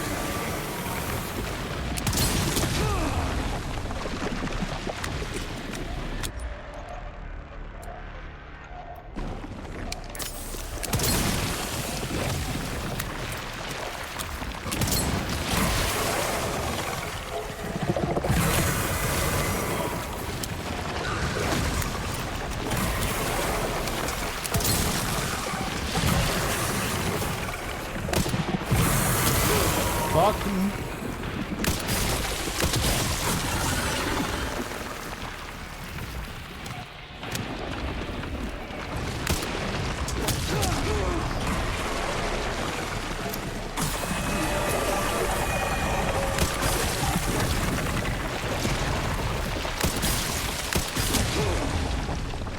Perfect.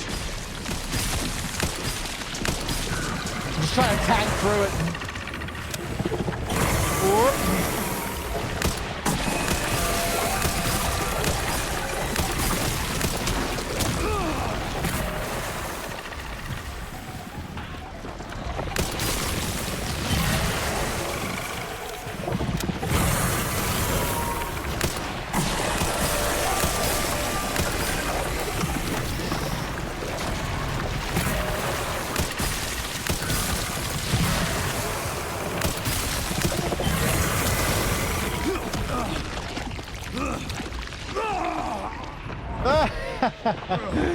It's my first time seeing that one. Yeah, Salazar also had a bit of a plant vibe, didn't he?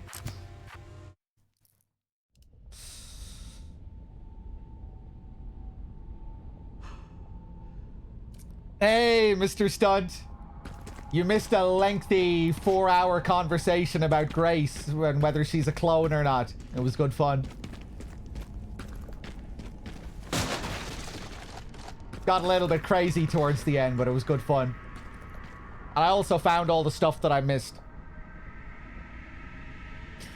It was like 2 hours. It was 2 hours, then we had a break for 45 minutes, and then it was... Then we had another... How long did the last conversation go on for? The final one? Another 45 minutes, hour? Felt like an hour. Probably wasn't an hour, though. It felt like it.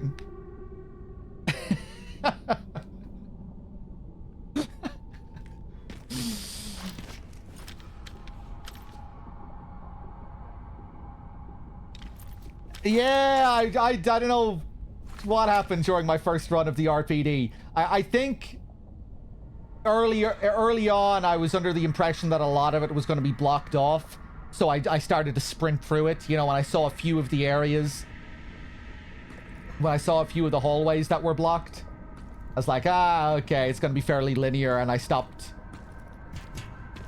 exploring.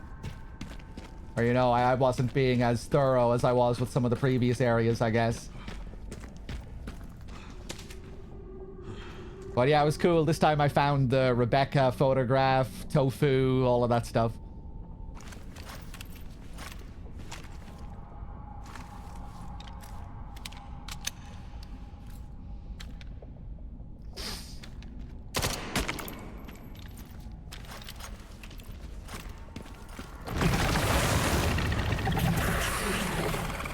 Right, let's see if we can get off to a better start, I was gonna say.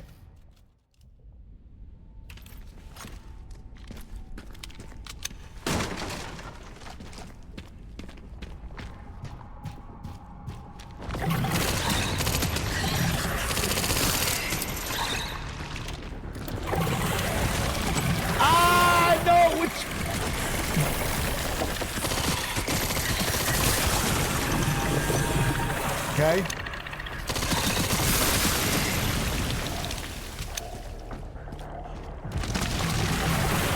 Oh man, what a pain having to go through these again.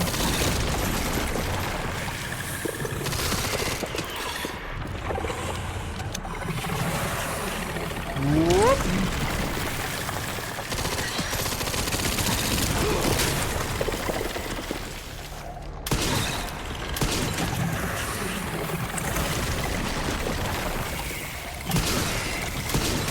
Oh, man! Sometimes it's faster.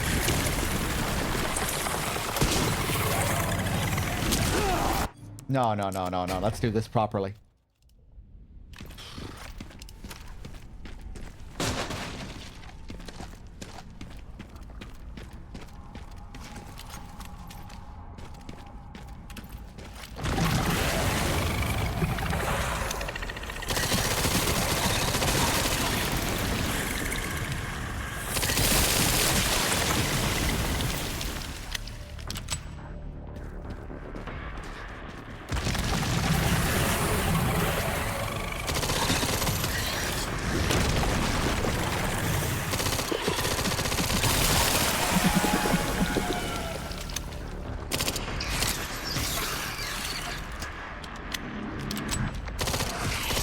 Come on, open your mouth.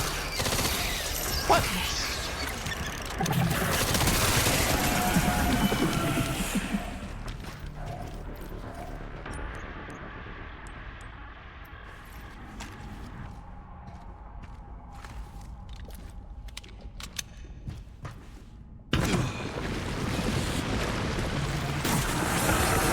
Okay, here we go.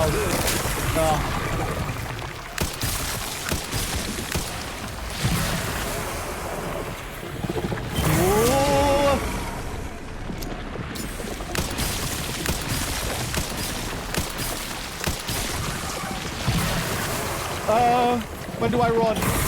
Okay.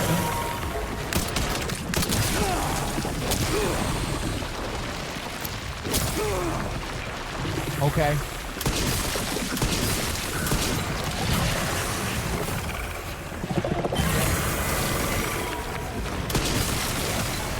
Now the left one comes in.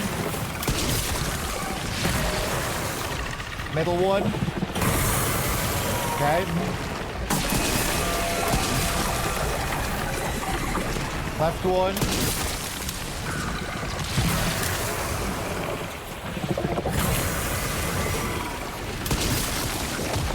Wow.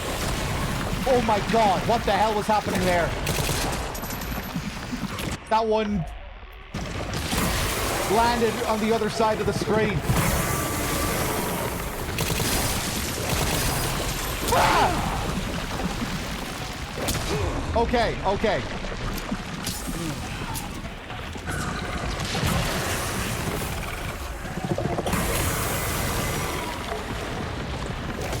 I thought the left one could only land on the left side and the right one could only land on the right side, but they both can track you pretty well, it seems. Oh my god, man. Perfect.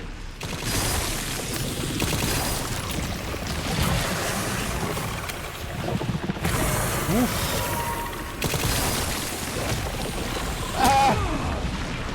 I didn't know where to run there.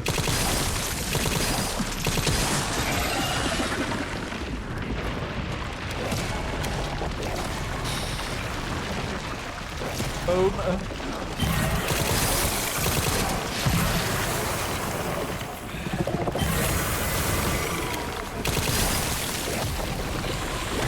Okay. Damn, man. Okay, I think I kind of understand it now.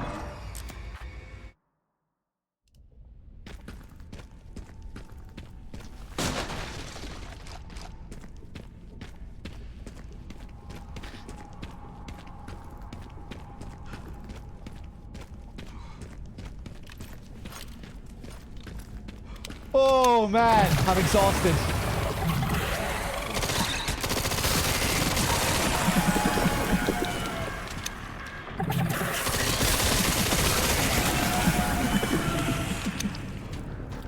Here we go again.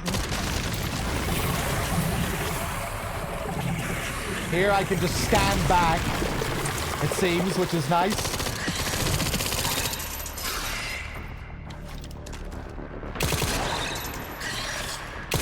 Oh, I have to get close though. Whoa.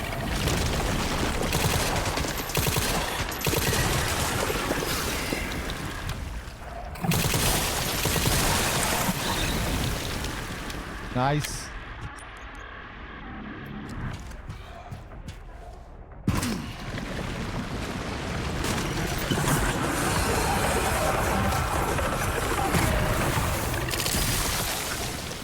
Just so you know, I've killed every planet I've ever had.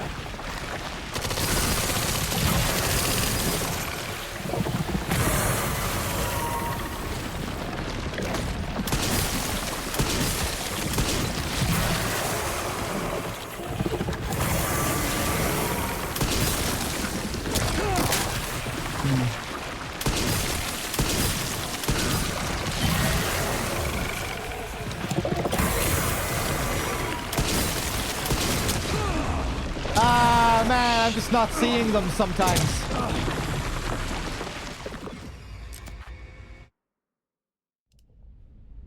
My eyes have to keep a lot in focus.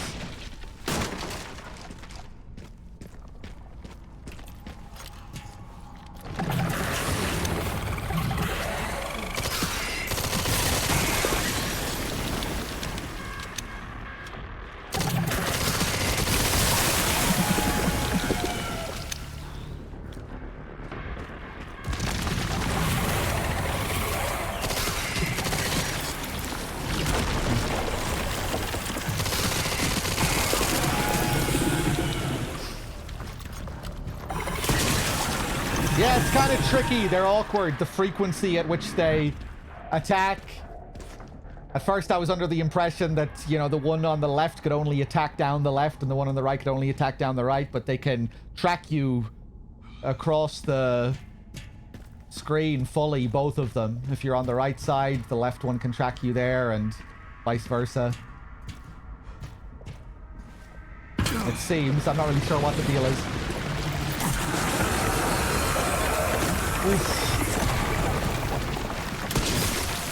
Just so you know, I've killed every planet I've ever had. What?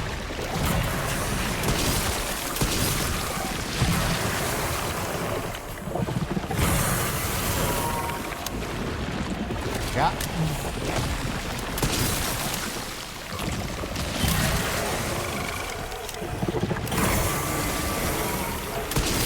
Again. Again. Ooh, I think I got lucky there.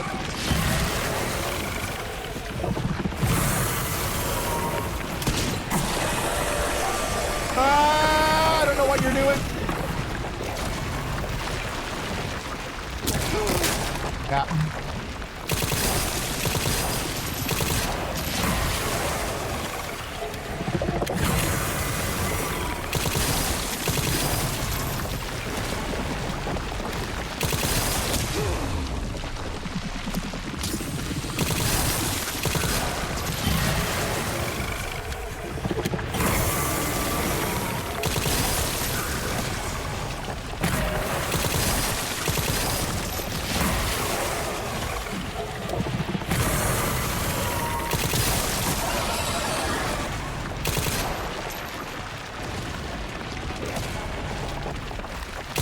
Oh, you're fully closed up now.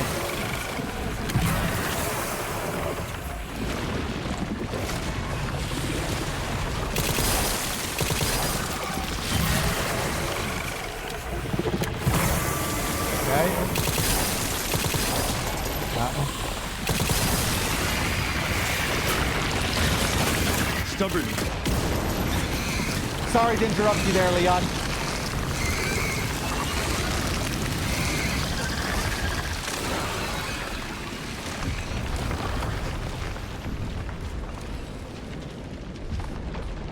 Yeah, it's just kind of tricky. You need to keep the left and right ones focused in the corner of your eye at all times. Just kind of hard to pay attention to everything. Oh, man. Yeah, that was a bit of a pain, that whole sequence. Still cool, though. You know, I like that you have to think about the fight more on this difficulty. It's what you want.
Sherry, I found some kind of massive facility. What do you think it is? I'm seeing supplies with the logos of the usual suspects. Well, whatever it is, clearly wasn't meant to be found. Yeah, you're telling me.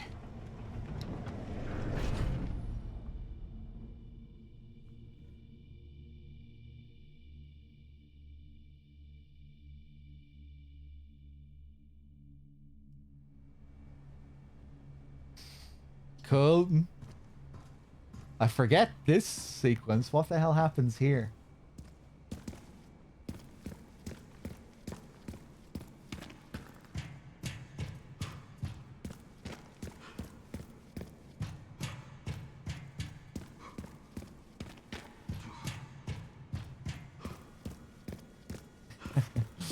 Yeah, I love how the giant door doesn't need any kind of special key or anything. Kind of a rarity for Umbrella. Oh yeah, nice.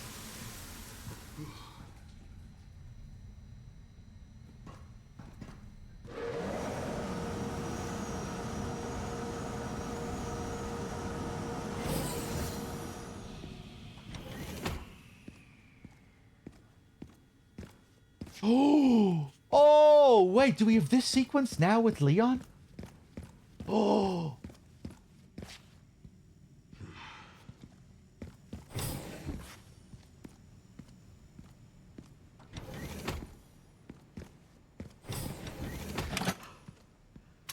Med injector. Maybe I will keep playing for a little bit longer. Current facility operation status. Auto processing green. Network system. All areas online. Environmental control systems green. Disposal systems green. Security level 2. Guards on patrol. Area status. I really like the vibe of this whole sequence. With the Umbrella Special Forces guys.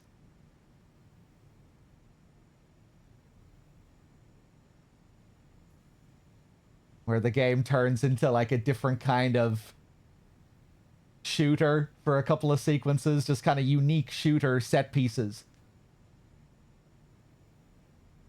With Half-Life-esque guards. Now operating at 82%. System access must be performed manually from the restricted area.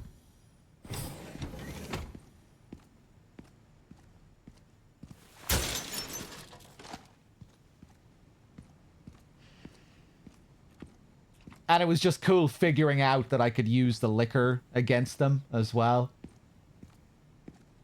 Coming up with my own special strat on my first run.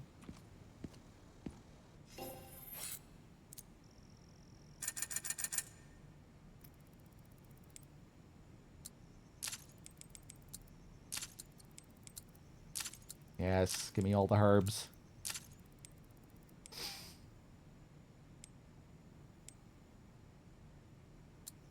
Yeah, I didn't even see that the liquor was there initially. I threw a grenade while I was down there and unleashed the liquor on myself. To my surprise. And then after that, I had the idea that I could maybe use the liquor against them.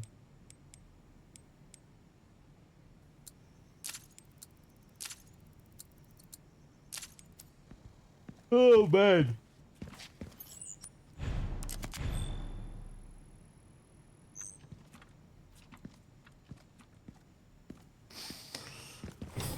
Yeah, it's a shame they don't react more to the liquor. I think they just kept trying to attack me while the liquor was killing them. I wasn't even in the room anymore.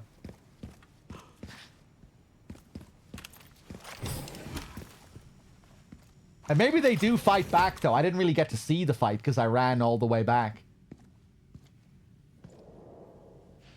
I missed this.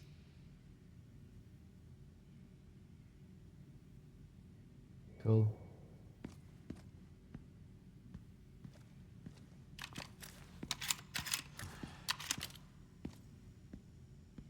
Yeah, they telegraph it here.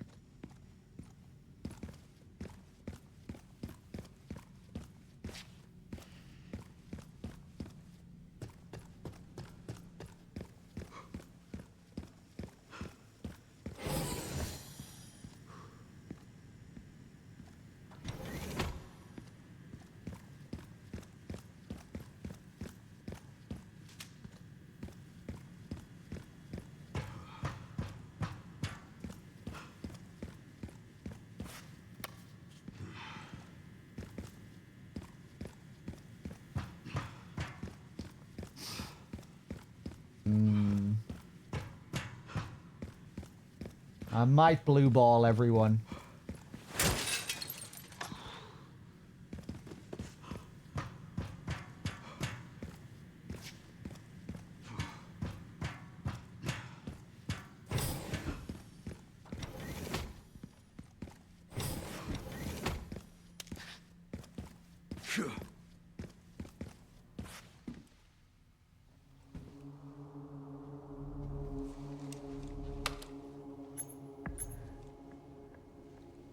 I'm just running out of steam here. Where's that? Okay.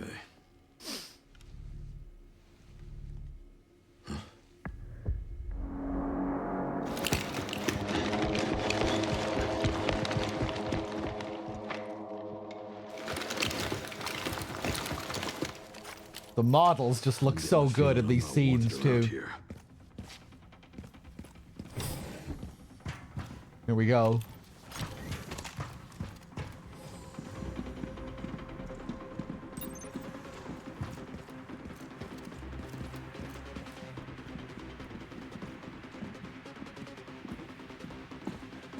Where are you going?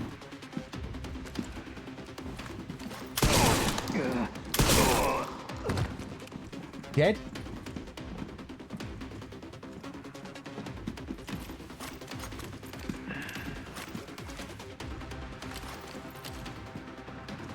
Oh, you doing some peeking there?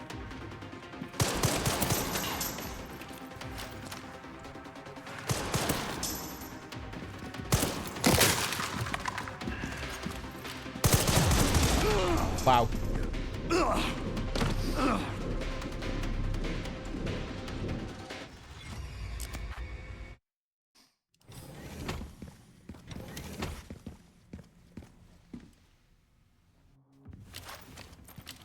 I'm getting the feeling I'm not wanted around here. I'm not sure if they're zombie soldiers. They're like... I don't know what they are, really. Umbrella Special Forces.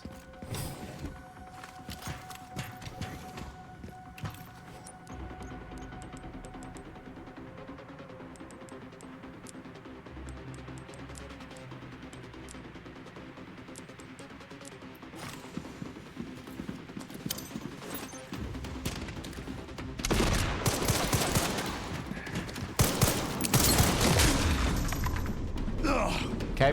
Alright.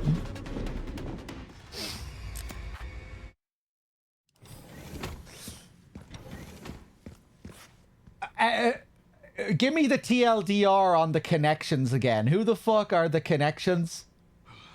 Zeno is with the connections. That's his group, right?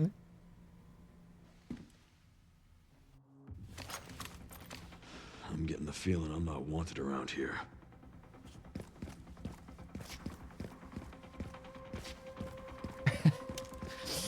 The Connections is a bit of a silly name. It sounds like a bad wrestling stable. You're, you know, like a WWE group.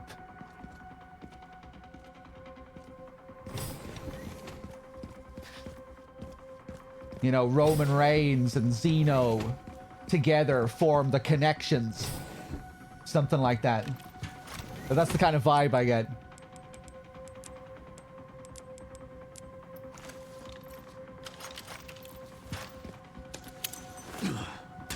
Oh no! I wanted to aim it properly.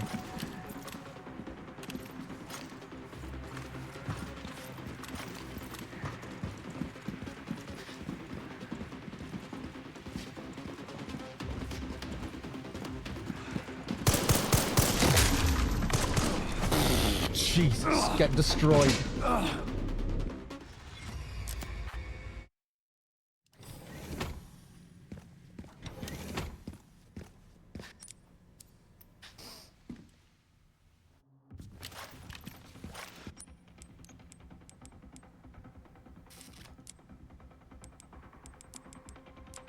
I'm getting the feeling I'm not wanted around here.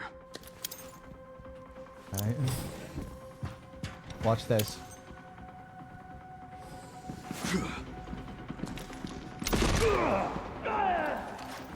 That was something.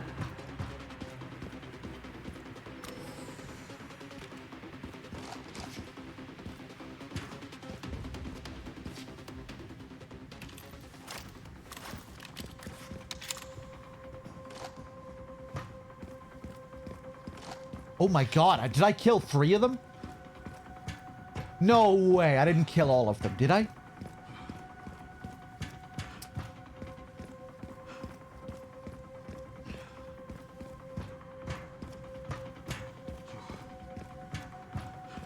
How many were there? Just 3? I feel kind of bad.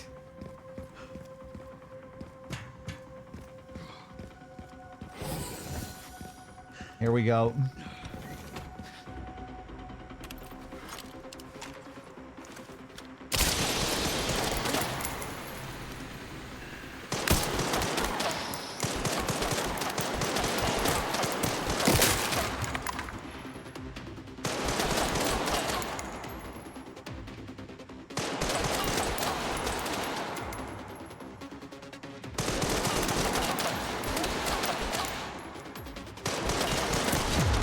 Wow.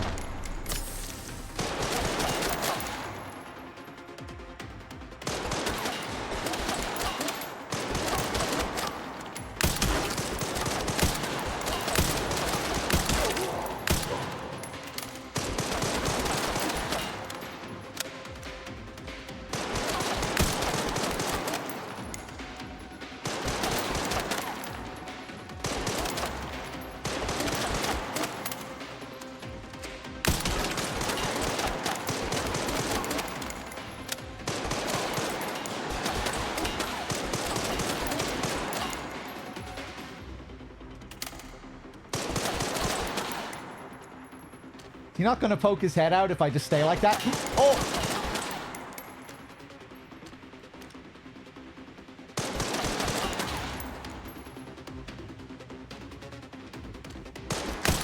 Wow.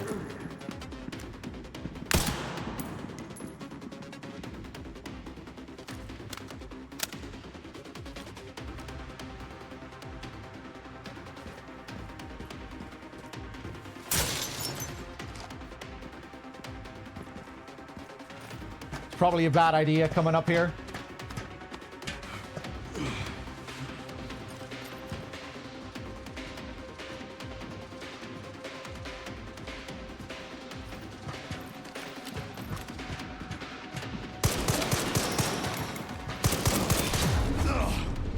Fuck.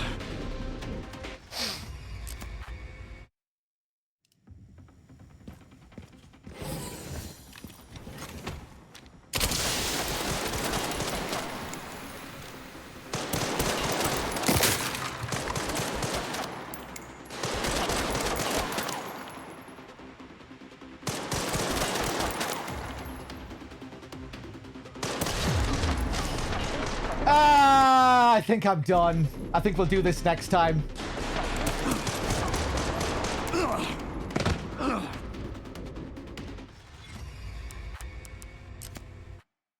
Yeah, I'm gonna leave it here. Guys, we'll do this next time. I'll enjoy it way more.